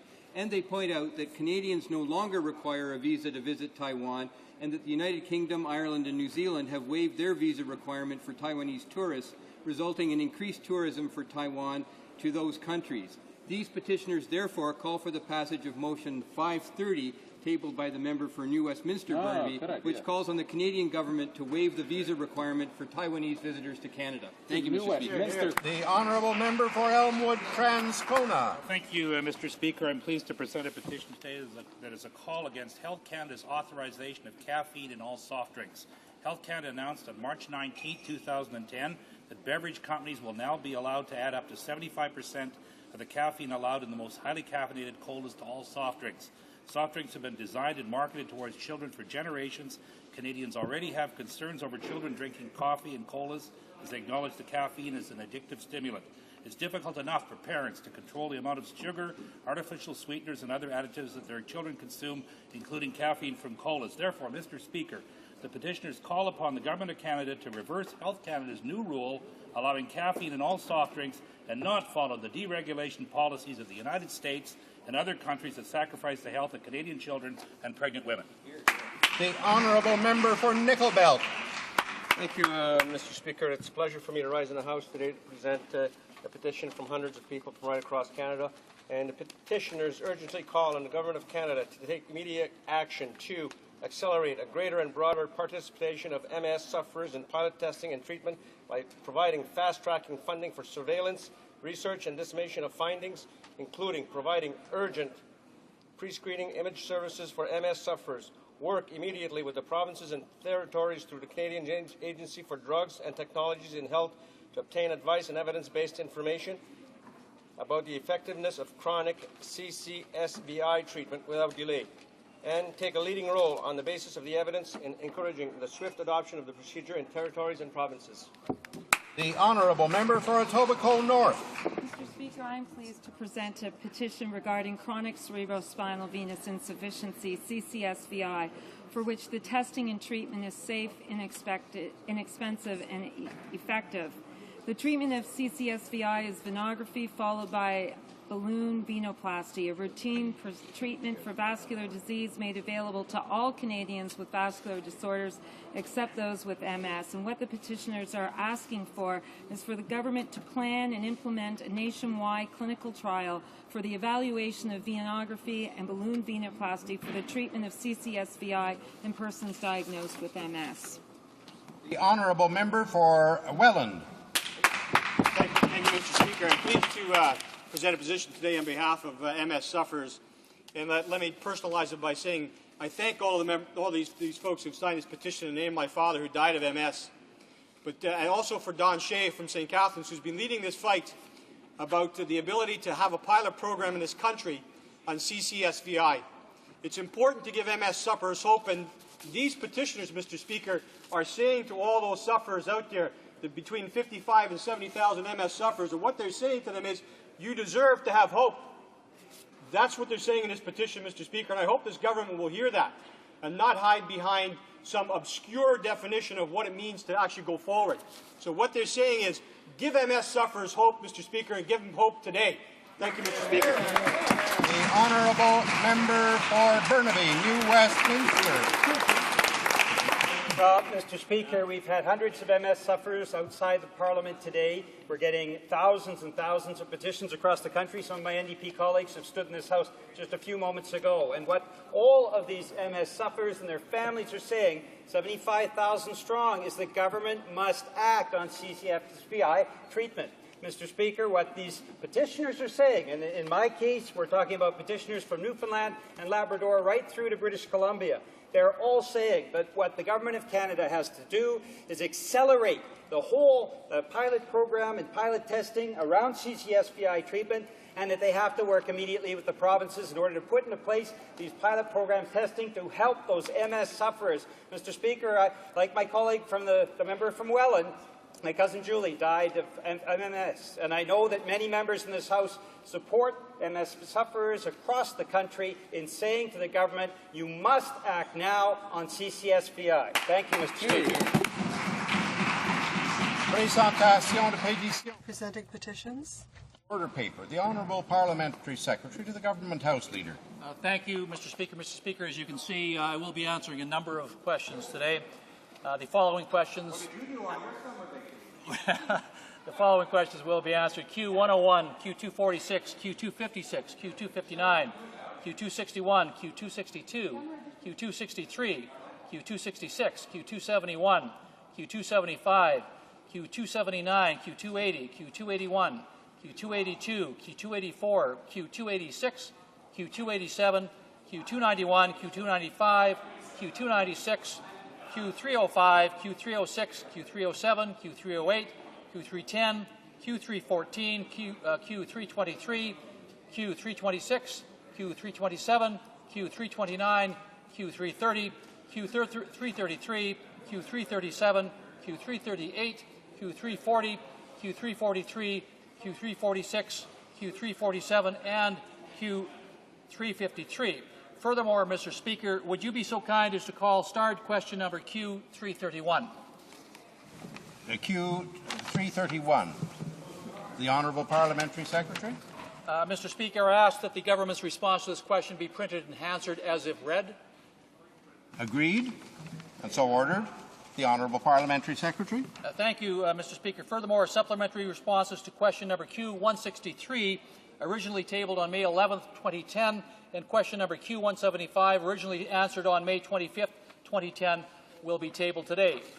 Finally, Mr. Speaker, if questions number Q241, Q242, Q243, Q244, Q245, Q253, Q254, Q255, Q257, Q258, Q260, Q264, Q265, Q267, Q268, Q269, Q270, Q272, Q273, Q274, Q276, Q277, Q278, Q283, Q285, Q288, Q289, Q290, Q292, Q293, Q294, Q298, Q299, Q300, Q301, Q302, Q303, Q304, Q309, Q311, Q313, Q315, Q316, Q317, Q318, Q319, Q320, Q321, Q322, Q324, Q325, Q328, Q332, Q334, Q335, Q336, Q339, Q341, Q342, Q344, Q345, Q348, Q349, Q350, Q351, and finally, questions Q352 and 354 could be made orders for returns. These returns would be tabled immediately. Is it the pleasure of the House that, and perhaps I could dispense with reading the list of questions, that the list read by the Parliamentary Secretary be made in order for return, and that these returns be tabled immediately? So those boxes are the returns. These are not matters for defence of the Parliamentary Secretary. Finally, Mr. Speaker, I ask that the remaining questions be allowed to stand. Agreed, and so ordered. Notices of motions for the production of papers. Oh, no, sorry, this is Monday. It's not. I have to advise the House that I've received a request for an emergency debate from the Honourable Leader of the New Democratic Party, and I'll hear from the Honourable Member for Toronto Spadina now on this point. Thank you, Mr. Speaker. Today I rise to request an emergency debate on the government's decision to scrap the mandatory long-form census. The importance and the urgency of this matter really can't be overstated. Plus de 350 organismes et groupes d'experts. More than 350 organizations and experts have denounced the government's decision to abolish the long-form census. Municipalities, healthcare providers, social agencies, non-profit sectors, they've all decried the proposed changes because they count on this information to do their work. Last week, even the Governor of the Bank of Canada, Mark Carney, said that scrapping the long-form census could hurt the bank's data on important issues affecting the economy, like productivity, labour data, household economies, all of which are vital markers for assessing the strength of our economy, Mr. Speaker. Cette chambre ne peut pas... This House cannot fulfill its mandate without the data collected thanks to the long-form mandatory census. We don't know where citizens are. We don't know what challenges they're dealing with. On census data, from Health Canada to Veterans Affairs and many other departments, and they're not going to be able to deliver on their responsibilities to Canadians or answer the questions that Canadians or members of Parliament have about the important issues facing us. The government made its decision to scrap the long-form census without really any discussion with parliamentarians, certainly the public, or even experts like the National Statistics Council, which it appoints precisely to provide this sort of evidence. And in talking with our members about the practical implications here, just to give one example, the member from Acadie-Bathurst was telling me that, it's not a question of going in and finding out what goes on in people's bedrooms. It is a question of finding out how many bedrooms there are compared to how many children there are, for example. We know that there's an overcrowding problem resulting from the crisis of affordable housing in this country. Just visit any remote First Nations community and watch 3 or 4 families with sometimes 15 or 16 people living in a house that was built by the federal government for only one family, and you'll see what I mean. Now, maybe the government doesn't want to know about rising inequality in our society and its impacts, and they prefer simply not to have the information. But that doesn't make that right. In fact, that's very short-sighted as policy. If we don't act immediately, Mr. Speaker, and I have to speak to the issue of the timeliness of this issue, if we don't act immediately, there will be irreversible damage to Canada's vital statistical resources, because the information collected in this census will simply not be comparable to information from past census processes. La date limite pour l'impression. The deadline for printing the census of 2011 is coming quickly. It's not too late, but time is limited. Mr. Speaker, to restore and protect the continuity and the comparability of our national data. And other countries are looking at us as well because they work with us in the assembly of data internationally, and they're worried about the quality of Canadian data that will result. So we can't afford missed opportunities here. There's virtually no more time left. Parliament has to debate it immediately. The implications are serious and significant, and I think, therefore, Mr. Speaker, it meets the test of a requirement for an emergency debate. Seul un débat d'urgence. Only an emergency debate will allow us to give this very important issue the attention it deserves. I hope that you will favourably consider this request. Merci beaucoup. Thank you. Well, I thank the honourable member for Trinity Spadina for raising this matter. I'm aware that his letter on this subject came in quite. Toronto Danforth. I'm sorry, Toronto Danforth. I'm sorry. I've mixed my. The summer has caused some confusion in my mind. Not addressing members properly in the House all summer. I've missed out. Sorry about that. Anyway, I think the letter came in, as I recall, in August on this subject.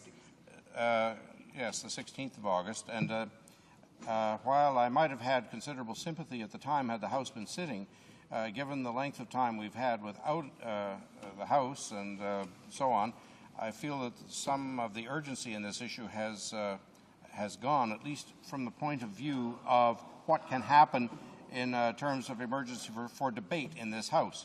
I note that there will be an opposition day within the next 10 days, and when that happens, if members feel this is an urgent priority, it can be moved as a subject matter for debate on that day or on a subsequent opposition day.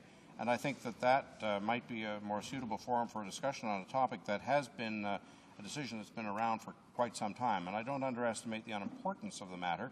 I simply indicate that in my view it's not something that, in my view, at this stage meets the exigencies of the standing order relating to emergency debates, and accordingly I'm going to deny the request at this time. Orders of the day. Order du jour. Government order. Resuming second reading of Bill C-17. The House, the honourable member for Windsor-Tecumseh had the floor for questions and comments consequent upon his speech. And he was asked a question, and therefore I call upon the honourable member for Windsor-Tecumseh if he wishes to respond to the comment that was made earlier and to continue with questions and comments. Thank you, Mr. Speaker. The question really was whether our opposition to this Bill C-17 and some of the arguments I made against it were timely, as opposed to some of the abuses that we've seen of human rights and civil liberties in this country historically. I think that's an interesting question in terms of, what do we learn from our mistakes in the past? Almost the suggestion being, well, if it happened in the past, we won't repeat it. When you look at the number of times, historically, we've made the same mistake. Usually in a crisis, governments panic, and they attack certain members of their society by undermining fundamental rights. And that is what this bill does. And I think more specifically, if we want to be a bit more timely, because one of the other parts of the question was, well, can we just rely on our courts to always protect our fundamental rights? We have a division of authority in this country, Mr. Speaker, and courts certainly have a role to play in protecting our rights by interpreting the Constitution and the Charter of Rights in that regard. But they also have, as I think our Conservative colleagues rarely will acknowledge, a deep respect for the role that we play as parliamentarians in passing laws. We have a responsibility as parliamentarians to protect fundamental rights. And we're not doing that by this legislation. And there's no reason to believe that our courts may very well find, as they have for part of this legislation, that it is within the Charter of Rights. That's not the end of it. We still have a responsibility to deal with that as parliamentarians. They have a responsibility not to interfere other than in the most egregious circumstances. And I want to point out, in fact, and it's one of the areas I've been critical of our judiciary. When we look at the process that has been gone through in the last 7 or 8 years around the security certificates, been any number of times we've had interpretations, particularly from the federal court, where they did not at the time protect fundamental rights. They have begun doing that, and they've started about 2006, 2007. But we went several years where those certificates were used clearly improperly. We finally got around, our courts finally got around to realizing that, and so I think we cannot rely exclusively on our courts to protect fundamental rights. We have to assume our responsibility, and supporting this legislation would not do that. This should be opposed. We should be striking this bill off our agenda. Questions and comments? Okay. Resuming debate, reprise de débat, the Honourable Parliamentary Secretary to the Minister of Indian Affairs and Northern Development. Merci, Monsieur le Président. Thank you, Mr. Speaker. To contribute to the debate on Bill C-17, this key piece of anti-terrorism legislation seeks to reenact, but with more safeguards, the investigative hearing and recognizance with conditions provisions, which we lost due to a sunset clause in March 2007. Mr. Speaker, the powers set out in this bill attempt to fill a gap in our national security law. Effectively, they focus much of their attention on the prevention of a terrorist offense. I think all members of this place can agree that unlike some other forms of criminality, a terrorist who is able to carry out an offense is attempting to injure and kill large numbers of people, making prevention an even more crucial policy goal. This point, that there is a qualitative difference between terrorism offenses and other regular forms of criminal activity, has been made by a number of terrorism experts. In this regard, the members of this House may wish to recall the testimony of Lord Carlisle of Beirut, the United Kingdom's independent reviewer of its anti-terrorism legislation, before the House of Commons subcommittee that reviewed the Anti-Terrorism Act in November of 2005. Lord Carlisle was asked whether there was really any difference between investigating terrorism as opposed to investigating organized crime. And he replied, I quote, "If I can, I'll just characterize one important difference between terrorist crime and normal organized crime, or what police in Northern Ireland call ODCs, or ordinary decent criminals, in a distinction that they make. With organized crime, it is often possible for the police investigating that crime to leave arrest until very late. Indeed, for example, there was a huge robbery at London Heathrow Airport a couple of years ago, and I'm still quoting the Lord.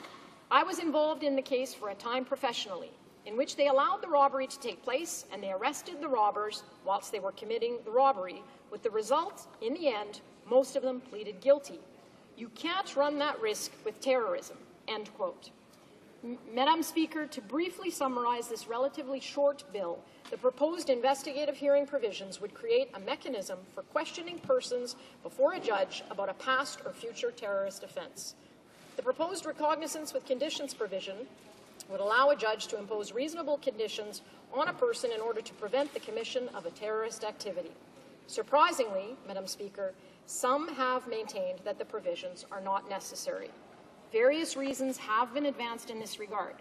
I would like to use my time now to address some of these arguments, as I think it is important to have an informed debate on these matters. Some say that since the provisions have never been used, they must not be a truly necessary law enforcement tool. I can't agree more, or I can't disagree more. Madam Speaker, this view is based exclusively on hindsight and not on foresight, which in the policing world, which I know very well as a member of the Winnipeg Police Service on a leave of absence, foresight is crucial. Proactivity is crucial. One could just as logically claim that because to date one's house has not burned down or one has never before become seriously ill, that there is no need to ever buy fire or life insurance. Given the existence of an ongoing terrorist threat, reliance on past experience alone is an insufficient guarantor of the future security of Canadians. Madam Speaker, another view advanced has been that the recognizance with conditions provision is unnecessary because other criminal code provisions could be used instead.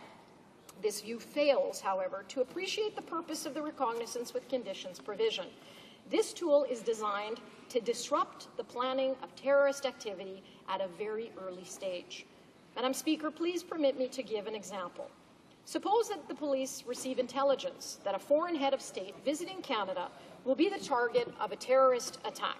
Therefore, They may have reasonable grounds to believe that a terrorist activity will be committed, but they may not have reasonable grounds to believe that a particular person is the one to carry out the attack, which is the standard required under our existing arrest laws. As a result, the person could not be arrested for conspiracy or under Section 495, subsection 1 of the Code. Similarly, Section 810.01 would not apply because it is targeted at those who, in part, it is reasonably feared will engage in a terrorist activity. Bill C-17 seeks to fill this gap by authorizing a peace officer to lay in information before a judge if he or she believes on reasonable grounds that a terrorist activity will be carried out and suspects on reasonable grounds that the imposition of a recognizance with conditions on a person or the arrest of the person is necessary to prevent the carrying out of a terrorist activity. Madam Speaker, some have also put forward the position that Bill C-17 infringes upon human rights. In rebutting this view, let me first begin with the investigative hearing provisions.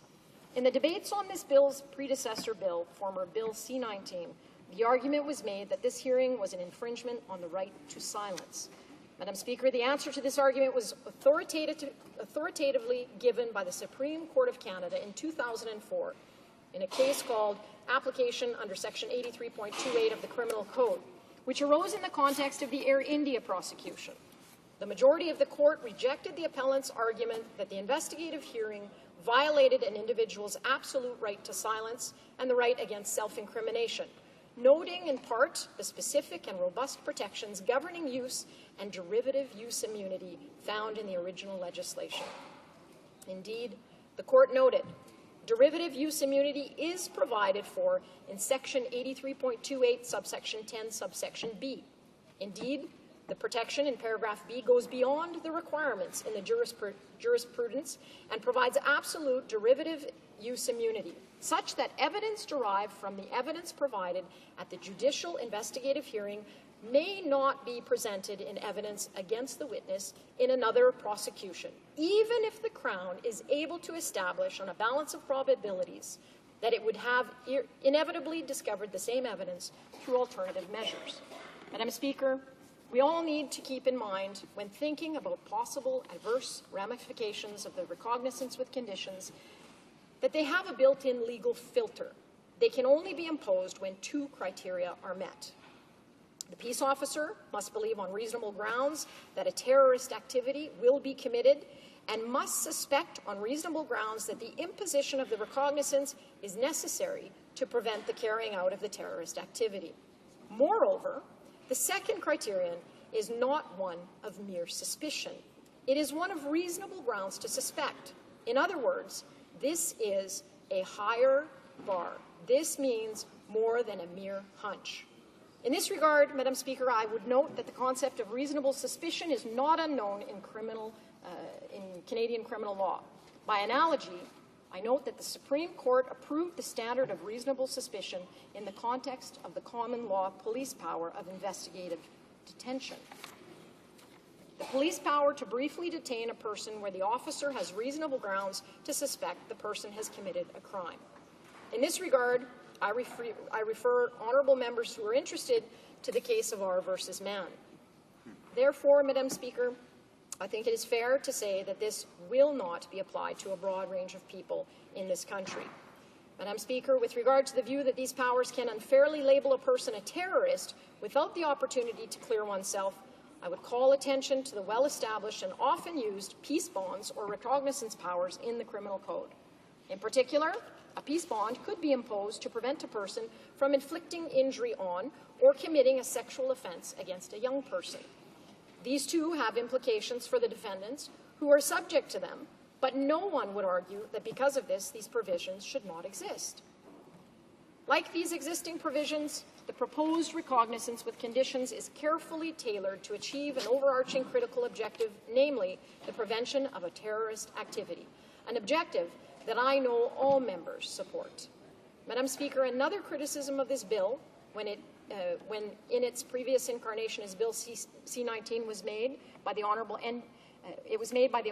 NDP member for St. John's East, and it went as far as to effect something like this, and I quote, When a bill allows for imprisonment for up to 12 months or strict recognizance conditions on individuals who have not been charged with any crime, it is contrary to the core values of our justice system. I disagree, and I'm going to prove that point immediately. I would point out that this accusation of fundamental unfairness cannot only be made of the recognizance with conditions provision found in this bill, it can also be equally made of all the peace bond provisions of the Criminal Code. Please allow me to set out for consideration and reflection by the honourable members the following peace bond provisions that contain this very same power to order up to 12 months imprisonment where a person refuses to enter into recognizance.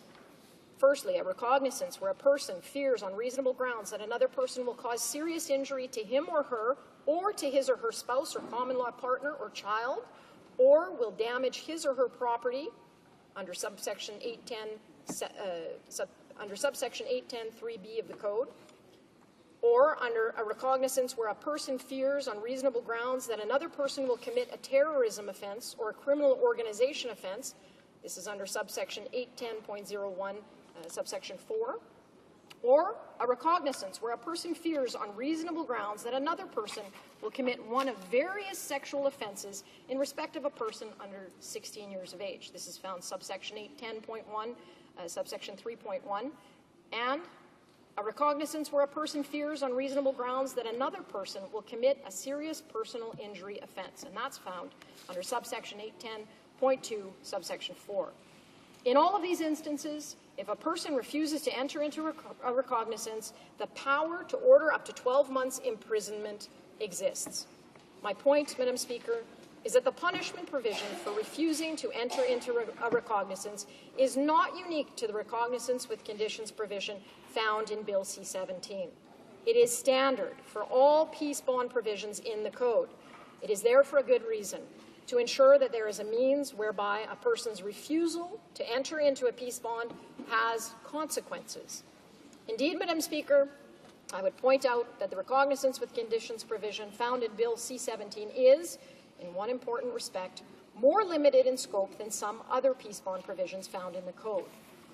Honourable members may recall that where there is a reasonable fear that another person may commit a sexual offence against a person under 16 years of age, or that another person may commit a serious personal injury offence, the recognizance can actually be extended from 12 months to 2 years if the person has been previously convicted of a similar offence. In contrast, in this bill, Bill C-17, the maximum period of time that a recognizance can be enforced is in fact 12 months. Changing gears a little bit, Madam Speaker, I wanted to briefly discuss some of the policy decisions that went into the development of this bill. You may recall that the House of Commons Subcommittee interim report on the Anti-Terrorism Act, the legislation which originally contained both of these schemes, recommended limiting the investigative hearing power to the investigation of imminent terrorism offences. Madam Speaker, the government has, for good reason, decided not to go this route. If this limit were imposed, it would exclude the possibility of holding an investigative hearing in respect of past terrorism offences. For example, if this recommendation were to be accepted, then if a terrorist group committed an offence and planned a subsequent offence or offences, in the investigative hearing, no questions could be asked about the offence already committed, even though such questioning could yield information that would be essential to the prevention of the planned subsequent offences. It is clear that this decision makes good policy sense and serves to better protect Canadians. Madam Speaker, another criticism that may be raised is that the bill does not totally reflect the judgments of the Supreme Court of Canada with regards to the investigative hearing provisions. As the honourable members may recall, the Supreme Court of Canada in 2004 rendered 2 decisions with regard to the investigative hearing. In one case, the Supreme Court held that the investigative hearing should presumptively be an open hearing, albeit this is a presumption that could be rebutted depending on the facts of the case. And in the other, which I've already referred to, the Supreme Court upheld the constitutionality of the investigative hearing. However, as part of this latter judgment, the Supreme Court extended the protection of use and derivative use immunity beyond the criminal proceeding context to cover extradition and deportation hearings. Madam Speaker, in my view, it is unnecessary for Bill C-17 to explicitly propose an amendment to extend the use of derivative use provision to extradition and deportation hearings, or to include a provision about the presumption of openness in such cases. It is obvious to me that, if enacted, Bill C-17 will be interpreted in light of the Supreme Court's conclusion on these issues. Madam Speaker, I've attempted to address some of the objections to the bill that have been raised in previous discussions. I hope that some of the reasons I have articulated will have resonated with my colleagues in this place, and that they begin to view these provisions as minimally intrusive, and ones that do not present a threat to the Canadian values, but actually protect them. Before I close, Madam Speaker, I want to reiterate that we have heard from police officers as well on this issue. I myself was a police officer when the Sunset Clause took away these powers, and I am here to say that I represent many police officers across this country who believe that this is essential to prevent any kind of terrorism attacks in the future. I would urge all honourable members in the House to please support Bill C-17, and in doing so, you would contribute once again to the safety and security of all Canadians. Thank you, Madam Speaker.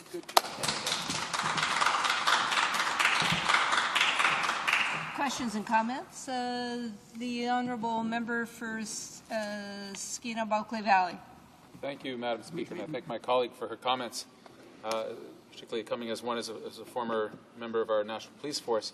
I guess the question I have for her, in the years that this bill has been introduced, it was created in an obviously different context from where we are right now. Soon after 9/11, many countries tried to shore up certain aspects of their security laws. This was Canada's effort. The government of the day included a sunset clause because it was understood at the time that in such a heated environment, sometimes governments will make decisions and make changes to laws that they don't necessarily want to have a permanent effect.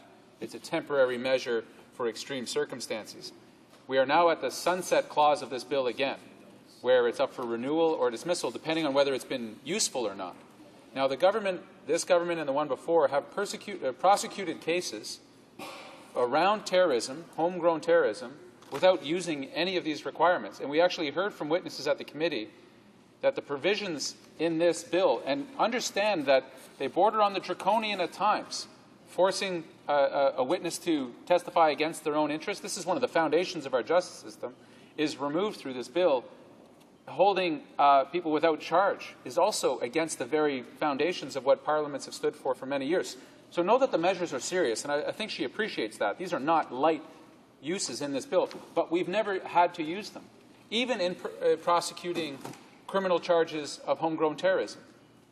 So in the balance that we try to establish here in Parliament as legislators between the rights of individuals and the protection of society, suspending a person's ability to not testify against themselves, suspending the rights of people who are then held without charge for a piece of legislation that does not get used even when we prosecute in criminal cases involving terrorism, does it not seem to her that we should allow the sunset to finally take place on this bill, that it was drawn up in a different context, that it has not been applied? It hasn't been applied. And even in moments when we've needed to apply the law, the force of the law, and all of our security details to terrorism, we haven't used this. So is it worth the continued sacrifice to have on the books in our Parliament and our land laws that so override basic fundamental human rights for a law that we simply have not used? The Honourable Parliamentary Secretary. Thank you, and I want to thank the honourable opposition member for the question, and I welcome him back to the House after a break. I am glad that he's asked this question, because there are a couple of elements in the question that I'd like to explain so that he really does understand how imperative this is to law enforcement and to this country as a whole. First and foremost, he mentioned that it hasn't been used. And yes, I agree it hasn't been used, but that doesn't mean that we will not need to use it in the future. We have seen escalation of arrests in terrorist activities or suspected terrorist activities. And I can assure you that as a police officer, and I am on a leave of absence, so I have every intention to return to my position as a police officer when I'm done helping to create some new laws here in the House. I know that this is a tool that will be used when appropriate, and when the honourable member mentions it hasn't been used yet, that clearly indicates to me that it is used only when it is absolutely necessary. And the officers that I have spoken with indicate that they believe that this is a tool they will unfortunately have to use in the future, and I would like to give them every tool open to them. I too am concerned always about the safety and security of Canadians, and I think that's why this bill must be adopted, because without this bill we cannot proactively deal with terrorism. And this bill also allows us not only to deal with future terrorist acts, but past terrorist acts, and that is crucial during investigation. And so I would urge this member to consider that this bill is the answer to protecting Canadians, both securely and providing for their rights. This is only going to be used in very serious cases, and I would urge the member to consider that and vote with us to ensure the safety and protection of Canadians. Questions et commentaires? Questions and comments? L'honorable député. The Honourable Member for Charlesbourg, Haute-Saint-Charles. Thank you. Madam Speaker, I'd like to ask a question of my colleague. She clearly outlined this bill. And there were 325 people killed in Air India. In the United States, there are some 300 million people, 3,000 people died. The events are of similar scope. When you look at the two, these terrorist attacks are similar in that way. So I'd like to ask my colleague, who is also in the police force before she joined the House, to shed some light on the situation. She's come here to help us with this. Could she tell us whether other countries have legislation similar to this one that we are going ahead with, which are designed to protect our citizens? The Honourable Parliamentary Secretary. I want to thank my colleague and welcome him back to the House. It's a pleasure to see everyone back after the break. Yes, there are other countries, in fact, that have adopted similar pieces of legislation which are designed to prevent acts of terrorism. In the United States, for example, there is a system with a grand jury. In the United Kingdom, namely an offence of failure to disclose information that would be of material assistance in a terrorism investigation to a constable. So very much the same, where you must divulge information. Australia and South Africa have also created investigative hearing procedures. And this reflects the ongoing concern, not only here in our country, but across the world, that terrorism acts will do harm to all of the people of this world. And so I urge, once again, members from this House to consider this very carefully. You don't have to wait for a tragedy to happen to act. We need to put forward preventative measures so that we can stop those tragedies like Air India, mentioned by my colleague. We must do this in order to ensure the safety and the security of Canadians here in this world. Questions and comments? The Honourable Member for Skeena-Bulkley Valley. Thank you, Madam Speaker, and I'm trying to follow my colleague's logic here in that the utility of this bill is to protect Canadians and keep them safe, but has not been applied. And we've had testimony from many who work around this specific type of law, which is very particular, that already in the legal definitions in Canada, they have the power to do the things to prevent terrorism. So in the draconian measures that we're talking about, and anecdotal officers have talked to me, doesn't cut it. We need to have legal experts come forward and say the law is deficient to protect Canadians. Whereas if we've seen in the terrorism cases that we have prosecuted in this country, if this law was so important, then certainly it would have been applied. If this was the critical piece of legislation that was missing prior to 9/11, and the government came up with this and said, this is what we need to keep Canadians safe, it would have been used in cases of homegrown terrorism, clearly. The draconian nature of this is that in this bill, C-17, you can hold somebody without charge for up to a year. No charges whatsoever.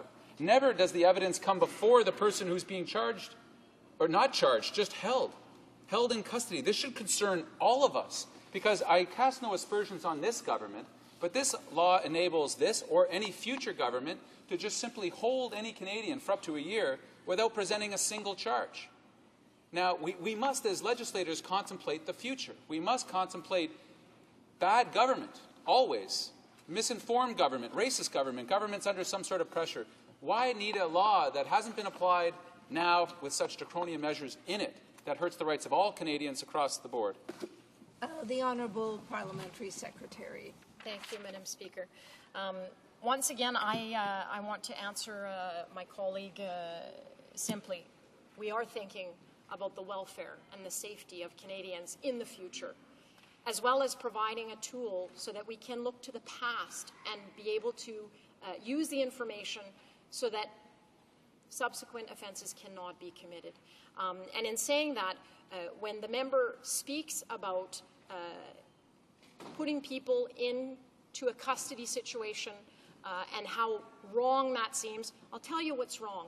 What's wrong is when we have terrorists who come into our countries and commit acts of violence against our people that end up breaking the rules of law, breaking the hearts and the hopes of the people of those countries. That's what's wrong. And if we don't have measures like this in place, we cannot prevent those acts from occurring. We cannot prevent those situations from breaking the laws that exist. And when someone testifies, for example, in a hearing, the member has said that they shouldn't have to testify against themselves. Well, that's why we've put in the derivative use immunity. That's why we say that no information that comes from these hearings will be allowed to be used in other judicial proceedings. I have the utmost confidence in the judicial and the police officers who will be using this tool, and so I urge all members to please vote with us on this bill. Resuming debate, the Honourable Member for Notre Dame-Lachine. Thank you, Madam Speaker, and thank you for giving me the floor. It's a pleasure for me to take part in this debate on Bill C-17, particularly because I was a member of the government, the Liberal government, at the time of September 11th, 2001. I took part in the committee that studied the bill that the Liberal government of the time had put forward in the House of Commons, which included those two sections, the two provisions that this Conservative government now wishes to resubmit. And Madam Chair and everyone listening at present, there was a great concern among most members at the time with regard to those draconian measures and human rights.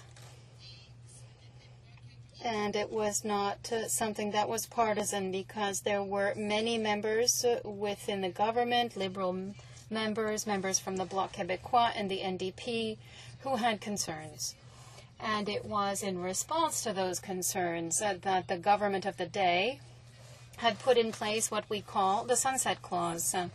And this in order to ensure that there was really accountability and monitoring, oversight of this legislation to ensure that abuses could not and would not in the future occur. And according to that clause, there would be a review after 5 years. And the two provisions in the legislation would come to an end. That sunset clause came into effect under the current government. And the Senate actually has done a major study in 2007.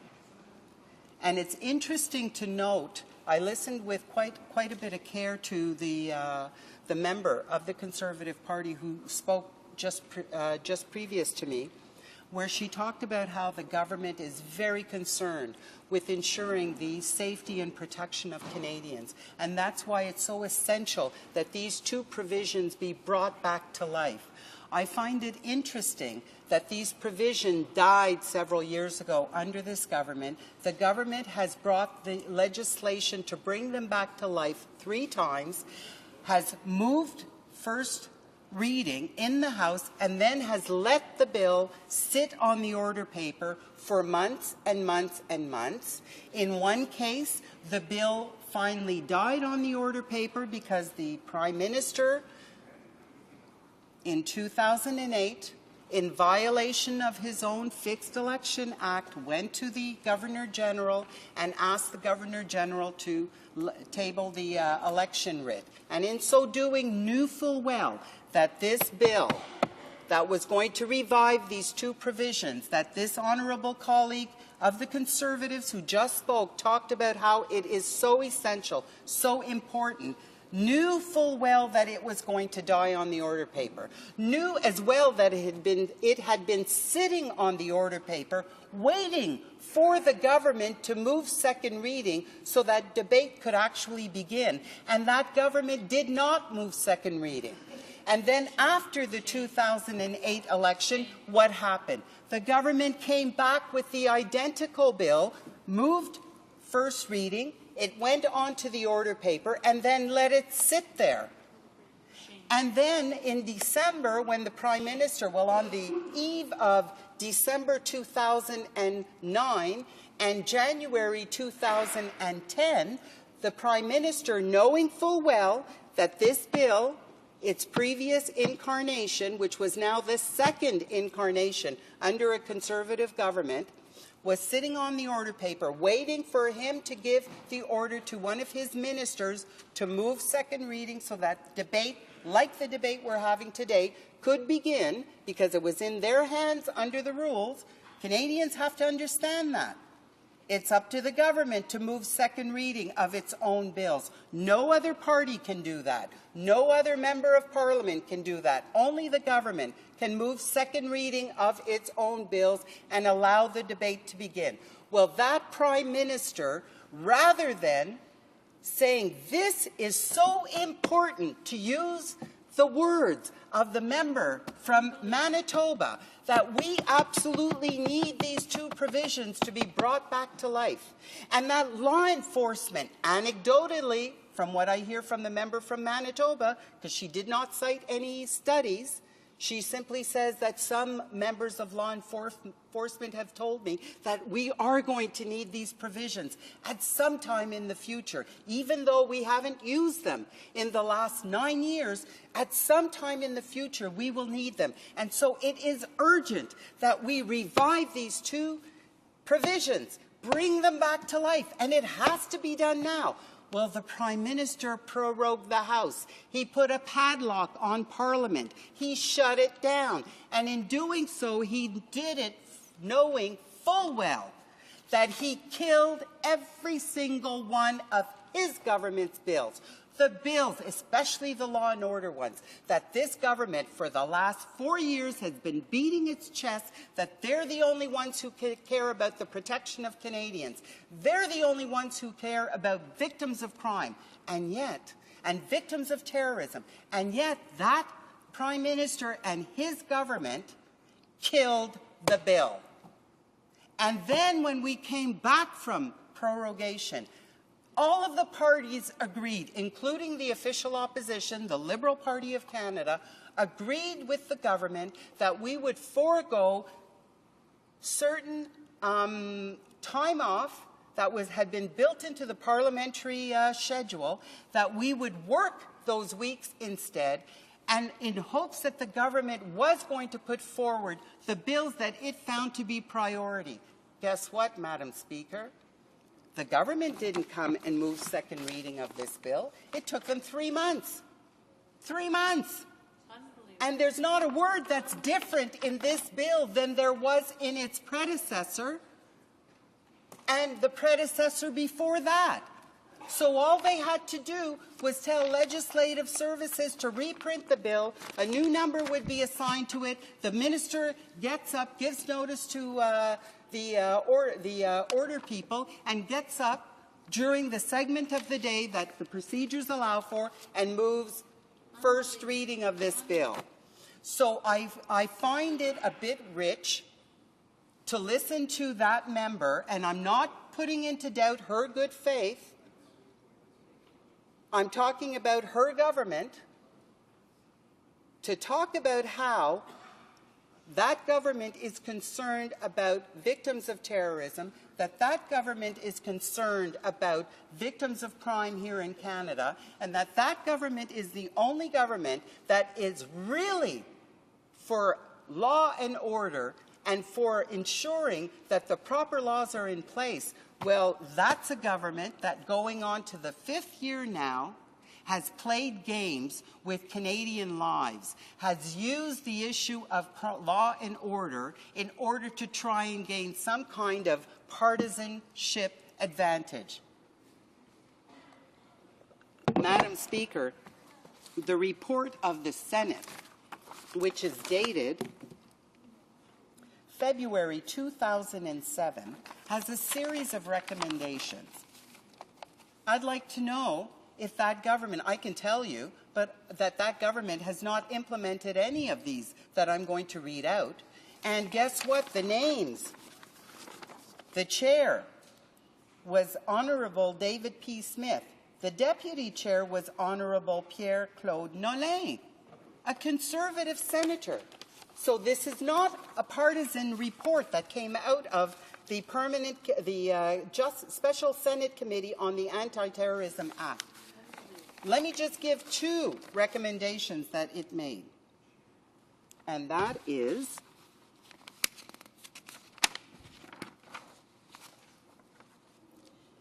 talking about racial profiling, and it recommends that the government, here we go, recommendation number 4, that in addition to implementing clear policies against racial profiling, all government departments and agencies involved in matters of national security and anti-terrorism engage in sufficient monitoring, enforcement, and training to ensure that racial profiling does not occur. The cultural practices of Canada's diverse communities are understood, and relations with communities are improved generally. That's a recommendation from February 2007, Madam Speaker. That's almost 3 years ago. It's over 2.5 years ago. That government has done nothing about it, yet they say they're interested in Canadians' protection. Let's look at another recommendation. Recommendation 2, that the government legislate a single definition of terrorism for federal purposes. It's been 2.5 years, Madam Speaker, that the Special Senate Committee on the Anti-Terrorism Act made that recommendation.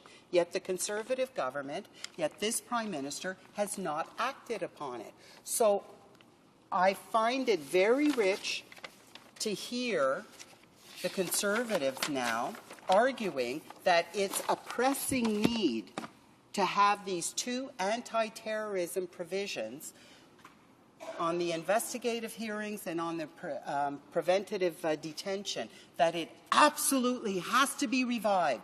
It has to be reenacted. It's essential because one day in the future we might need that. They have produced no empirical evidence. They have produced no studies. And as a colleague from one of the other opposition parties, I believe it was the NDP, made the point, that every single individual who has been charged with terrorism, as some people refer to it, homegrown terrorism, in Canada, the provisions of the criminal code that were used were not the provisions under the Anti-Terrorism Act. The criminal code and the regular provisions that we had even before 9/11 were sufficient for our law enforcement and our prosecutorial people to prosecute successfully. So all I'm asking is, would the government please do its job?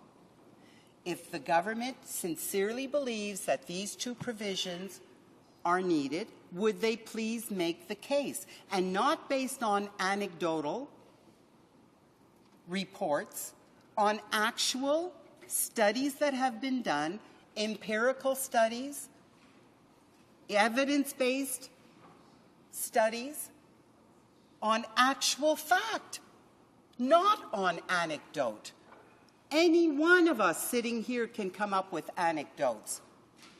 That's not governing. That's not a competent government. A competent government bases its policies, and policies, legislation is government policy, bases it on fact, on empirical evidence, on scientific evidence, not on anecdote, not on, well, it's my opinion and therefore that goes, and that's good enough because it's my opinion.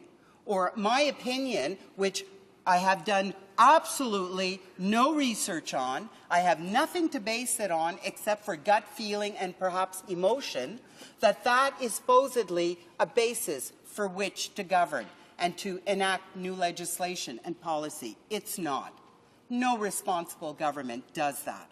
A responsible government actually gathers the facts, goes and talks to people who have made it their life's work to know the issue, all of the ins and outs of the issue, and has the expertise to provide solid, sound advice that's based on fact. This government, to date, from the debate I've heard, has not done that. So I'm asking this government to go and do its job. Go and do the job that it was elected to do, which is to be a responsible government, to be a competent government. And when it comes with the legislation, come with the facts, come with the reports that the government has to back it up, the empirical data, the scientific evidence, the actual facts, not on some whim, not on trying to gain partisan advantage and maybe destroy one politician and gain for another politician and gain a few more ridings and a few more seats, but none of it is based on fact, none of it is based on competency. It's based on whipping up emotion.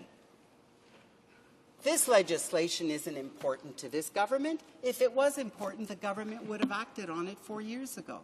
The government sat on its hands. The only reason why this government is bringing this legislation forward now is because it's hoping to change the channel. It had a disastrous 2010 to date. The Prime Minister padlocked Parliament and raised the ire of hundreds of thousands of Canadians, some of whom actually signed petitions, some of whom participated in rallies to denounce the government. And then it decided that it should build a fake lake in Toronto and waste $1 billion on photo ops for the Minister of Industry and for the Prime Minister. And then this summer decides that it's going to do away with the long-form census on the basis of state repression can never be justified, and will use a voluntary survey which will provide data that's just as good. Well, the experts, including business experts, have said that, one, that's not true, and secondly, if that argument has a solid basis, then why is the government allowing the short-term census to remain mandatory?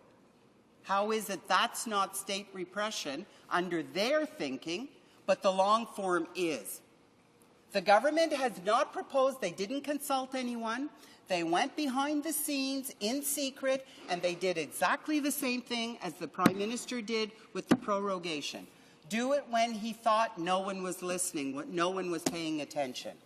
So, Madam Speaker, I'm going to come back to the issue of C-17. I ask the government, please make your case that reviving these two provisions is needed, and make your case based on fact, based on actual studies that have been done, not based on rhetoric, not based on ideology, but actual fact.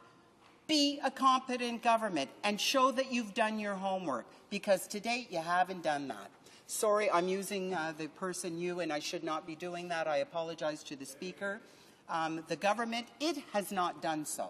And I have not heard any Conservative show that at least he or she has done the homework that its government, their government, has not done. I have not heard one Conservative speaking on this bill provide any facts, any scientific facts, any studies that have been done, any empirical data. None. All I've heard is anecdote. Well, that won't suffice. A party cannot govern on anecdote. At least it cannot govern competently, because sooner or later that incompetence will catch up on it. We saw that with Brian Mulrooney. So, Madam Speaker, I've got 2 minutes left. Well, I'm going to stop now. I'm going to beg the government to do its job, actually give this House of Commons and Canadians the respect that they're due, and provide the actual evidence why these two provisions found in C-17 should be enacted. And I'd like the government also to explain why has it waited 4 years? Why has it allowed this bill to die several times on the order paper? Because the government didn't bother to move it to second reading. Why? Thank you. Questions and comments? The Honourable Member for Edmonton Strathcona. Thank you, Madam Speaker. And I'd like to thank the Honourable Member for her comments. I had the privilege just this past week of participating with one of my colleagues in a seminar sponsored by King's University in Edmonton on fear-based government policy. And I think that the Honourable Member is making a very valid point here. We need to make sure, as elected members of this Parliament in a democratic nation, that we are making decisions on critical law and policy based on evidence and not on fear. We have the responsibility as elected officials to make sure that we govern in a cogent, informed way. I guess I would have to ask the member how then her party can bring themselves to consider supporting this bill. It languished for 4 years. The government, with its, fighting hard against crime agenda, has simply not given prominence to this bill. There have been a number of actions brought against alleged terrorists in this country. At no time was this law utilized. And so where is the evidence? Where's the sound rationale for bringing this law forward? I guess what I'm concerned about is, surely in a country that is run by the rule of law on democratic foundations, in no way the elected officials would never support a law that would take away the fundamental rights to remain silent, the right to present, again, not to self-incriminate, the right to know the charges, the right not to be interrogated or prisoned without knowing the charges. I would like the member to explain to me, I recognize that the previous Liberal government supported this law. It was in a time of fear for what was going on in the world. But how then, given her very cogent arguments, can she bring herself or her party to support this law? The Honourable Member for Notre-Dame-de-Grâce-Lachine. Wait, I thank the member from the other end of the House for her statement and for her comments. I'd like to point out, as I did in my speech, that the legislation and these provisions were actually enacted, as I stated quite openly and quite freely, by a Liberal government back in 2001. That I was one of the members of Parliament at the time who sat on the committee that this bill came, the legislation under the bill, the Anti-Terrorism Act, came to, and therefore had a certain amount of impact. And I take note of the point that the member made, which I as well attempted to make, which is that a responsible government, a competent government, doesn't govern out of fear and does not enact policies under fear. Well, I believe that she would understand that there was a great deal of fear back in 2001. But calm heads did prevail and made the point that these were draconian measures and that we weren't satisfied that the case had actually been made that they would ultimately be required, that our existing criminal code and laws would not be sufficient. And as a result of that, the Liberal government listened. They listened to the experts, they listened to the members of the House of Commons who had these concerns and preoccupations, and agreed to put a sunset clause in that bill. The sunset clause was over 5 years later. If the government didn't reenact, the provisions automatically died. And they did die. And this is a government, the Conservative government, they died under the Conservative government. That government said it's important to revive these provisions, knowing full well that they have never been used. But that government, that Conservative government, has never provided any, as my colleague said, cogent evidence to support their claim, its claim, that these provisions are absolutely needed. And the member says, how can my party support this? My party is a responsible party. We have heard experts in the past, some who have said the provisions may be needed, others who have said they may not be needed. And so we would like the debate to continue on this. And the only way for that debate to continue and to hear from all stakeholders, including individuals who may have been targeted from the existing and still active provisions of the anti-terrorism bill, to come before the House of Commons, to speak of their experience, to give us the evidence either in favour or opposed, in order that each individual elected to this House can make a cogent choice. So, Madam Speaker, I have no shame in saying that my party has decided that it will allow this to go to committee. It does not mean that we are in support of the provisions being reenacted. We want to hear what the stakeholders and the experts have to say, because the government certainly hasn't made a case for it yet. Questions and comments? The Honourable Member for Elmwood Transcona. Well, thank you, Madam Speaker. My question was really for the member for St. Boniface who spoke just previous.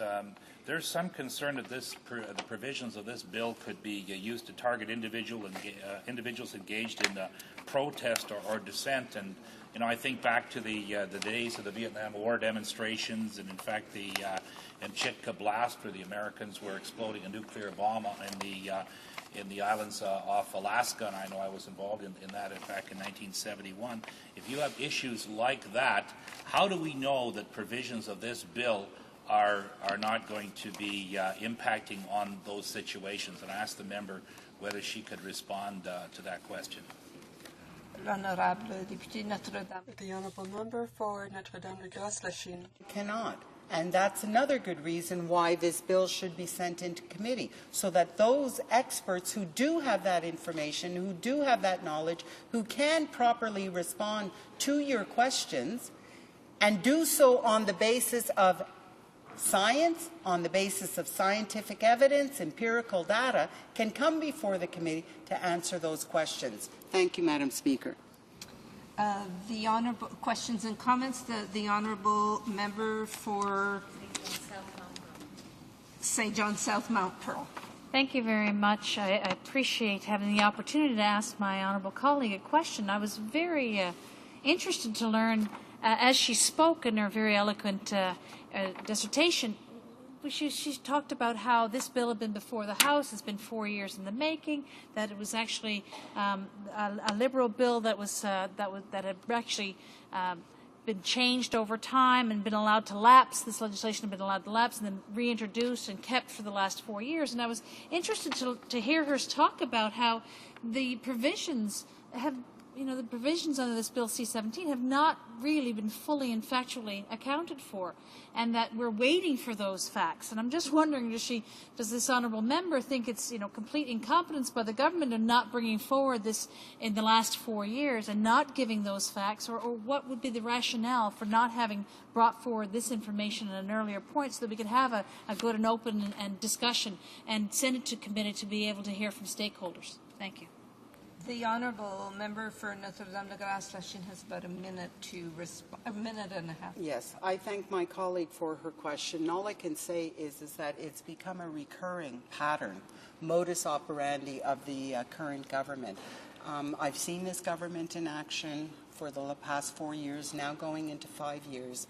It's a government that seems to be governing based on gut feeling, based on hyper-partisanship, based on whether or not it can actually divide people, and in so doing, go and get a few votes here, go and get some, financial support and donation there. It does not appear to be a government that governs based on actual fact, actual study, scientific study. One only has to look at its decision with regard to the census. One only has to look at how it's now muzzling our scientists on the environment and climate change. One only has to look at how this is a government that has either fired or not renewed any independent officer of the government or of Parliament that it disagrees with, that it doesn't like what it's hearing. So it's unfortunate. And why is it unfortunate? It's unfortunate for Canadians because Canadians deserve better. Canadians deserve a government that's competent, a government that actually governs and develops policies based on the best advice and the best knowledge of facts and science and evidence at the time, not based on hyper-partisanship, not based on rhetoric, and not based on ideology. Thank you, Madam Speaker. Before resuming debate, pursuant to Standing Order 38, I'd like to inform the House that the questions to be raised tonight at the time of adjournment are as follows.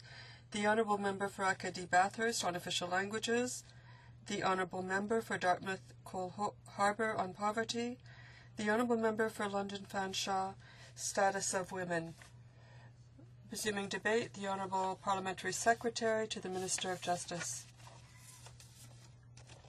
Thank you, Madam Speaker. Today I'd like to take part in the debate on Bill C-17, the Anti-Terrorist Act.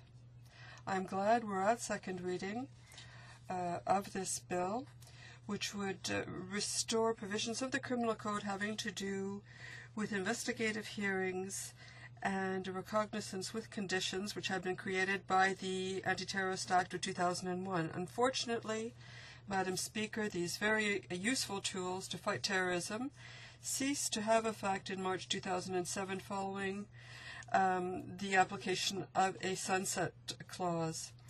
The provisions having to do with investigation would give a judge the power upon application by a peace officer and with consent of the attorney to compel someone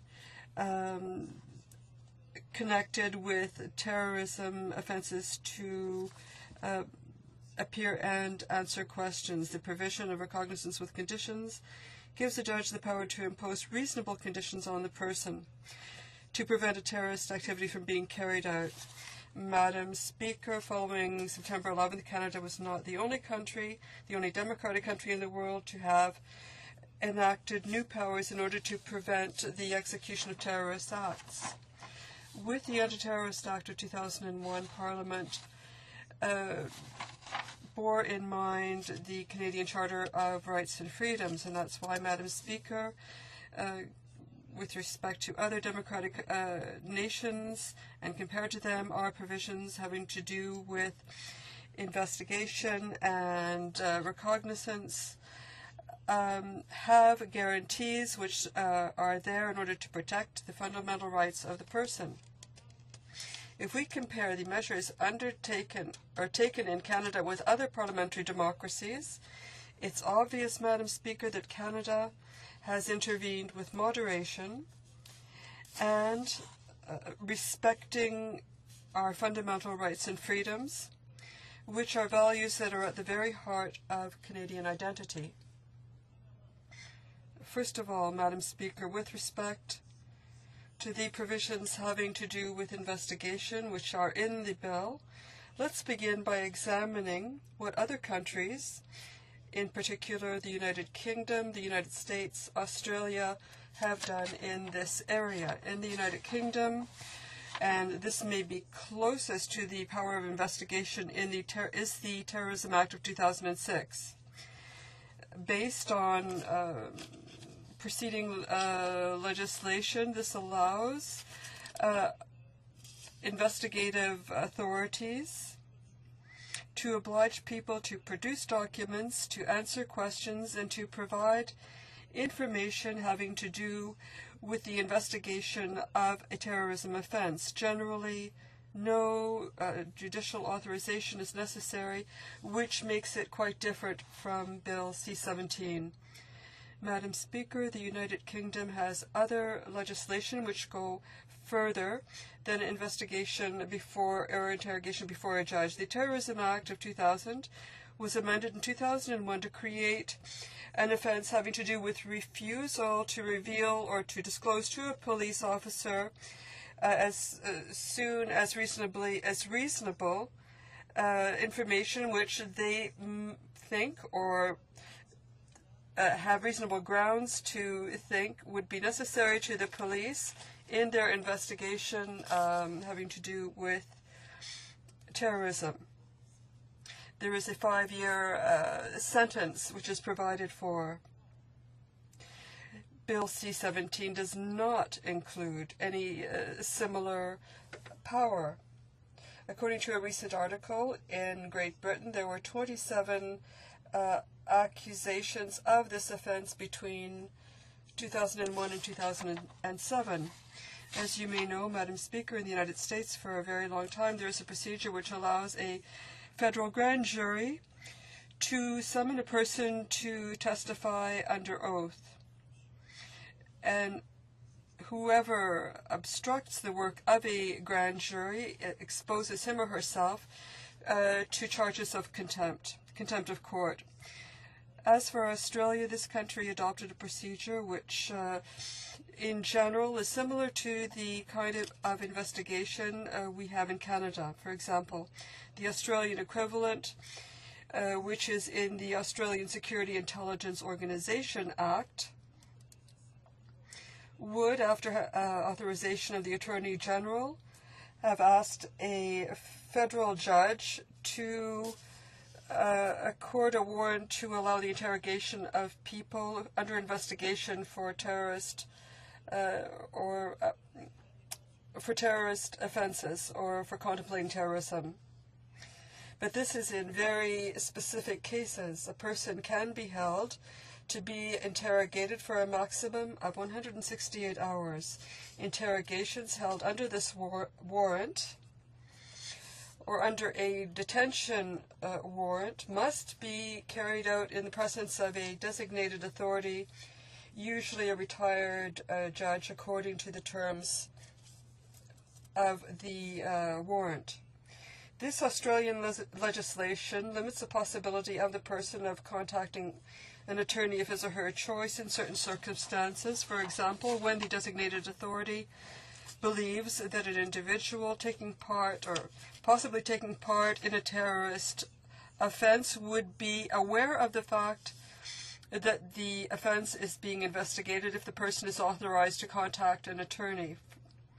Further, if the person under warrant or his attorney discloses directly or indirectly any information following the granting of a warrant or following any action allowed for in the warrant while the warrant is valid, or during the 2 years following the expiry of the warrant.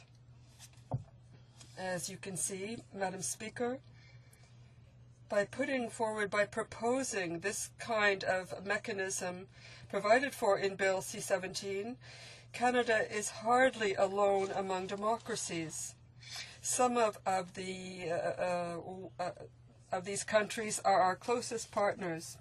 Nevertheless, it is important to point out that by creating a legal obligation to communicate information which might help the investigation when there is a chance of terrorism, it is bringing in a legislation which we absolutely need. And the legislation in the United Kingdom goes farther than Bill C-17. We should examine the parts of the bill which have to do with recognizance with conditions. Pursuant to 41(1) of the Terrorism Act of 2000, a police officer who has reasonable grounds to suspect that a person is a terrorist can arrest this person without a warrant. All they need is reasonable suspicion. So this would happen even, and this person could be held without being charged for 28 days. The British government has tried, but unsuccessfully, to hold a person for 42 days. Further, Madam Speaker, the United Kingdom in 2005 created a system of measures applicable to its citizens and also to non-citizens. These measures are of two kinds: those that are within the Convention and those that are not. And I'm talking here of the European Convention on Rights of the Person, while the second measures include obligations to respect the Convention. And in essence, Madam Speaker, the Secretary of the Interior can address a court in order to impose the obligation, to oblige a person if there are reasonable grounds to suspect him or her of being involved in terrorist activities, can impose this measure on this person. The length of these restrictive measures varies according to the kind of measures the court orders. And they can last 12 months. The ones within the Convention can last 12 months. The ones that are not found within the Convention can last for a maximum of 6 months. These measures were renewed under certain conditions, and on September 10, 2010, there were 9 orders of restrictive measures that were in effect, all covering English citizens. The House of Lords ruled that the imposition of a curfew of 18 hours per day violated the rights to freedom guaranteed by the European Convention of Human Rights. Further, another House of Lords concluded that a person subject to a restrictive measure had to obtain sufficient information on these allegations or on these accusations made against that person to be able to give an attorney, a special attorney, information about these accusations. Well, this criticism has shed some doubt on the validity of the restrictive measures. The independent examiner of the legislation on terrorism, Lord Berryreview, concluded that putting an end to this system would have significant repercussions on national security, and that there would be no better way of dealing with the serious and ongoing risk posed by certain individuals. However, I would like to advise my honourable colleagues that the new coalition government in the UK is currently proceeding with measures to fight terrorism. It deals with restrictive measures, orders for restrictive measures, as well as detention prior to charges being laid of suspected terrorists, including a maximum detention period of 28 days. The conclusions of that examination will be brought to their Parliament in the fall.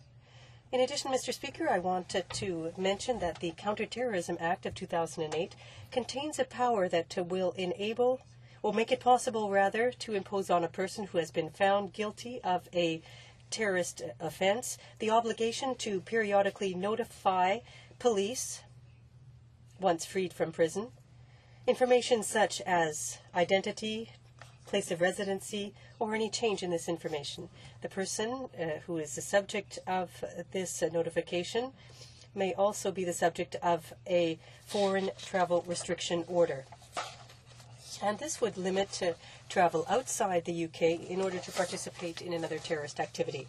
I'd like to add as well that in Australia, they've adopted a series of similar measures. Upon demand, a court can impose obligations on a person if it is satisfied that such an order would substantially help prevent an act of terrorism, or that a person has provided training for a terrorist organization or has received training. Generally, this type of order can be in force for a maximum of 12 months. Based on what we know, 2 restrictive measures orders have been issued since the system was put in place. The orders are no longer in force. In addition, the Government of Australia and the state governments authorize preventive detention for suspected terrorists. Based on this system, the federal police in Australia can, in the event of an act of terrorism that is imminent or has been committed, call upon a judge to order preventive detention of a suspect during 48 hours. In the states and territories of Australia, preventive detention is for a maximum of 14 days. Now, how do these international measures compare with the measures contained in Bill C-17, our bill? Madam Speaker, the provision with respect to the recognizance with conditions contains an obligation to provide reasonable grounds to believe or suspect. In addition, this provision is not to arrest people, but to put suspects under legal surveillance in order to prevent act of terrorism from being committed. In summary, it is accurate to say that steps and measures taken elsewhere go sometimes farther than the measures that we are presenting in this bill. For example, an overview of the differences between Canada, the United Kingdom, and Australia shows that Canada, contrary to the United Kingdom, does not have maximum detention of 28 days prior to the charges being laid, and that contrary to the United Kingdom and Australia, Canada does not have a system with restrictive measures. In addition, in contrast with the United Kingdom, Canada does not criminalize the non-disclosure of information to a peace officer dealing with a terrorist offense. Contrary to Australia, we do not have limits with respect to the choice of counsel. And contrary to the UK, Canada does not impose on people found guilty of a terrorist act obligations with respect to notification or limitations on their ability to travel. Madam Speaker, I've tried to show that, like other democratic nations, Canada has acknowledged and recognized the need for additional powers in order to investigate or prevent terrorism.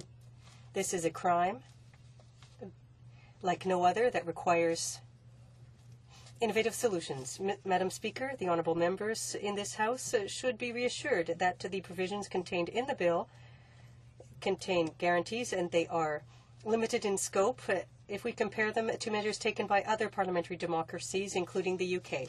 Madam Speaker, by re-establishing the powers set out in Bill C-17, Canada is in a position to show that it has taken steps to fight terrorism and that it is a leader in doing so, while at the same time respecting human rights.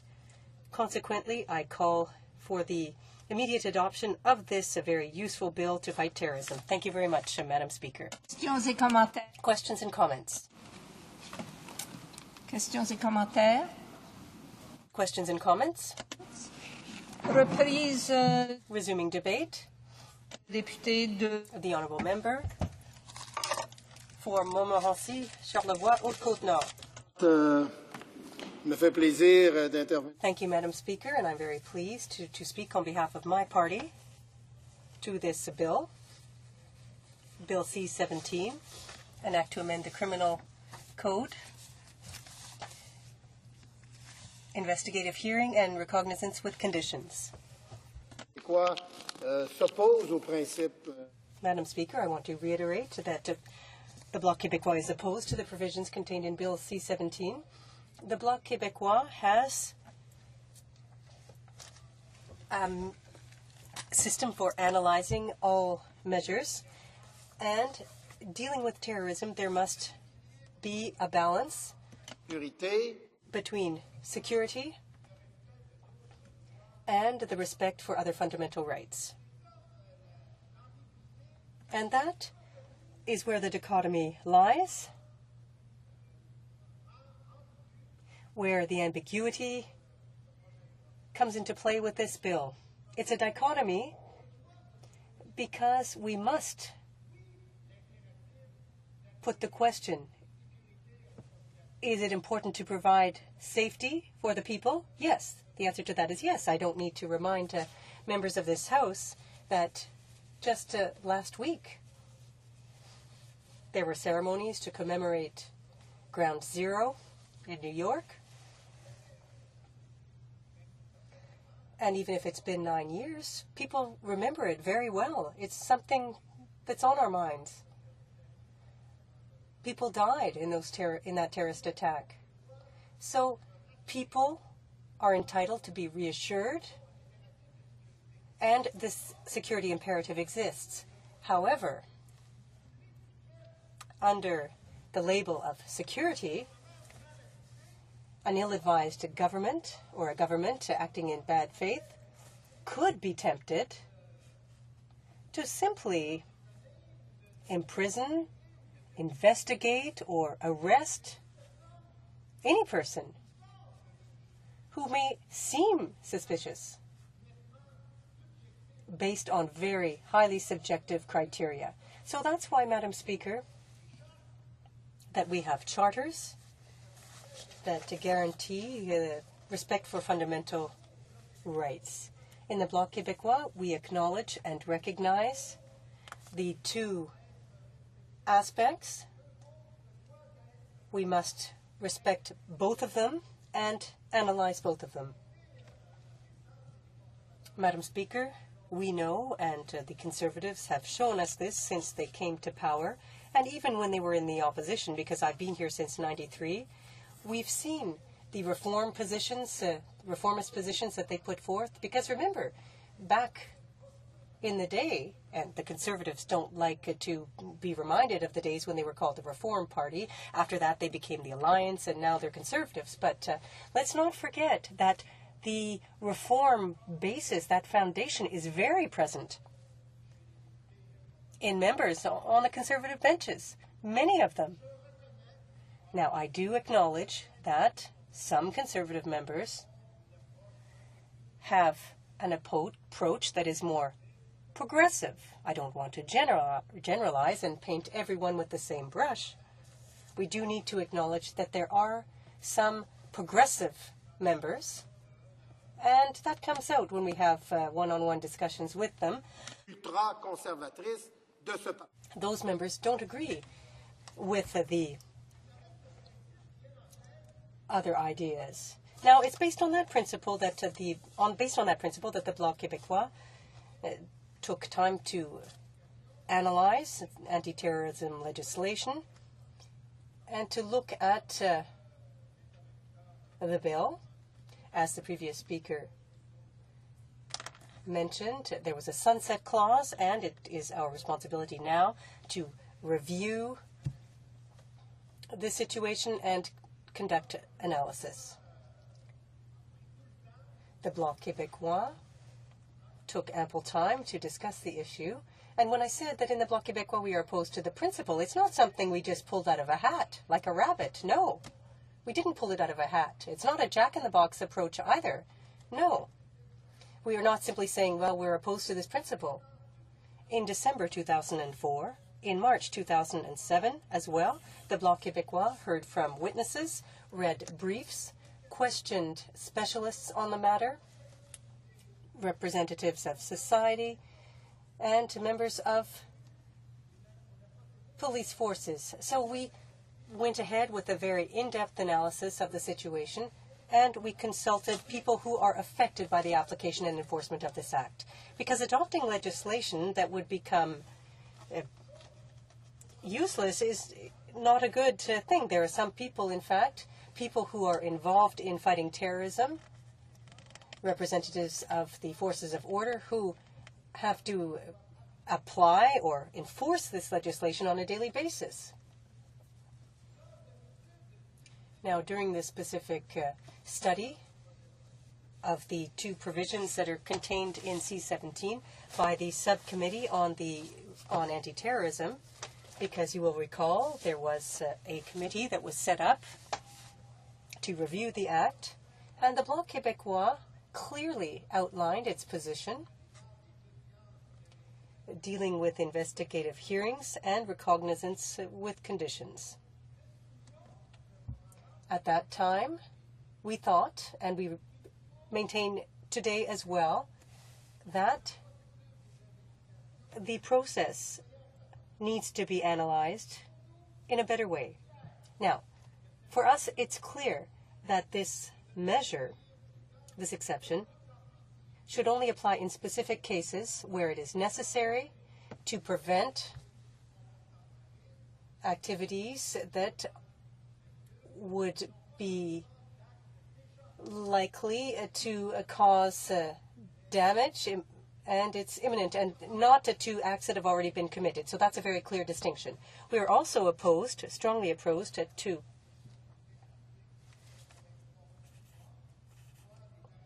to Section 83.3, which was a preventative arrest with conditions. Not only did the mechanism seem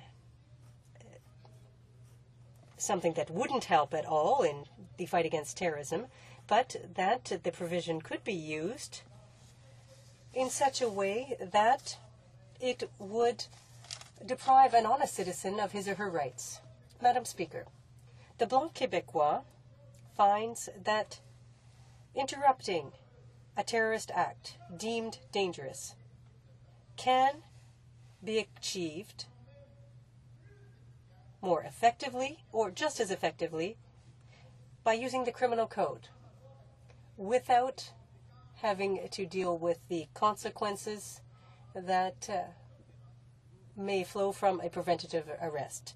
Therefore, Madam Speaker, in November, or rather February 22nd, 2007, we moved to the abolishment of that mechanism. We spoke out against it. Today, we remain firm in our position. Investigations must not be restored unless major changes are made, and that's not what is being done in Bill C-17. The government would have had a good opportunity here to do so in introducing this bill, but it did not. Preventative arrests have no place in the Canadian justice system, given their potential consequences and the impact that they will have on other provisions which are already in existence and are effective. Now, of course, in the time that I have here today, I could have spent a great deal more time going into technical details. However, I would like to wrap up by saying that police officers have told us that they can always use other provisions contained in the criminal code to arrest someone who was on the verge of committing a criminal act. Now, Madam Speaker, a criminal act also encompasses terrorist activities. And I think our police officers are competent, are professionals, and they take respect for the safety of citizens, the maintaining of safety and law and order to heart. There's no doubt about that. The Conservatives can't think that they have a monopoly on this idea of maintaining law and order and discipline and compliance with legislation. The Conservative Party does not have any lessons or any lecturing to do to anyone. I think that the best people to enforce the criminal code are our peace officers, our police officers in the various bodies, be they at the municipal level or in Quebec. We have the Sûreté du Québec, which is the Quebec Provincial Police Force, which is the envy of many other police forces throughout the country and the world. On a regular basis, the structure of the Sûreté du Québec and the effectiveness of this police force is mentioned. It's envied by other countries. There are, on a regular basis, many foreign delegations that come to look at the police system that we have in Quebec. And I think that that is to our credit. I'd like to give you an example. When I said earlier that police officers can use the criminal code in order to proceed with arrests, there is a section in the criminal code which states that a police officer can arrest without a warrant any person who, based on reasonable grounds, the police officer believes is in the process of committing or about to commit a criminal offense. So that's Section 495 of the Criminal Code. So that power already exists, that discretionary power. Police officers already have it. The police officer will wait for the crime to be committed before they intervene. No. There are some criminals who have said in court that they were preparing to rob a bank, but the police officers were on the corner and simply were waiting there, waiting for them to get out of their cars to go and rob the bank. It's as ridiculous as that. They have cases like that have been brought forth.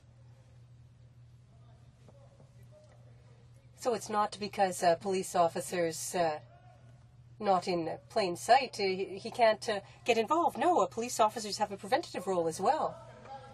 They don't just wait until the crime's been committed. No, it's their role to pursue thieves, to prevent crimes from being committed.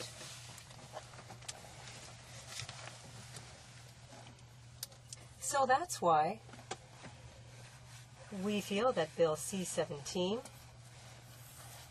in this regard, is useless, unnecessary.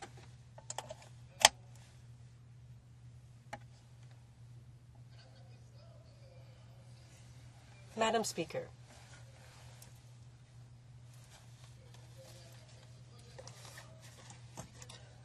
if this bill were to be adopted in its current form, it could be used to label as terrorists someone based on evidence that's not solid enough. And that's why earlier I mentioned violations of fundamental rights in this country. We could perhaps compare this situation to that of Maher Arar when he returned from Syria before he was found not guilty by Judge O'Connor. And Maher Arar's case is the most striking case of a person who was judged on entirely subjective criteria. And it took the O'Connor inquiry to see our way clear in this. So if there was such a decision under the criminal code, there could have been arrests made under the criminal code. So therefore, Madam Speaker, that's more or less what I wanted to say to my colleagues here in the House today and the people who are listening to us on television. And I maintain what I said earlier, that the Bloc Québécois will be opposing this bill, the principle of the bill. And I can say in advance, and because I know that when we are against a conservative bill that deals with any changes to the justice system and that attack basic rights of our citizens, you'll see, and I'm warning you, Madam Speaker, you'll see the Conservatives. I can see in I didn't see it in a crystal ball, but over time we have seen how the Conservatives work. When we're against a bill that we, the opposition, find to be not of interest, then the Bloc Québécois is said to be for the terrorists. And we're told to just sit down. But if you read the papers tomorrow, you'll see that's what that's what they will be saying. It's just like when we were told that the Bloc Québécois was protecting pedophiles. Those were demagogical conservative MPs that were saying such a thing. And most of us are parents. Some of us are even grandparents. So when we find ourselves being accused of not protecting children and being told that we protect pedophiles, I can say to you, Madam Speaker, that, and despite the fact that I made a resolution this summer that I wouldn't get angry, when I think of that, I can't help it.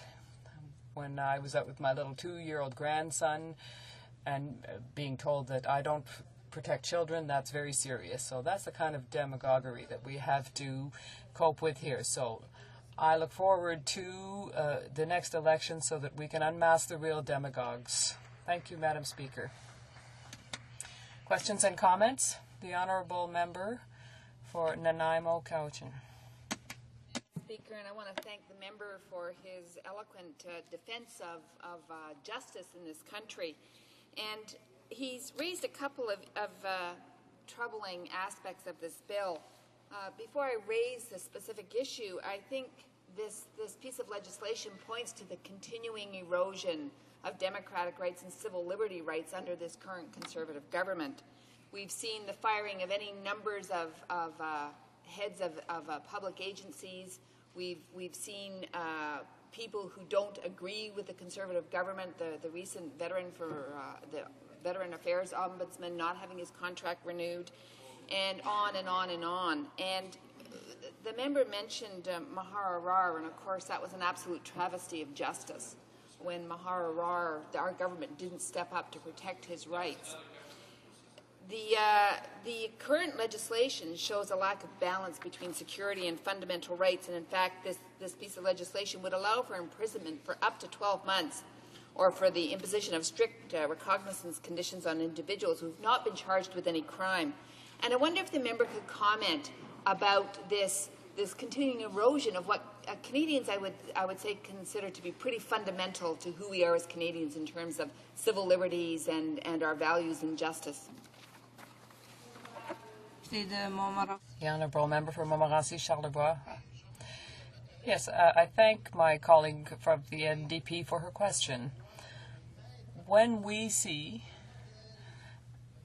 the models that have been taken by the Conservatives from our neighbours, it's this whole Republican approach. It's the approach of the years that we experienced with George Bush. This is a repressive approach rather than a preventive approach. And the difference is exactly there, Madam Speaker. Through you, I'm answering my colleague. The difference is there. You only have to look at what happened with over 1,000 arrests during the G8 and G20 summits in Toronto. I should say the G20 in Toronto this summer. Over 1,000 people were deprived of their individual rights. People who were only going there to protest. They were there just to express their discontent before all of these world leaders who are taking decisions on our behalf. So they just went to protest, and over 1,000 were put in jail, thrown in jail. And the city of Toronto passed special regulations that abused the people's rights. So, Madam Speaker, this bill shows the approach we have with the Conservatives. And we can see that this kind of approach is bleeding out elsewhere. In the case we're interested in here, it's the City Council of Toronto that passed bylaws to do away with certain rights and freedoms of people under the Charter. People have a right to oppose the decisions that might be taken on at a G20 summit, and they were unjustly imprisoned. So I remind my colleagues, they were mostly Quebecers. Questions and comments? Well, thank you, Madam Speaker. I've listened all afternoon to these kinds of tirades about the safety of this country. As you know, Madam Speaker, Canada faces the very real threat of terrorism, as does the rest of the world. And here I hear a Bloc member saying that this legislation, which is intended to renew previous legislation passed by a previous Liberal government, that this legislation is useless. Shameful. And I've sat in this House for 4.5 years, Madam Speaker. I've listened to that member. I've listened to his colleagues in the Bloc. Not once have they proposed any legislation that would make this country safer when it comes to terrorism. Not once, Madam Speaker. And I challenge that Bloc member to go to his constituents, stand up at a public meeting and say, I'm not prepared to do anything to protect you against terrorists. Good point. It's a shame, Madam Speaker, and I challenge that member to defend that shameful position in this House again. The Honourable Member for Montmorency, Charleroi, Haute-Côte-Nord. Yes, well, that's it. You see, Madam Speaker, the attitude that the Conservatives have. When I said to you earlier that I wasn't looking into any crystal ball, as I said earlier, if we are against them, look at how they react. He's challenging me, but I just want to give him a little example. Perhaps the member should have gotten into politics before being elected. I was elected in 1994. In 1995, the Bloc Québécois was directly responsible, when the Liberals were in power, for the passing of a change to the criminal code in order to ensure that there was the passing of a piece of anti-gang legislation. And this was in reaction to the murder of Daniel Desrochers, a young person in the riding of Hochelaga. And my former colleague from Hochelaga, Réal Ménard, is now the mayor of that particular section of Montreal, that area of Montreal. And Daniel Desrochers, who was only asking for the right to ride safely on his bicycle, went beside a Jeep, a 4x4, and the motorcycle gang, there was the gang war. And I'm sorry, Madam Chair, he'll have to let me answer. I don't mind. I will just address those who have the intelligence to listen to me, but they're preventing me from concentrating. So I wanted to educate them about this young martyr, Daniel Desrochers. He was 8 years old. He was riding a bicycle on the sidewalk. I forget on which street, but in the area of Hochelaga, Maisonneuve, in that neighborhood of Montreal, and riding by a 4x4 Jeep, which belonged to a motorcycle gang member, one of the two that were at war, blew up. And that young boy got a chunk of metal right through the center of his forehead, and he died. And the Bloc Québécois, my colleague, Réal Ménard, who was the critic for justice at the time, led a magnificent fight that resulted in this anti-gang legislation. It's the Bloc's work. So when my colleague was only being here for 4 years, should do as the Speaker does and reread a lot of Hansard. There was a parliament here before he landed in this chamber. He didn't invent it. Questions and comments? A quick question from the Honourable Member from Gaspésie, les Îles de la Madeleine. Thank you for recognizing me. I'd like to hear the member for Montmorency, Charleroi, Haute-Côte-Nord on another example that we might give, which is that when we were talking about drugs that were found in fields, and these criminal gangs were part of these kind of drug stories, the Bloc was helping to fight this kind of crime as well. So there are many examples of this kind of thing. And most of the time, and we often forget, and I think that the member can remind us of these kinds of cases. In 95% of cases, the Bloc Québécois is in favor of bills tabled by the government. The member for Montmorency, I thank my colleague from the Gaspésie and the islands for having reminded me about the marijuana growers case who were causing problems for legitimate growers of corn, particularly in the Montérégie, Saint-Hyacinthe region. Our honest growers of corn were terrorized by these people. There had been threats, and there were traps that were set up in the fields, and the Bloc Québécois actively fought on this issue as well. My friend Yvan Libier from Saint-Hyacinthe worked on this too. So there is the whole issue of the burden of proof for a person who lives off the proceeds of crime.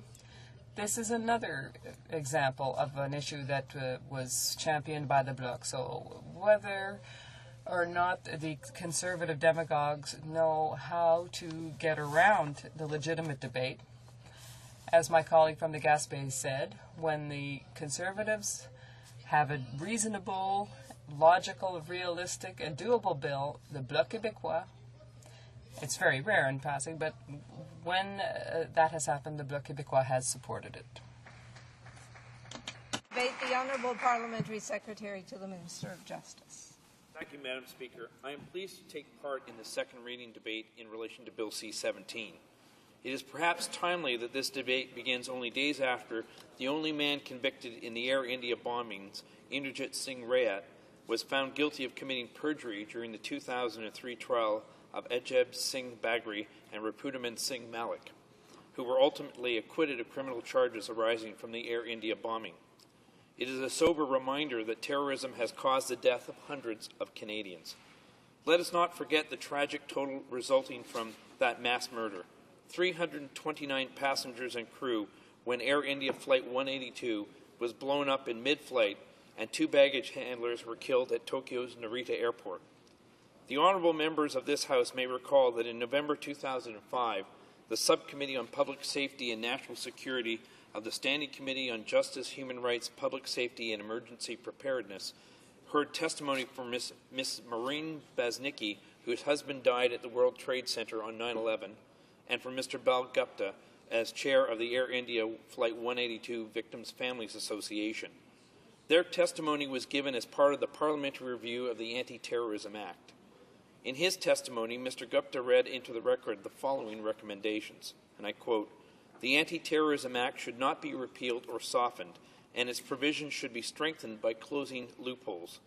And he further said, "There will be more legal tools to compel witnesses to testify in terrorism-related cases." At that time, Madam Speaker, the two powers that Bill C-17 proposes to reinstate, the investigative hearing and the recognizance with conditions, were part of the Anti-Terrorism Act. They had yet to sunset.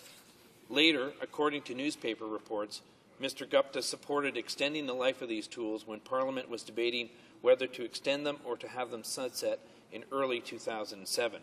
As you know, they did sunset in 2007. The Air India tragedy and the events of 9/11 remind us that when enacting anti-terrorism legislation for combating terrorism in a manner that has due regard for fundamental human rights, we must consider not only the rights and freedoms of those that may be accused of terrorism, but also the tragic human cost of terrorism itself. Not only the death or harm done to the victims, but also the harm done to their families. I recently came across a study written by Professor Craig Forsees, which included the following quote from Mr. Justice Laws of the English Court of Appeal. It eloquently describes the difficult task facing legislators in this area. It is a long quote, but an important one, so I hope you'll please bear with me. Quote, "This grave and present threat of terrorism cannot be neutralized by the processes of investigation and trial pursuant to the general criminal law. The reach of those processes is marked by what can be proved beyond a reasonable doubt. In these circumstances, the state faces a dilemma. If it limits the means by which citizens are protected against the threat of terrorist outrage to the ordinary measures of criminal law, it leaves a yawning gap. It exposes its people to the possibility of indiscriminate murder committed by extremists who, for want of evidence, could not be brought to book in the criminal courts.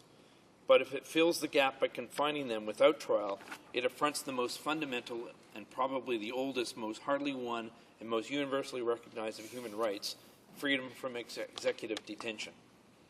In light of these concerns, it is appropriate that any proposal to reinstate the powers of the investigative hearing and the recognizance with conditions should be subjected to rigorous review. Madam Speaker, it is right and proper that this bill should now be reviewed by this Parliament. In doing so, however, I would remind honourable members that this bill does not appear out of the blue. It is the culmination of efforts by previous parliaments to seek to improve this legislation, including the parliamentary committees that reviewed the Anti-Terrorism Act. Bill C-17 was carefully drafted to respond to many of the recommendations made by both the Senate and the House of Commons committees that reviewed the Anti-Terrorism Act. Not all recommendations were accepted, but many were. In addition, a previous version of the bill, Bill S-3, was reviewed by the Senate Special Committee on Anti-Terrorism, and as a result, further amendments were made. These are all incorporated into Bill C-17. But further, I would add, there has also been a judicial review by the highest court of the land, the Supreme Court of Canada. One of the two key tools found in this bill, the investigative hearing. I wish to address much of the remainder of this speech to a number of criticisms made of the investigative hearing during that legal challenge and the court's response to them. Hopefully, this will give all honourable members a better understanding of the complex issues raised by this tool and how it was fashioned in a manner to protect fundamental human rights. Perhaps the major argument against the investigative hearing was that it denied a person the right to silence and/or the right of self-incrimination. However, the court rejected this argument. After examining the robust protection against self-incrimination found in the then-existing legislation, the court noted that, and I quote, the procedural protections available to the appellant in relation to the judicial investigative hearing are equal to, and in the case of derivative use immunity, greater than the protections afforded to witnesses compelled to testify in other proceedings, such as criminal trials, preliminary inquiries, or commission hearings. As well, in order to prevent possible future abuse, the court expanded the use and derivative use immunity protections beyond the scope of criminal proceedings to include deportation and extradition proceedings. Another major argument was that the investigative hearing compromised the independence of the judiciary because it co-opted the judiciary into performing executive investigatory functions in place of its usual adjudicative role. However, the majority of the Supreme Court rejected this claim, arguing that, and again I quote, the function of the judge in a judicial investigative hearing is not to act as an agent of the state, but rather to protect the integrity of the investigation and in particular the interests of the named person vis-a-vis the state. Another argument made was that the independence of Crown Counsel was compromised because the Crown Counsel's role became impermissibly intertwined with the police task of investigation. Again, the Supreme Court rejected this argument, pointing out that in part, and again I quote, one may assume that by bringing Crown Counsel into the judicial investigative hearing process, the legislature intended that the Crown would conduct itself according to its proper role as an officer of the court and its duty of impartiality in the public interest. The mere fact of their involvement in the investigation need not compromise Crown Counsel's objectivity, as the critical component is their own necessary vigilance. Another argument was that the investigative hearing in the court challenge was that the judicial investigative hearing in the circumstances of this case served the improper purpose of obtaining pretrial discovery for the Air India trial. However, the majority of the Supreme Court of Canada rejected this argument, agreeing with the trial judge that its purpose had been predominantly investigative. As well, in a companion case issued the same day, the Supreme Court held that the open court principle applies to an investigative hearing. It held that while the application for an investigative hearing should not be held in public, akin to the application for a search warrant, where it comes to the investigative hearing itself, there should be a presumption of openness. In reaching this conclusion, the court adapted the Dagenais-Mintuck test, which had been developed in case law in relation to publication bans, to the investigative hearing. The court acknowledged, however, that there could be circumstances where the presumption could be rebutted, and again I quote, it may very well be that by necessity large parts of judicial investigative hearings will be held in secret. It may also very well be that the very existence of these hearings will at all times have to be kept secret. It is too early to determine in reality how many hearings will be resorted to and what form they will take. This is an entirely novel procedure, and this is the first case to our knowledge in which it has been used." Close quote. To summarize, Madam Speaker, Bill C-17 builds upon the original provisions governing the investigative hearing. It builds upon them by adding additional safeguards, but the foundation remains the same. This foundation was examined by the Supreme Court of Canada in 2004 and was upheld to be constitutional. In our future deliberations about this bill, we should not forget that the investigative hearing has already passed the test of compliance with the Canadian Charter of Rights and Freedoms. Let me now proceed to the recognizance with conditions provision. Unlike the investigative hearing provision, the recognizance with conditions power, created in 2001 by the Anti-Terrorism Act, was never tested in the courts. However, it is based on the peace bond provisions found in other parts of the criminal code, albeit with modifications so that it can be used to disrupt nascent terrorist activity. It is particularly with regard to the recognizance with conditions that the quotation from Lord Laws that I used at the beginning of my speech is apt. This is because it can be used in circumstances where the information obtained by the police gives rise to a reasonable belief that a terrorist activity will be committed. Where there is insufficient information that could allow the police to arrest the person for involvement in a terrorism offense, but there are reasonable grounds to suspect that it is necessary to impose a recognizance with conditions on the person to prevent the carrying out of the terrorist activity. Some have argued that this is too great an extension of the criminal law power. Let regular police powers apply, they argue, in which case they mean that the police already have the power to arrest someone who they believe on reasonable grounds is about to commit an indictable offense. However, the difficulty with this proposal is that it would severely restrict the ability of the state to prevent terrorism because it requires an, quote, about to commit test, which imports the concept of imminent harm. In contrast, the recognizance with conditions provisions found in Bill C-17 increases the ability of the state to take preventative measures to protect persons from terrorism, but it does so, in my mind, in a way that is consistent with the rule of law. Hence the need for a two-pronged test to be satisfied, a reasonable grounds to believe test and a reasonable grounds to suspect test. Reasonable suspicion alone is not enough. Moreover, Madam Speaker, I also point out that important accountability mechanisms are built into the provisions of this bill. Some of these are carried forward from the original legislation. First and foremost, the investigative hearing and the recognizance with conditions would be subject to a sunset clause, which would result in their expiry after 5 years unless renewed by parliamentary resolution. As well, there would be annual reporting requirements by the federal government and the provinces on the use of these provisions, although in the case of the federal government there would be an expanded reporting requirement. In addition, these provisions would not be able to be used unless the consent of the appropriate Attorney General is first obtained. This is true even in the case of a person who is arrested without warrant under the recognizance with conditions tool. While the peace officer in such a case would be able to arrest the person to bring him before a judge, he or she would still have to obtain the consent of the appropriate Attorney General in order to lay an information before such a judge. This is a condition that must be satisfied before a hearing can take place to decide if a recognizance should be imposed. Also provided for in the bill is a provision inserted by the Senate when it was reviewing a previous version of the Bill S3.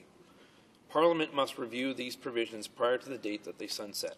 As part of this review process, Parliament would be able to examine the degree to which these provisions had been used, successfully or unsuccessfully, and would be able to make a determination based on the available evidence as to whether or not these provisions would continue to be needed. Madam Speaker, I believe all of us in this House believe that terrorism should be combated. For those who believe that the existing criminal law is sufficient to combat terrorism, I respectfully disagree. I believe events both outside and inside Canada, such as the recent convictions in the Toronto 18 case and the recent arrests in Toronto, show that the threat of terrorism is an ongoing concern and that there is a need for the tools of the investigative hearing and the recognizance with conditions. However, I also recognize that in order to combat terrorism successfully, these measures must be crafted so as to ensure adequate protection of fundamental rights. By examining the decisions of the Supreme Court of Canada in relation to the investigative hearing, I hope I have dispelled the concerns that it violates fundamental human rights and basic notions of fairness. Indeed, I would ask all honourable members to reflect on the fact that Bill C-17 improves upon the safeguards found in the original legislation, and I urge all members to support the passage of this bill. Thank you, Madam Speaker. Well done. Questions and comments? The Honourable Member for Burnaby, New Westminster. Thank you very much, Madam Speaker. I listened very attentively to the Parliamentary Secretary giving the reasons for reintroducing a bill that expired years ago, as the member knows very well. The original provisions were brought into the House, they weren't used, and Parliament chose not to renew them. And yet the government is choosing at this time to bring it forward. He's already made, actually, the case of those who have been raising a contrary point of view on this, that the recent arrests of some of the and some investigations have been done with existing criminal code and existing provisions. What's very clear, though, Madam Speaker, is that the underfunding by this government of our police forces, something that's had an impact in a whole variety of areas, and the breaking of promises around funding for RCMP and for police officers is something that would actually do a lot more to address concerns generally than the provisions in this bill that, as already have been noted, weren't used and expired. So I can only wonder, Madam Speaker, why the government is trying to bring it forward at this time. And it doesn't seem to make sense, except, Madam Speaker, when you look at the summer that this government's had. I mean, they had an appalling, inappropriate decision around the census. They've had the boondoggles around the untendered nature of the billion-dollar jet fighters, the boondoggle around the fake lake and the billion-dollar cost of the summit, the boondoggle around $130 million paid out to Abitibi-Bowater, basically just because Abitibi-Bowater was upset. All of these boondoggles, monies paid out, have turned the tide of public opinion against the government. And it seems to me, Madam Speaker, that what we're seeing today is a government that's so desperate they want to try to revive fear by throwing together legislation that wasn't used in the past and wasn't renewed by Parliament, rather than dealing with the real issues that Canadians are talking about. And isn't that the real reason why they're bringing... The Honourable Parliamentary Secretary. Thank the Honourable Member for his question. Obviously, I disagree with him. Innocent people are being killed around the world on a weekly and daily basis by terrorists. Terrorist plots are happening right now in Canada. We've seen it in recent arrests. Our law enforcement officials are telling us these provisions are necessary to keep Canadians safe. While it appears that no investigative hearing had been held or were cognizant with conditions imposed before the previous provisions expired, this should, in my opinion, not suggest that they are not important or not needed in the future. We should take comfort in the fact that, based on past experiences with previous provisions, law enforcement officials and prosecutors have demonstrated caution and restraint with respect to the use of these provisions. Moreover, law enforcement agencies have expressed their support for the continuation of these previous provisions. Madam Speaker, I think it's incumbent upon all the members of this House to do what is necessary to keep Canadians safe, and in my view, Bill C-17 does that. Thank you. Questions and comments? The Honourable Member for Edmonton Strathcona. Thank you, Madam Speaker. I would like to put the question to the Honourable Parliamentary Secretary that I've put to a number of members in the House on speaking to this bill. And while the Honourable Member has spoken very eloquently about the need to stand up to protect the public safety of Canadians, so on and so forth, we need to stand back and take a look at the intent of this bill.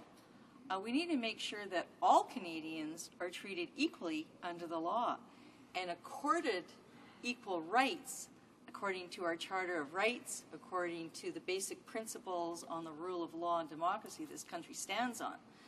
I have yet to see the government actually define for me how it's defining a terrorist or a terrorist activity. And so that's creating, by bringing back this law, which has never been used and which has languished for 4 years, yada, yada, yada, supposedly it's an incredibly important law.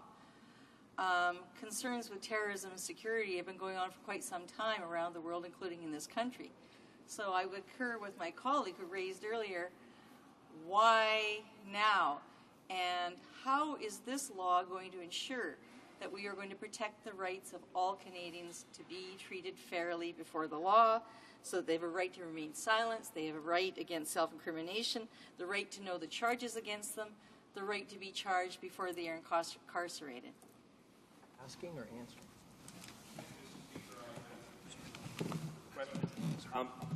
If she wants to know what the definition of a terrorist activity is, I would ask her, suggest that she read the Criminal Code of Canada. She might also take the time to read the Air India Supreme Court decision that I referred to in my speech earlier. If she were to look at the Criminal Code of Canada, she'd see that in subsection 83.01b2e of the Criminal Code, it defines the general definition of terrorist activity in such a way as to exclude from the scope of a serious interference with an essential service lawful or unlawful advocacy, protest, dissent, or stoppage of work unless there is an intent to cause death, serious bodily harm, endangering a person endangering a person's life or causing a serious risk to the health or safety of the public. So I'd, Mr. Speaker, suggest that perhaps the honourable member take the time to read the Criminal Code of Canada, which she's here to uphold, and then she'll know what a terrorist activity actually is. Thank you. Questions and comments? The Honourable Member for Oshawa. Thank you very much, Mr. Speaker. I want to say how much I enjoyed my colleague's speech, and I've been listening to the speeches here this afternoon, and it's quite interesting from our coalition partners. Some of the things that they have in common being soft on crime, and it seems soft on terrorism. I was listening to some of the comments, how they're so misinformed. The last speaker talked about individual rights and freedoms, how it would not be protected with this. You already talked about how it's passed the Charter of Rights analysis through the Supreme Court. You've talked about how the bill has evolved in the past. And I was wondering if you could explain to the House why sometimes reasonable measures are necessarily required during a terrorist situation. And the previous speaker, the other coalition partner, mentioned that we should be funding more police officers. And there's a really important vote coming up this week about the gun registry. And I was wondering if you could perhaps explain what's the logic if some of her colleagues are flip-flopping, when if we got rid of the gun registry, we would have more money to fund on the frontline police officers. I was wondering if you could comment on that. Thank you, Mr. Speaker. The Honourable Parliamentary Secretary. Great. Thank you, Mr. Speaker. I'd like to thank my honourable colleague for his question.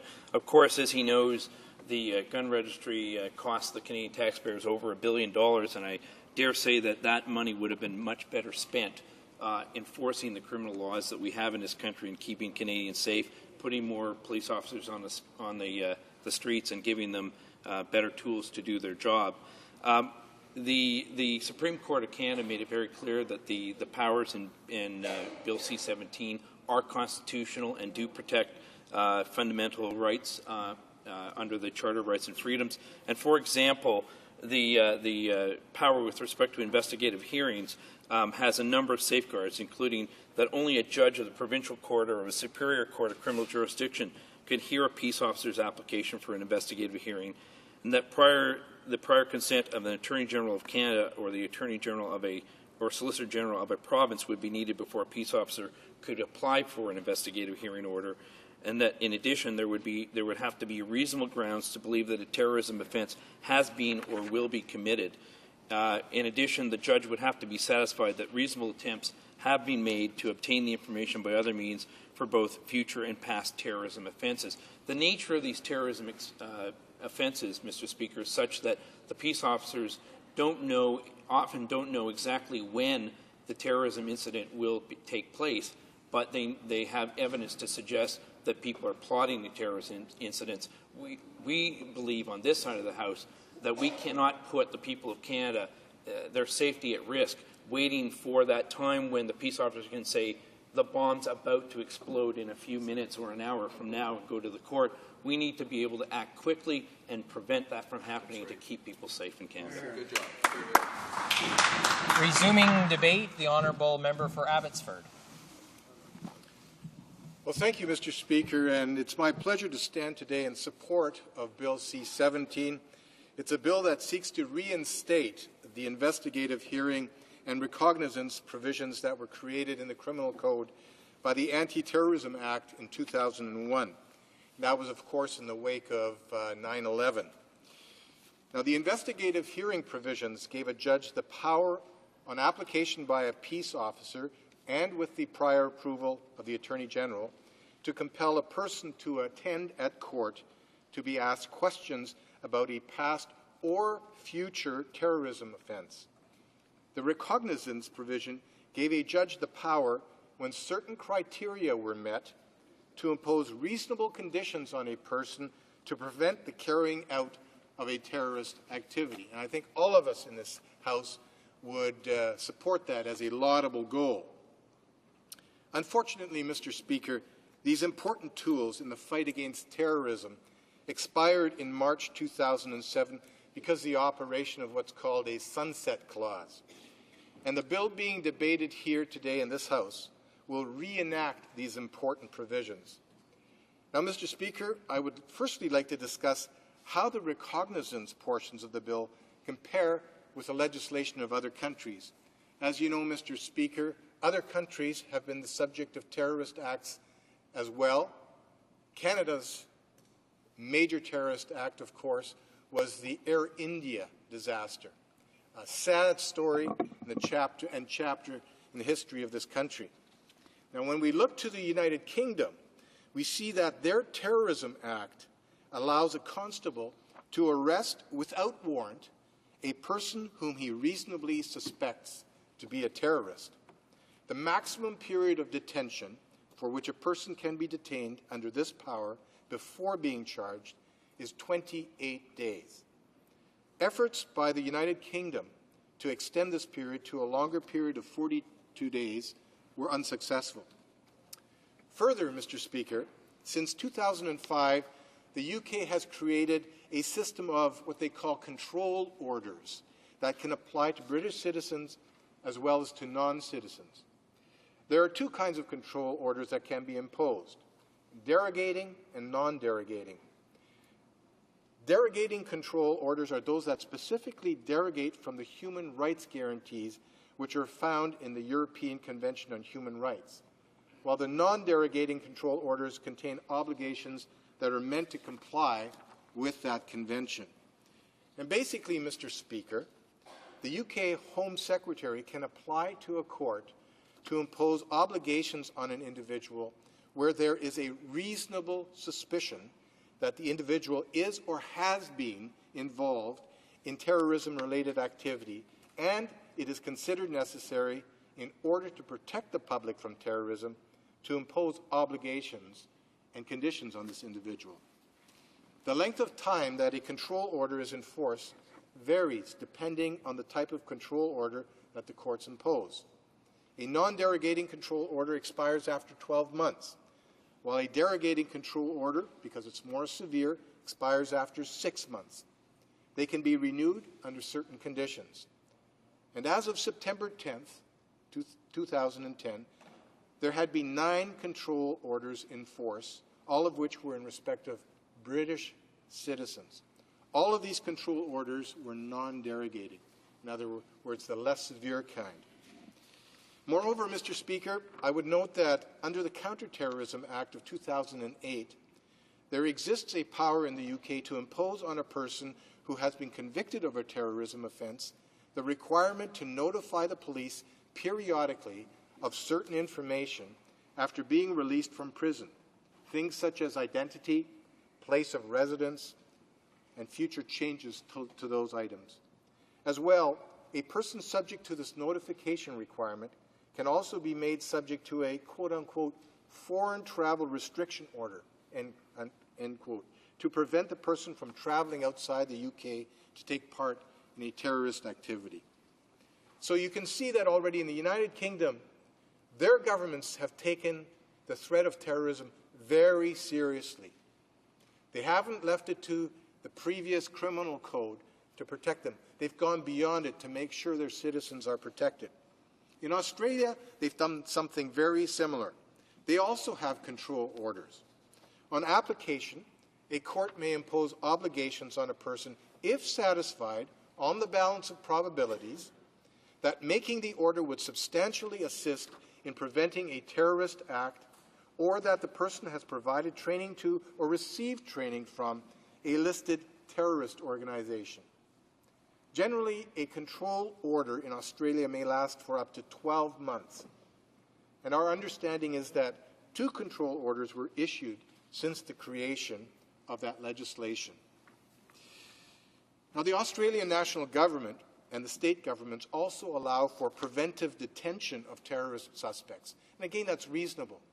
This threat of terrorism around the world is not abating. And so the Australian government recognized that. And they've provided for preventative detention. And under their scheme, the Australian Federal Police may apply to a judge for an order allowing up to 48 hours of preventative detention of a terrorist suspect where there has been a terrorist act or where a terrorist act is imminent. The preventative detention in Australian states and territories is up to 14 days.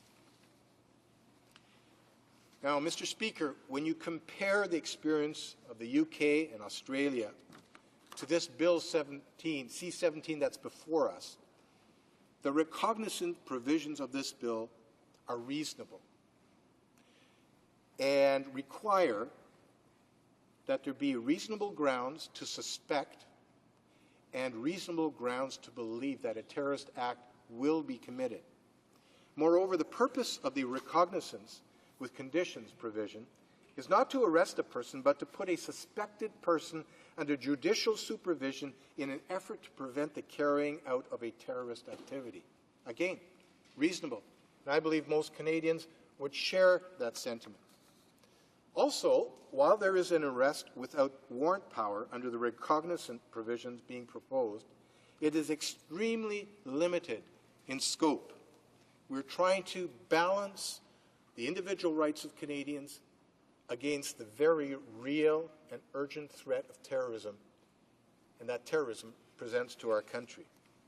In summary, it's fair to say that the measures elsewhere are akin to, and in some cases far surpass, the measures proposed in this Bill C-17. Now, secondly, Mr. Speaker, with regard to the investigative hearing provisions of the bill, I would again like the House to consider what other countries, again most notably Australia and the UK, have done in these areas. For example, in Australia, there are specific procedures generally similar to the Canadian investigative hearing. For example, Australia's equivalent is found in the Australian Security Intelligence Organization Act. Under that Act, the Security Intelligence Organization, with the Attorney General's consent, can seek a warrant from an independent issuing authority, usually a federal magistrate or judge, for the questioning of persons for the purpose of investigating terrorism. A warrant may also be obtained that authorizes the detention of a person for questioning in certain limited circumstances.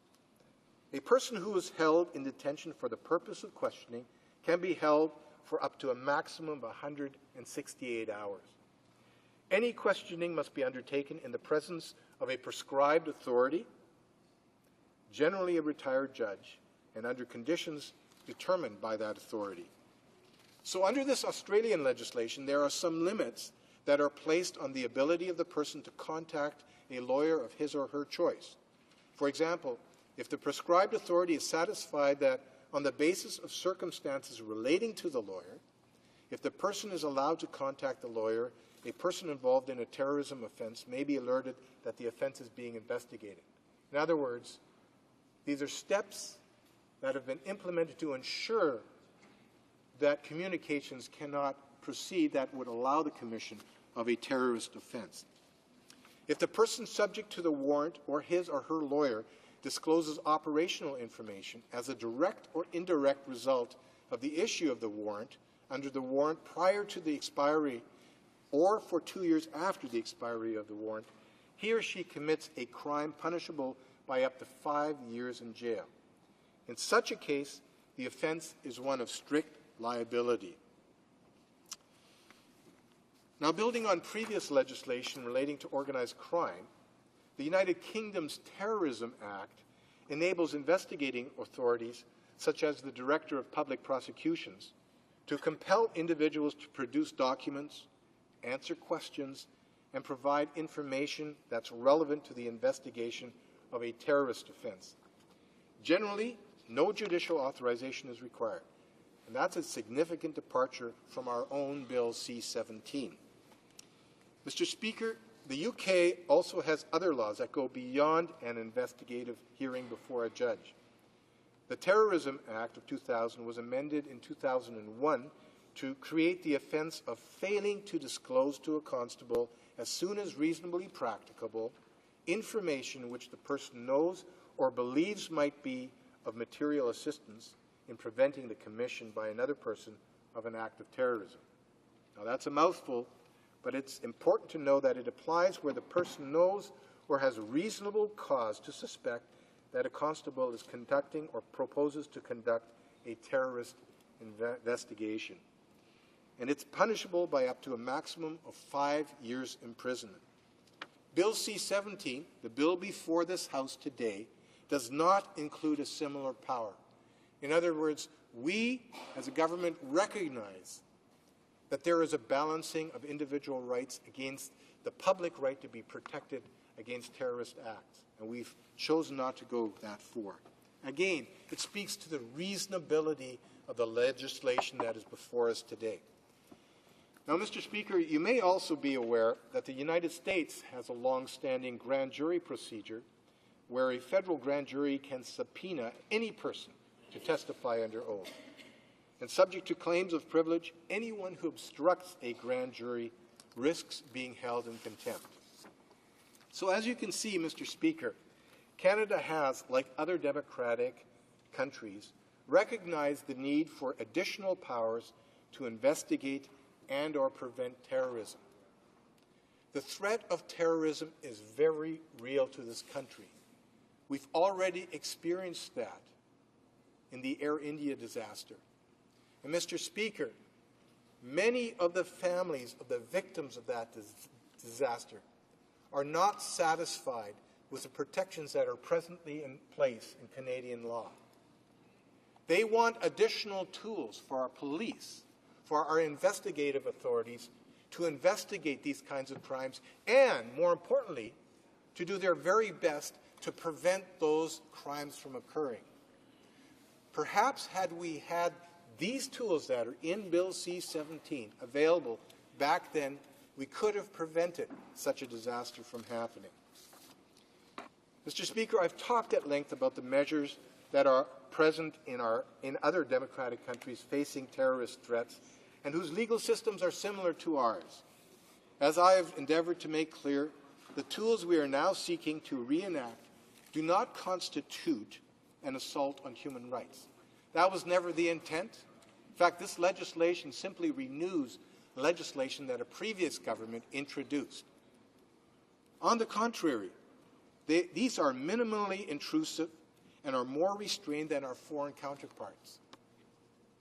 Other countries, similar to Canada, have taken even more extreme measures to address the threat of terrorism. That's why, again, I say the provisions of Bill C-17 are reasonable and they are measured. The provisions contained in this bill are replete with safeguards. They are restrained in scope when compared to measures found in some other democracies, and they do not present a threat to Canadian values, but actually protect them by protecting Canada's citizens. Mr. Speaker, let me close by saying this. With the reenactment of the powers contained in Bill C-17, Canada can show that it is taking measures to prevent terrorism and that it is a leader in doing so while at the same time respecting human rights. I therefore urge all my colleagues in this House to support this very important piece of legislation. Thank you, Mr. Speaker. Questions and comments?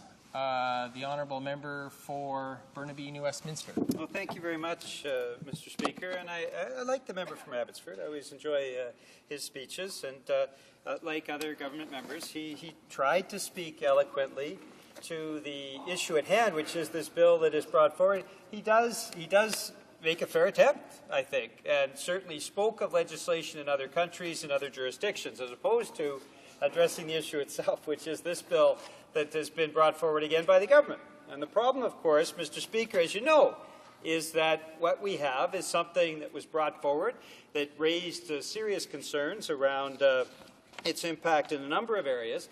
The provisions weren't used. It expired. Parliament chose not to renew it, and then the government has decided to bring it forward now. And, Mr. Speaker, of course, the questions that have been asked by members of the opposition is why, and despite the member from Abbotsford's eloquence, he hasn't been able to respond to that issue either. Very clearly, it is when you think of the issues around the lack of funding for our police forces across the country, the question seems to be, Mr. Speaker, that this is a channel changer, that what the government's trying to do is change things away from their boondoggles and their misspending on the jet planes and the fake lakes and everything else they've been spending money on, rather than supporting our frontline police officers. And that has to be the question, Mr. Speaker. is this really what the government's attempting to do? Change the channel for their mistakes in spending priorities? The honourable member for Abbotsford. Well, Mr. Speaker, first of all, my colleague from Burnaby New Westminster has got it all wrong. He seems to think this measure is one of either you use it or you lose it. Canadians are demanding that we have in place the tools that are necessary to actually get the job done. And I'm so pleased that we haven't had to use this legislation in the past to intervene when there were cases of terrorist activity in Canada. But you know what's even more intriguing, Mr. Speaker, is we have the NDP and my colleague from Burnaby New Westminster. He's more interested in throwing law-abiding citizens in jail for not filling out a census form, but he will not throw violent offenders and terrorists in jail. Explain that. I don't know how they explain that. They make all this to do about the fact that people don't want to disclose to the government, quite rightly so, how many rooms they have in their house. They want to throw those kinds of people in jail, law-abiding Canadian citizens. But they don't support our efforts to get tough on violent criminals and on terrorists. Shame on them, Mr. Speaker. It's great to be back. Questions and comments? The honourable member for Kings Hants. Mr. Speaker, the honourable member has referred to the people who will be jailed as a result of their refusal to fill out the long-form census. Would he answer the question, how many Canadians have been jailed for refusing to fill out the long-form census? We've had that in place a long time. So how many Canadians, he's referred to these people, how many Canadians have been jailed for refusing to fill out the long-form census? The honourable member for Abbotsford. It was a false threat. But Mr. Speaker, if they haven't been jailed, why do we need the census in the first place? Exactly. And what this is an attempt by the Liberals to change the channel on this bill, which is about terrorism and getting tough on terrorism and making sure we have the tools, to intervene when there are terrorist acts either being committed or intended to be committed or have already been committed. Mr. Speaker, all day I listened to the Liberals talk, trying to change the channel. They were talking about the census, they were talking about prorogation. What they hate to do is admit that they are soft on crime, and they're not prepared to do anything further to protect Canadians against terrorism. Questions and comments? The honourable member for Bordua, Chambly. Thank you, Mr. Speaker.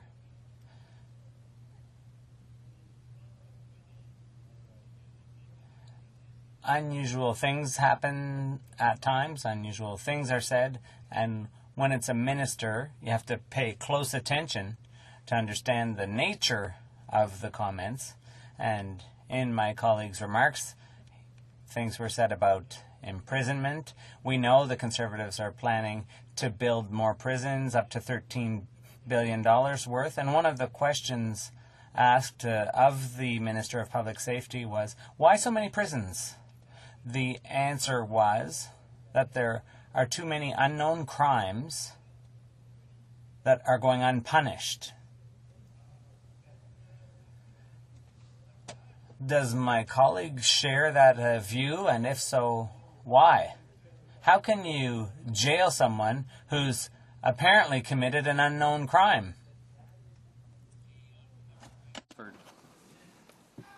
Well, Mr. Speaker, I believe he's referring to preventative detention, and this is in order. The bill provides provisions that allow our authorities to undertake investigations, including detention, to provide them with that window of opportunity to actually intervene and question people who may have knowledge about terrorist acts that may be committed. Now, Mr. Speaker, I was very disappointed to hear that this member's colleague earlier today referred to this legislation, which is intended to protect Canadians, he referred to it as being useless. And that generally reflects the attitude of the Bloc to safety in Canada and the safety of our citizens. They won't stand up for victims of crime, and they won't stand up for those who may in the future become the victims of terrorist acts. I find that very, very disappointing. I believe that this member is better than that. What he should be doing, and his party should be doing, joining us in our sincere efforts to renew legislation that actually protects Canadians against terrorism. The honourable member for Bordua-Chambly. Point of order, Mr. Speaker. The resolution passed here by all colleagues was to express courtesy and respect here in the House, and now suggestions are being made about our behavior, which are quite false. It's false to claim that we're against punishing people who've committed crimes. So, Mr. Speaker, I think this goes against the commitment, the mutual commitment that was made here about how we would be behaving. Well, I would encourage all members to demonstrate the respect for one another that they would wish to receive themselves. I'm not sure whether that was a point of order. But questions and comments? The honourable member for Edmonton-Sherwin Park. Thank you, Mr. Speaker. And very eloquently, my colleague from Abbotsford explained why we need this bill to protect Canadians. He explains how other countries have similar bills. United Kingdom, he mentioned, Australia. And I think a very important part of this bill would be what he talked about, the safeguards and the checks and balances. So if my colleague would explain further on some of the checks and balances and the safeguards that are in this bill. The honourable member for Abbotsford. Well, thank you, Mr. Speaker. Yes, there are safeguards. In fact, we look to the Australian model, we look to the UK model, and we realize that the period of detention would likely not necessarily in Canada meet with that kind of favor required to pass legislation like this. There are provisions that provide for a very short period of detention in order to get at the information that our authorities need to get at to prevent terrorist acts from occurring in Canada. I'm very confident that C-17 is reasonable, it's temperate, it's modest, but I believe Canadians will understand what we're trying to do here. It's all about providing our police authorities and our investigative authorities with the additional tools that they need to actually protect Canadians. Exactly. You know, we don't hear much from the other side of this House about victims, and we don't hear very much from them about protecting the public and about public safety. And I believe the focus of this House of Commons needs to return to that sacred trust that is imposed upon each one of us, and that is to stand up for protecting our citizens against violence, against crime, and against terrorism. Exactly. Resuming debate, the honourable member for Hamilton East, Stony Creek. Well, thank you, Mr. Speaker, and I have to beg your indulgence today because the allergies are getting the upper hand on me, because I'm actually hearing things in this place. I'm hearing things in this place that just throw you for a loop. But I'm comforted by the words of an amateur politician from many, many years ago. He said, "Don't believe anything you hear and only half what you see." That amateur politician, of course, was Abraham Lincoln. And when we're in this debate, and for the last number of years, the abuse of the word terrorist that we've seen across the world, and the justifications for the sacrificing of the rights of Canadians on the altar of terrorists and fighting the war on terror, it is reprehensible. In fact, recently I was sitting in my home watching a ship full of Tamils coming to our west coast seeking refuge. And a member of this government stood up and said, "Aboard that vessel are terrorists." Well, if they were, they should have stopped that ship long before it ever got to Canada. And what evidence did they have? It was the fear. No, go ahead, I'll wait, I'll pause. I'm quite thrilled to pause. The reality is you had no evidence at that point in time, Mr. Speaker. And that's the issue here today, is the fundamental rights that we have in this country to, when we're accused, to see our accuser, to see the evidence against us, and to have it trashed and thrown away in the name of terrorism. The fundamental basic rights of Canadians. You know, we hear in the debate today one of the people from the Conservative side of this House talking about if we had these laws in place, we probably wouldn't have had the Air India tragedy. Well, that's offensive to the victims of the Air India tragedy. I tell you this in this House today. Those people know better. Those people know the investigation was fumbled. And pardon me, I give you your turn, you give me my turn. But it's a fundamental offense to the people who have suffered. This government, these members talk endlessly about the rights of victims and the concern for victims. In this place is where we protect the victims, where we work together or should work together to protect them. In this debate on something so fundamental as this, the rights of Canadians, the long gun registry is tossed in, the long forms tossed in. Anything to score crass political points is tossed into this debate. So tell me, are you really standing up for Canadians? I don't think so. In our history as a country, we have failed Canadians. We've failed people from around the world. There's been times in this country in the Second World War where we detained our own citizens that subsequently in history we had to apologize for. In my home community of Hamilton this year, in the spring of this year, there was a gathering of folks well into their 80s remembering how they were interned and how their fathers and their grandfathers of Italian descent were interred. That was a mistake. That was a mistake at the time that seemed to be right because people were fearful. Again, in 1970, watching my television one night, 48 hours after Mr. Pierre Laporte was taken hostage, and another gentleman was taken hostage from the British consulate, we had the War Measures Act proclaimed against Canadians. Not against those people which today might be called terrorists. It was against Canadians. They went into the law offices. They went into offices of labor unions and took files that had absolutely nothing to do with it. And that was a time when there was free rein in this country to do whatever you wanted in the name of the War Measures Act. Now, we're sitting here today looking at another place in history, another opportunity to say to ourselves, maybe, just maybe, because we haven't used this since we put this act into place, it may not be necessary. Now, earlier today, the member for Windsor-Tecumseh was talking about the War Measures Act. And he said, you know, we have learned in the last 8 years that there was no need for that legislation. The Justice Minister, he said today that we might need it. If it was not for the fact that we're dealing with fundamental human rights and fundamental liberties, there might be some merit to this and some logic to your argument. But these two sections of anti-terrorist legislation are talking about a serious incursion into the rights that have existed in this country since pre-Confederation. Rights that go back 400 or 500 years.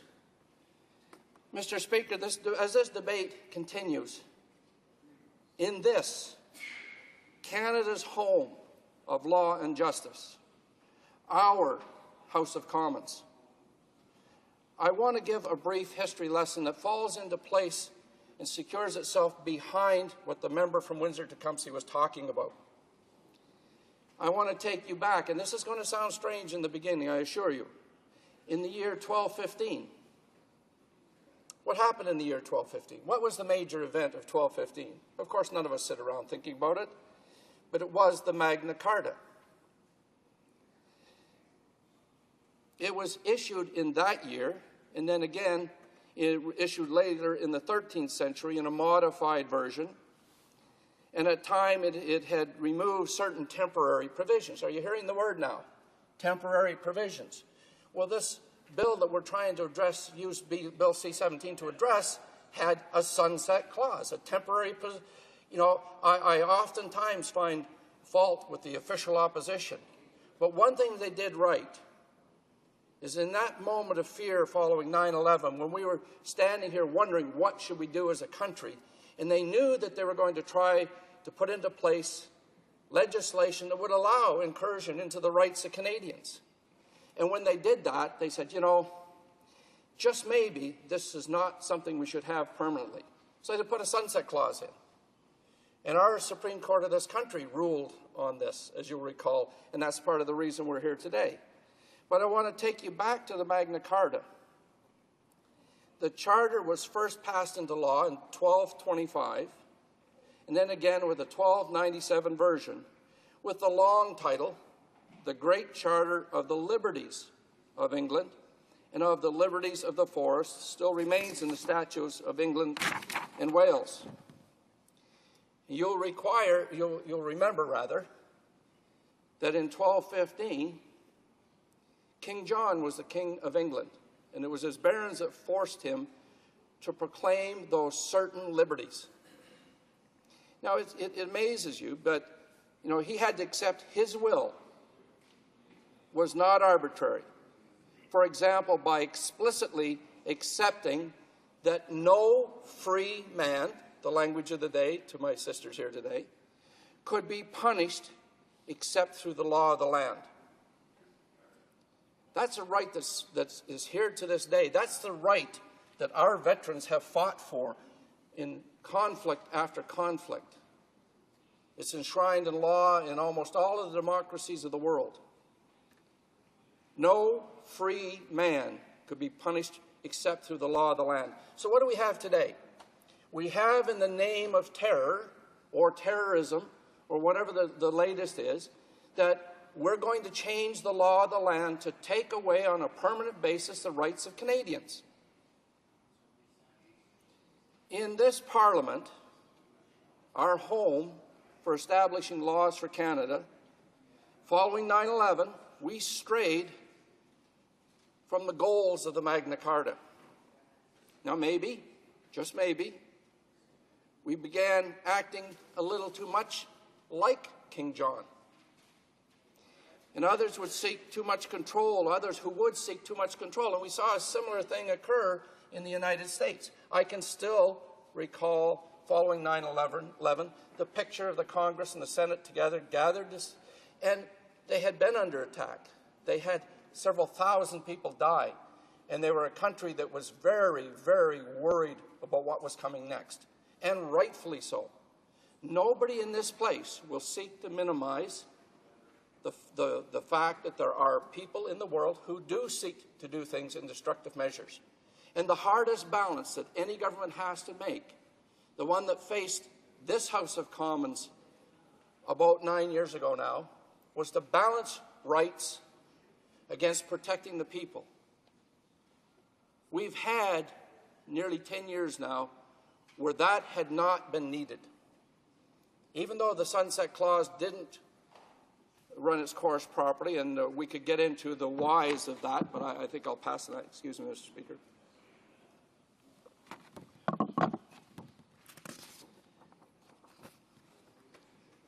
So, where once a king, my pause seems to amuse somebody here, that's fine. Once where the king, or in our case, Parliament, was tasked with protecting the liberties of its citizens, the government of the day set out to legally circumvent the rights inherent to all Canadians. Now, Mr. Speaker, you will know the Magna Carta was the first document was forced on an English king by a group of his barons. And it was done in an attempt to limit his powers. Now, here we are today doing the reverse of that. We're trying to increase the subversive kind of powers of government, those powers that you don't want to have hidden behind doors. And in this place, I have defended Omar Khadr repeatedly and called upon this government to do the right thing in Omar Khadr's case. And my point is if you look at Guantanamo Bay, and how the United States government moved to Guantanamo to avoid being subject to the laws of their country, and they still call it a democratic country. We are here today talking about doing something similar. We're not setting up a hidden place. We're doing it in this house, there's no doubt. But you know, in the year 1100, there was a Charter of Liberties when King Henry I had to specify particular areas where he would allow his power to be impinged upon or be pushed back or be controlled. And that was at the behest of the people one more time. Well, the people in my riding that have talked to me repeatedly about the injustices that we saw with the Japanese in World War II, the Italians in World War II, the Komagata-Maru in the turn of the century, and other mistakes that were made in Canada, say, beware, be cautious, be careful. Don't so cavalierly give away the rights of Canadian citizens. Now, I want to talk about, in the 19th century, again referring to the outcomes of the Magna Carta, nearly all of its clauses had been repealed by that time. Think about it for a second. We had, back in the 12th, 13th century, a move towards rights and freedoms for people, and over the next centuries, they repealed them and pulled them back. But there were three main clauses that remained. Part of the law of England and Wales. To a great extent, they're to be found elsewhere in the world because they're the fundamental basis of so many important things that are in law. Mr. Lord Denning described it as the greatest constitutional document of all time, the foundation of freedom of the individual against the arbitrary authority of a despot. Now, they were thinking in terms of a monarchy. But when a government, any government, gives itself too much control, they are setting themselves up for that accusation. In the year 2005, in a speech, Lord Wolfe described the Magna Carta as the first series of instruments that are now recognized as having a special constitutional status. Now, those three things that were important was the right to habeas corpus, the Habeas Corpus Act, the Petition of Rights, the Bill of Rights, and the Act of Settlement. But if you think in terms of habeas corpus, if you think in terms of what I started this speech talking about, the right of a person, a Canadian, to know the evidence against them, to face their accuser in a court of law, and to have the apprehension of that individual done in conformity to the laws of Canada.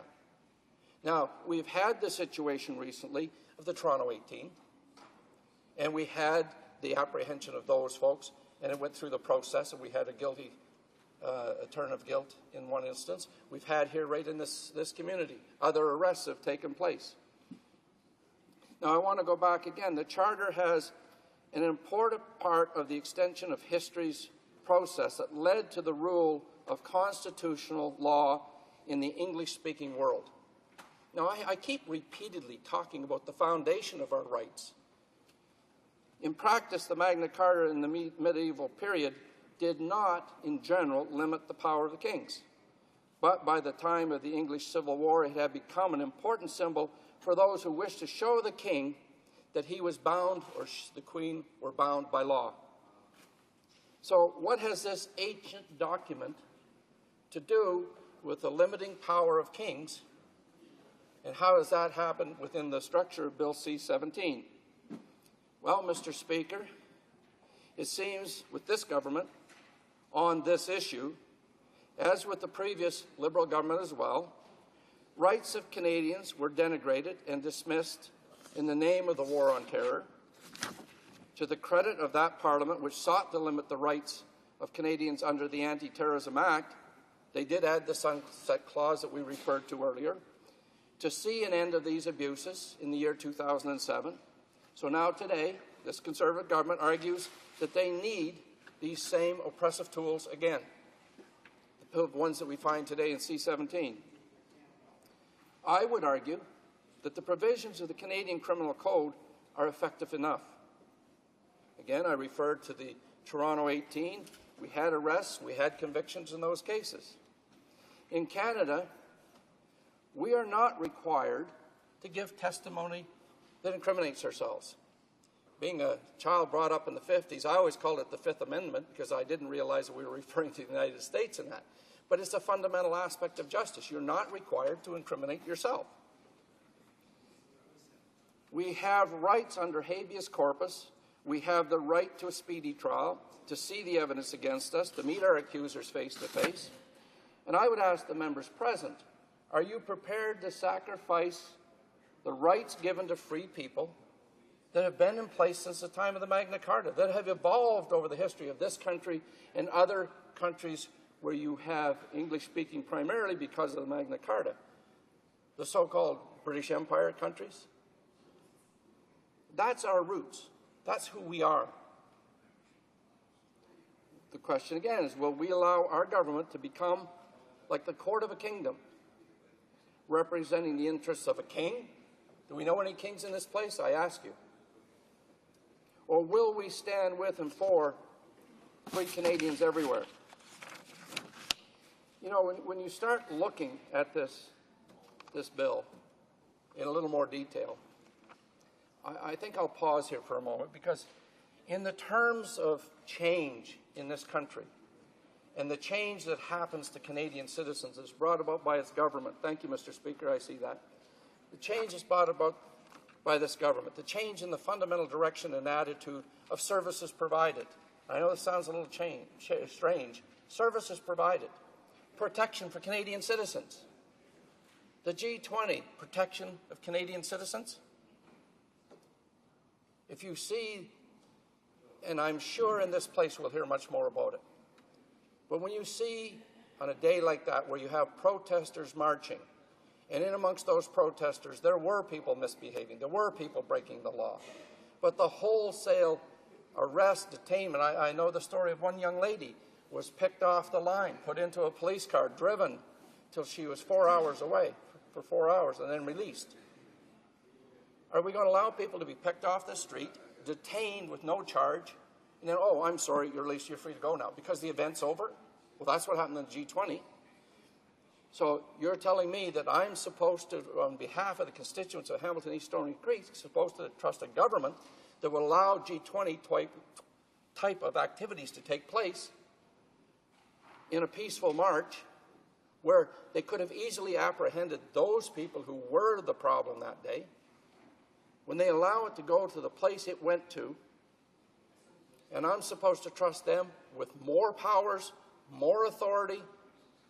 I say if we pass Bill C-17, what we're actually doing is we're giving away fundamental rights of Canadians and opening them to the same kind of abuse in a broader way than what we saw at the G20. So, Mr. Speaker, I will conclude today by saying that I stand here proudly with the rest of my friends, and particularly my friend from Windsor-Tecumseh, who gave such an eloquent speech earlier today that I almost tried to give the same speech again. I was so tempted, because he spoke directly to the heart of this issue. Thank you, Mr. Speaker. Questions and comments? The honourable member from Burlington. Thank you, Mr. Speaker, and I want to thank the intervention on this bill from my colleague from the Hamilton East Stony Creek riding, and I just want to give that member the opportunity to clarify his earlier comments.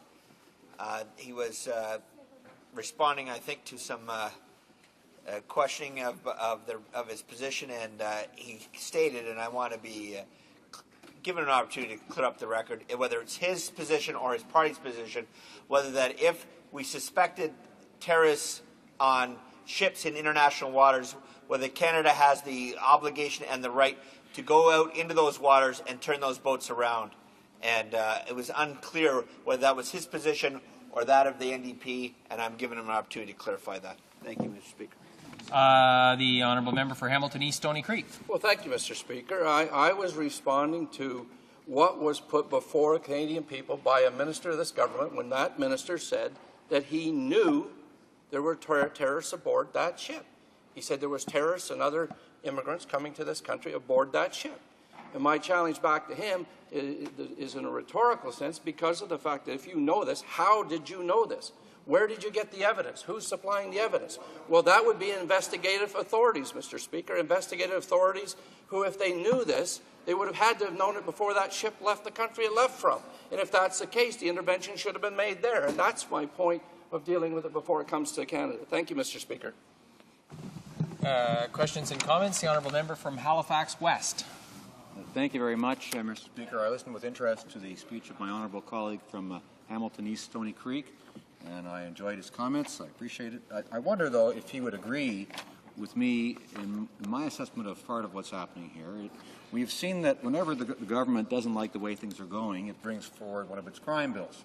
In fact, over the past few years, at times, we've seen some of the so-called tough and crime bills languish, just sit around for months when the government didn't bother to call them. And then it would try to blame this side of the House or blame the Senate or whomever for the fact that these bills hadn't gone forward, when in fact they actually hadn't put them on the order paper each day to make them happen. They hadn't brought them forward. And we've also seen this government, when it wants to change the channel, it tries to create fear in people. We've seen that in the census. You know, they want people to be afraid that those terrible census takers are going to come and arrest them. And my honourable colleague from Abbotsford was actually claiming a few minutes ago that that's the reason we have the census. But I don't think there's a question on there asking if you've been arrested or jailed for not answering the long-form census. In fact, no one's ever been arrested for that, Mr. Speaker. And we've seen the fear they create by suggesting that these Russian bombers, propeller aircraft that are 40 years old, don't even enter Canadian airspace, that they're a huge threat to us, and therefore we need these F-35, these $16 billion worth of fighters. I wonder if you agree with that. The honourable member for Hamilton East Stony Creek. Well, no offense to the member, it's kind of a wandering type of question. When you think in terms, if we want to get very, very serious a moment about an incursion by the Soviet Union, now Russia, and the capabilities they have, no matter what kind of airplane you have in the air, 15 minutes after that missile is warmed up, it's going to be visiting you in downtown Ottawa.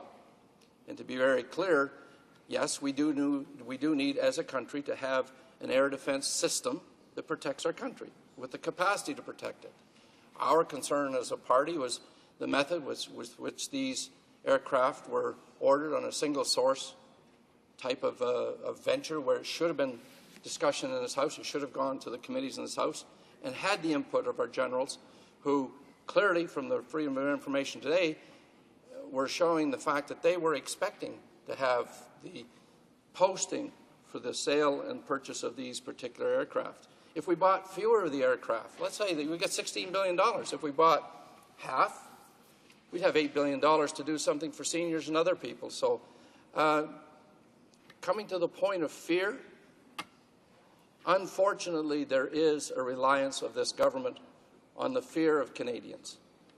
And we see it on many fronts, but they weren't so concerned with it that they could help themselves, to prevent themselves from proroguing the House twice, though.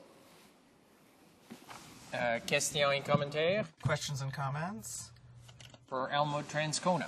Well, thank you, Mr. Speaker, and I want to thank the member for his presentation. And he certainly pointed out the fact that this particular piece of legislation was brought in under very tough circumstances back in 2001, but it did have, and rightly so, a sunset clause after 5 years, which legislation of this type usually has and should have. The fact of the matter is that when it did expire, after having not even been applied or used, there was no movement made to actually renew the legislation.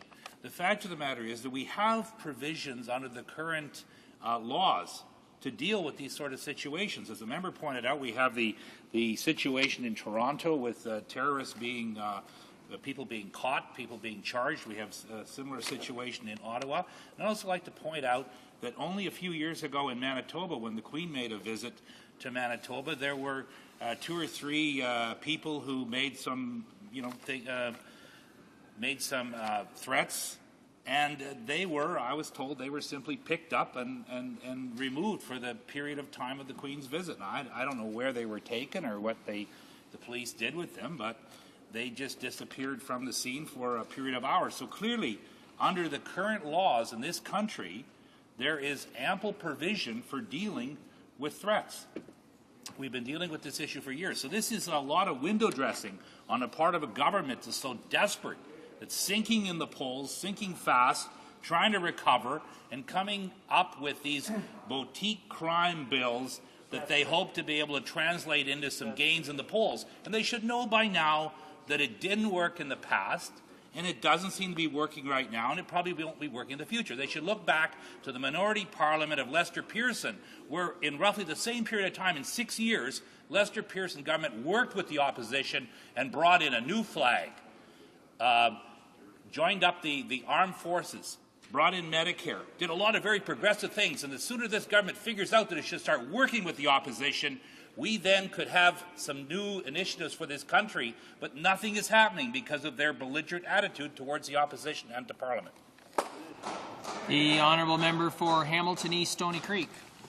Well, thank you, Mr. Speaker. And to the member, you think in terms of those types of legislation that have come before us where you kind of say, what's it about? And one of them is the street racing bill. You have criminal negligence causing death, criminal negligence causing injury. You have those tools available to the police department to deal with these particular things. It was a serious issue in a part of Canada. I won't go into the particular area, but the reality of the situation is that the tools were there, and you haven't heard a massive usage of this new bill, this new legislation. And that's an example of where a fear that's out there, demonstrated fear, was taken advantage of for crass political reasons, as far as I'm concerned. À ce moment-ci, conformé. Right now, pursuant to Standing Order 38, the motion to adjourn the House is deemed to have been introduced and adopted. Therefore, here is the following question, that the House do now stand adjourned. The Honourable Member for Acadie-Bathurst, official languages. Thank you, Mr. Speaker. This is a question that I had put to the Prime Minister. In 2005, the current Prime Minister said, I remind the House that the government is duty-bound to respect the decisions made by the House of Commons. He also said the Liberal-controlled and Liberal-majority Senate found yet another way to delay it. Mr. Speaker, so this is about my Bill C-232 concerning the appointment of bilingual judges to the Supreme Court. So, Mr. Speaker, the House voted in a majority to support my bill. This bill is now before the Senate, and the Conservative government almost has, or rather the Conservatives have almost a majority in the Senate. But the question I am putting to the government is, will their Conservative senators, will they instruct them to send Bill C-232 for study, or will they let things lag like they did in 2005 when the current Prime Minister was the Leader of the Opposition? He let this bill lag. So is this going to be the same situation?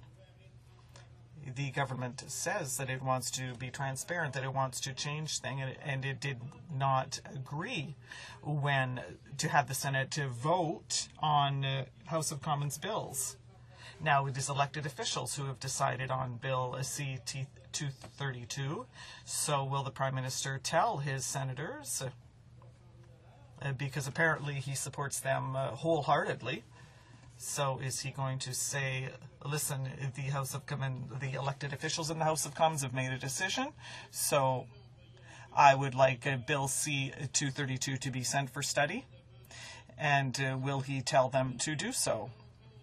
Because if not, then that will run counter to what he stated to people at the time, that when he was in the opposition, he didn't agree with the Senate, but now all of a sudden he has virtually a majority in the Senate. So, and now that things are working in his favor, he hasn't said anything more about it. So my question to the government is, will the government tell the Conservative senators to put Bill C-232 to have it sent to committee for study. Thank you, Mr. Speaker. The Honourable Parliamentary Secretary for the Minister of Justice. Thank you, Mr. Speaker. I would like to state today that the government will provide access to justice in both official languages. As you know, the government of Canada is going to enhance the vitality of French language and English language minorities in Canada, and to enhance the use of both of these languages in our country, in addition to within the legal apparatus. The member for Acadie-Bathurst talked about the appointment of judges, and in Nova Scotia there was a bilingual judge appointed for Yarmouth in southern Nova Scotia. So this adds to the bilingual capacity, along with 2 other judges, as we recognize that our courts must be able to ensure access to justice both in French and English. I can hereby confirm that bilingualism is already part of the evaluation criteria for judges' candidacies by the head of the magistrature.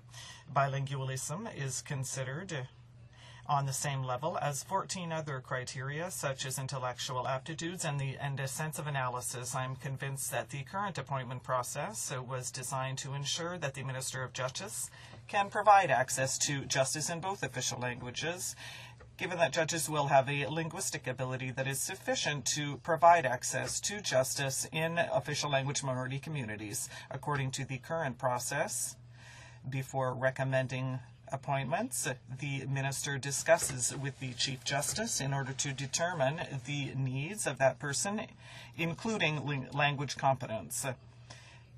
The MPs surely know that the main responsibility of the Chief Justice is to determine the general direction of the sittings.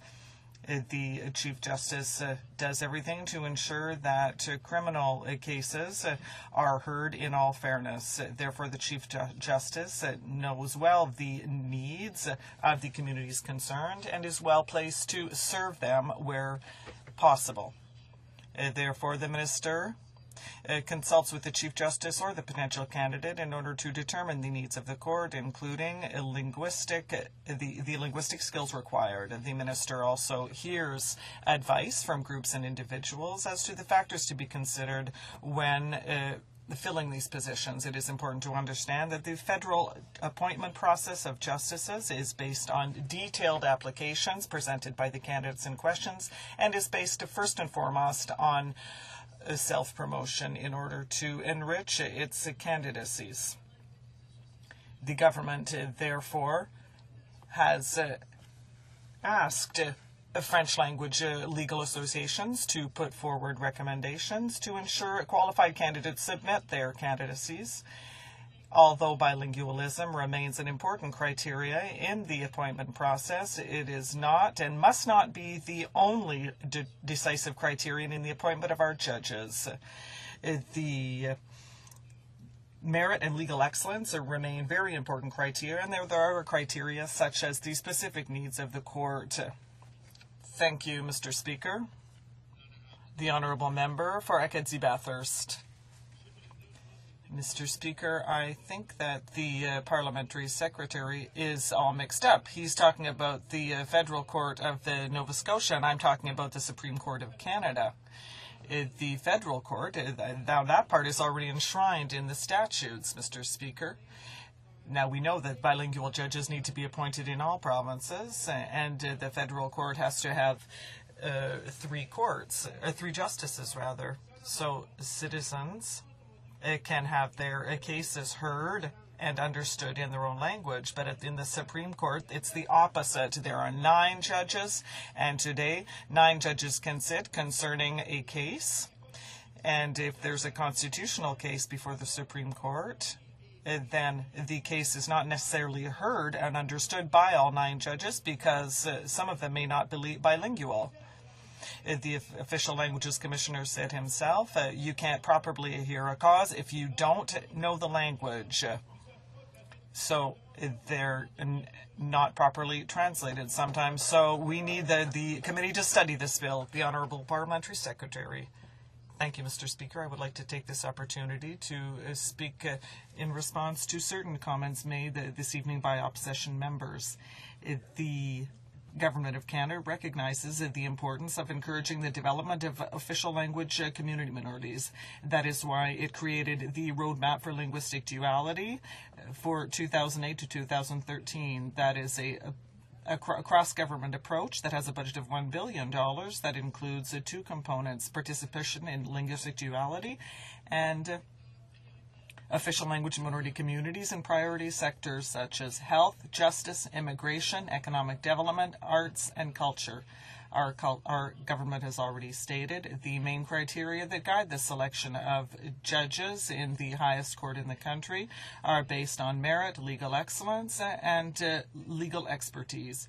Such an evaluation will also include the examination of the level of bilingualism among the candidates, but that is not the only decisive criterion. Thank you, Mr. Speaker. Cole Harbour, Poverty. Thank you, Mr. Speaker. It's nice to be back here in Parliament Hill debating the issues of the day. And one of the very important issues that I've raised before here is the issue of poverty. And that was the question that I asked back in the spring session. We know that poverty has risen with this recession that we've been going through and continue to go through. How much? Well, we haven't had a lot of information on that. But the Citizens for Public Justice, along with their partners, released a study back in the spring which indicated that poverty in Canada has gone up from 9.2% to 11.7% overall. That's 2.5 percentage points. Child poverty has gone up from 9.5% to 12% as a result of this recession. Those are the numbers, and it showed that the employment insurance and other social measures have failed many, many Canadians. Social assistance caseloads are up. The cost of food is up. The cost of shelter is up. We had the food bank's report of just less than a year ago showing that food bank usage had gone up 18% in Canada, and that the government's response to this has been very weak. We have no national anti-poverty strategy in Canada. We're one of the few industrialized nations that doesn't have an anti-poverty strategy. We do have 6 provinces and 1 territory now who have an anti-poverty strategy. They all want the same thing. They want the federal government to come to the table and say, we take poverty seriously. The United Nations last year in their periodic review made a very specific recommendation, I think it was number 17, saying that Canada should have an anti-poverty strategy, that we need to have it. This is the United Nations. Instead of that, the government turned around and said, no, it's not our jurisdiction. Everybody in the country, from provinces who have these strategies to social welfare groups to academics, all understand that it is part of the responsibility of the federal government to step up and have a strategy. We can debate what's in that strategy, but there needs to be a federal anti-poverty strategy here in Canada. Now, since that time, in fact, things have only gotten worse. The ridiculous decision to abandon the long-form census is going to hurt groups that deal with poverty. It's specifically going to hurt people with disabilities in this country, and organizations like CCD and CACL who deal with people who have disabilities are absolutely bewildered at how the government could possibly cancel the long-form census. It's going to have a dramatic impact on the people who are living in poverty and people who have disability, many of whom live in poverty. So that's the situation we have. We can talk about the methods that we can use to improve the situation of those living in poverty and also of those who are close to living in poverty, increasing the guaranteed income supplement, increasing the child tax benefit. There's a great discussion in this country ongoing right now from many people and from all parties and represented in Parliament, including the Conservative Party, Senator HoC, for example, about a basic income for Canadians. But what everybody seems to understand except the government is, at the very least, what we need to have in Canada is a government that's prepared to say poverty is an issue. Poverty is again on the increase in Canada. We did a lot to reduce poverty in the late 1990s with child tax benefit, guaranteed income supplement and things like that. But we need to reduce poverty in Canada. We all have a role to play in that. Social agencies, provincial governments, municipal governments, everybody from Make Poverty History to CFIB to the Chambers of Commerce understand that we need to have a national anti-poverty strategy. And the question is, why doesn't the federal government understand that and step forward and say we will play our role to help those who are living in poverty, especially at a time of recession? Thank you, Mr. Speaker. The Honourable Parliamentary Secretary to the Minister of Human Resources. Thank you, Mr. Speaker, and I'd like to welcome back the member from Dartmouth-Cole Harbour to this session. But I would like to put things in perspective. And despite some of what he says, we're not talking about what we might be doing. We are doing and taking a number of steps. And even though we've come through a global recession, our Conservative government has made huge strides in helping working Canadians and their families. The best way to fight poverty is for Canadians to be working in good jobs, getting workers the skills they need to get back into the workforce. Helping those workers find jobs have been the main focus points of our government's actions. In 2009-2010, we invested over $4 billion in skills training, helping over 1.2 million Canadians. We have provided extra weeks of EI benefits and extended work-sharing measures to keep Canadians working and help employers. Over 255,000 jobs were protected by these changes to work-sharing alone. We extended EI special benefits to the self-employed on a voluntary basis, Mr. Speaker. Canadians are getting back to work. Well over 400,000 jobs have been created in the last year alone. And as a result of our actions, Canada is leading the G20 out of the recession. Every action we have taken is meant to help Canadians and their families, our society's building blocks, become independent and help them contribute to the economy and to their communities. We've introduced a working income tax benefit, or WITB as it's commonly referred to make work pay for low-income Canadians. The Economic Action Plan doubled the tax relief provided through WITB. WITB helped over 900,000 Canadians just in the first year, and it continues to help Canadians get over the welfare wall. We've increased the amount families, the two lowest personal income tax brackets, can earn before paying taxes, meaning over 1 million low-income Canadians do not pay taxes at all anymore. We've enhanced the national child benefit, the child tax benefit, and introduced the child tax credit. All of these amount to thousands of dollars of assistance, and we've introduced and strengthened the universal child care benefit, which alone has lifted 56,000 children out of low income. We've also made record investments in affordable housing. Due to our Economic Action Plan investments alone, thousands of projects are completed or underway, which are creating tens of thousands of jobs. In total, we're providing $7.8 billion in investments and tax relief to help stimulate the housing sector, improving housing, and creating jobs across Canada. Mr. Speaker, the Liberal record and the record of this particular member doesn't stand up. They voted against enhancements to WITB, even though this member told our committee he thought it was a very positive thing. In their time in government, the then Liberal government cut social transfers to the provinces by $25 billion, leaving the provinces and many Canadians to fend for themselves. They tried to balance the books on the backs of ordinary Canadians. We didn't do that, Mr. Speaker. In fact, in 2002, the Liberal finance critic said the Liberal government was wrong. They made the wrong choices, slashed transfers to the provinces. The provinces are still scrambling to catch up to the lost Martin years of inadequate funding. As a Liberal leader here said, their plans, and simply put, are to add more taxes, higher taxes, and billions of dollars of increased spending and debt. The opposition's plans to raise taxes would halt our recovery in its tracks and, according to experts, kill about 400,000 jobs. Mr. Speaker, unlike the opposition, our record is strong. In our time of government, we've helped children, lone parents, persons with disabilities, Aboriginals. The seniors' poverty rate is among the lowest in the world. This is fact, Mr. Speaker. We will continue to take actions to help Canadians. We won't talk about plans. We will take positive steps, positive action that will help Canadians right across this great country of Canada. Thank you, Mr. Speaker. Good job. The Honourable Member for Dartmouth-Cole Harbour. Mr. Speaker, the member's comments just don't bear scrutiny. He talked about the Liberal cuts. It was, in fact, because of Liberal programs that poverty reached its low ebb of 9.5%. And this government came into office in 2006, and within a year we were starting to see more unemployment. Just as an example of something that he touts an investment in the child tax benefit. His government put $5 million into the child tax benefit. $5 million. $100 million into putting up signs all over this country to advertise their projects, and $1 billion for the G8, G20. Just using his example, that means that they value their signs 20 times more than they value vulnerable Canadians, and their weekend meeting in Toronto 200 times as much as they value vulnerable Canadians. We have people in Canada who are suffering, people who need assistance. They're not getting it from this government. As a simple measure, a first measure, everybody says, Let's have a strategy. Let's figure out the pieces, but let's agree that there should be a federal anti-poverty strategy in Canada. The Honourable Parliamentary Secretary. Mr. Speaker, let me talk about the Liberal record of failure. Canada experienced, and these are facts, the second highest jump in child poverty among 14 peer OECD countries during their tenure.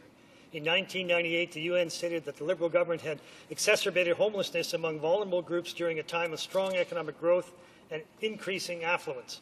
Mr. Speaker, we won't take lessons from that particular party at a time when Canadians are watching their own pocketbooks and making sacrifices. The opposition has banded together to propose billions and billions of dollars in irresponsible spending that won't create a single job or leave a single dollar more in Canadians' pockets. The opposition only sees these dollars as tools to build their ineffective, irresponsible, and ideological big government pet projects. Their plans will raise taxes, kill jobs, and inflate the deficit for years on end. Mr. Speaker, our record is strong. We are helping Canadians. We are lowering taxes. We're helping to create jobs and train Canadians with the skills they need to get jobs. Our record is one of giving effectiveness and comprehensive help to Canadians and their family. We will stand on that record, and we will continue to stand on that record. Order. The Honourable Member for London Fanshawe on the status of women. Mr. Speaker, I'd like to thank the Parliamentary Secretary for taking the time to respond to my questions on the very important matter of funding decisions regarding Status of Women Canada's two programs, the Women's Community Fund and Women's Partnership Fund. On May 5, 2010, I asked the Minister responsible for the status of women to tell the House why, while this government claims to be a champion of women's health, it continued to attempt to silence and neutralize women's organizations here in Canada, denying funding to any organization with the courage to speak out against the government's agenda.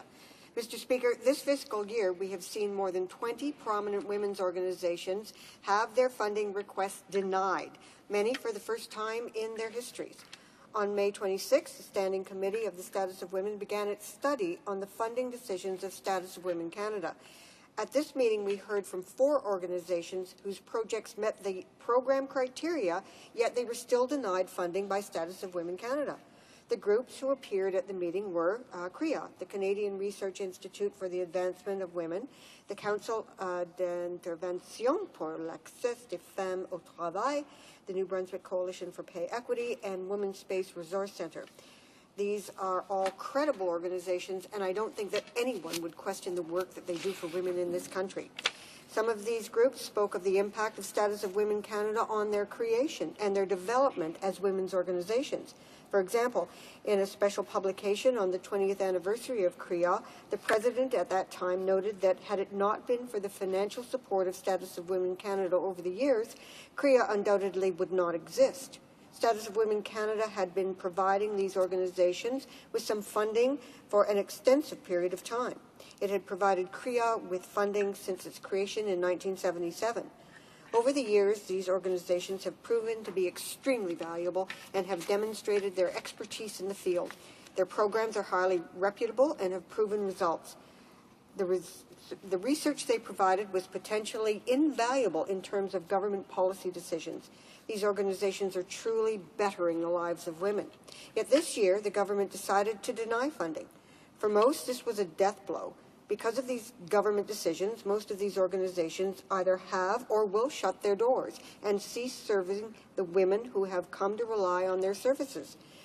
The minister responsible for Status of Women has said that her department is choosing to fund new organizations over old. Absolutely, fund new organizations. It's incredibly important, but not at the expense of older organizations with proven track records. If there is a greater need for funding from Status of Women Canada, then maybe the budget of the program should be reviewed. Or maybe the amount of funding allotted to each organization should be reconsidered in order to accommodate both new and existing organizations. Unfortunately, Mr. Speaker, I do not believe that money is the sole reason that these organizations were refused funding. The significance of these decisions runs much deeper than a choice between new and old. It's part of the mounting evidence that this government does not seem interested in funding programs for women and equality or in funding women's organizations with a track record. So I will ask my question again. Could the Parliamentary Secretary tell us why this government is continuing to attack women in Canada When will it end its ideological tirade and start supporting women in this country? The Honourable Parliamentary Secretary for the Status of Women. Mr. Speaker, our government has increased funding for women to the highest levels ever here in Canada and abroad. As you know, Status of Women Canada has two parts to it. There's the community part for women, and there's the partnership fund for women. These programs are essential tools that enable Status of Women Canada to support the work of organizations seeking to promote the equality of women and girls. In 2007, our government increased funding for women's programs to unprecedented levels. In so doing, we supported a higher number of women and girls in Canada, and particularly those that are the most in need. The reaction to the increased funding for the program goes without saying. In 2006, there were 145 requests for funding, and in 2009, the partnership program had about 500 funding applications. In order to be eligible, projects have to be specific projects that fully integrate women into social and democratic life in Canada.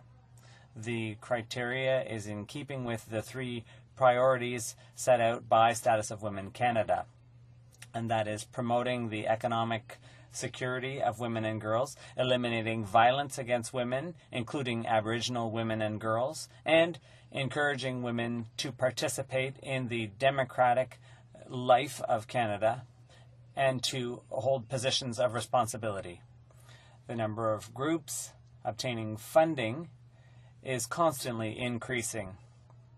As is often the case with funding, it's unfortunately not always possible to fund every project that deserves funding. In 2009-10, 78 community projects, important projects, were approved.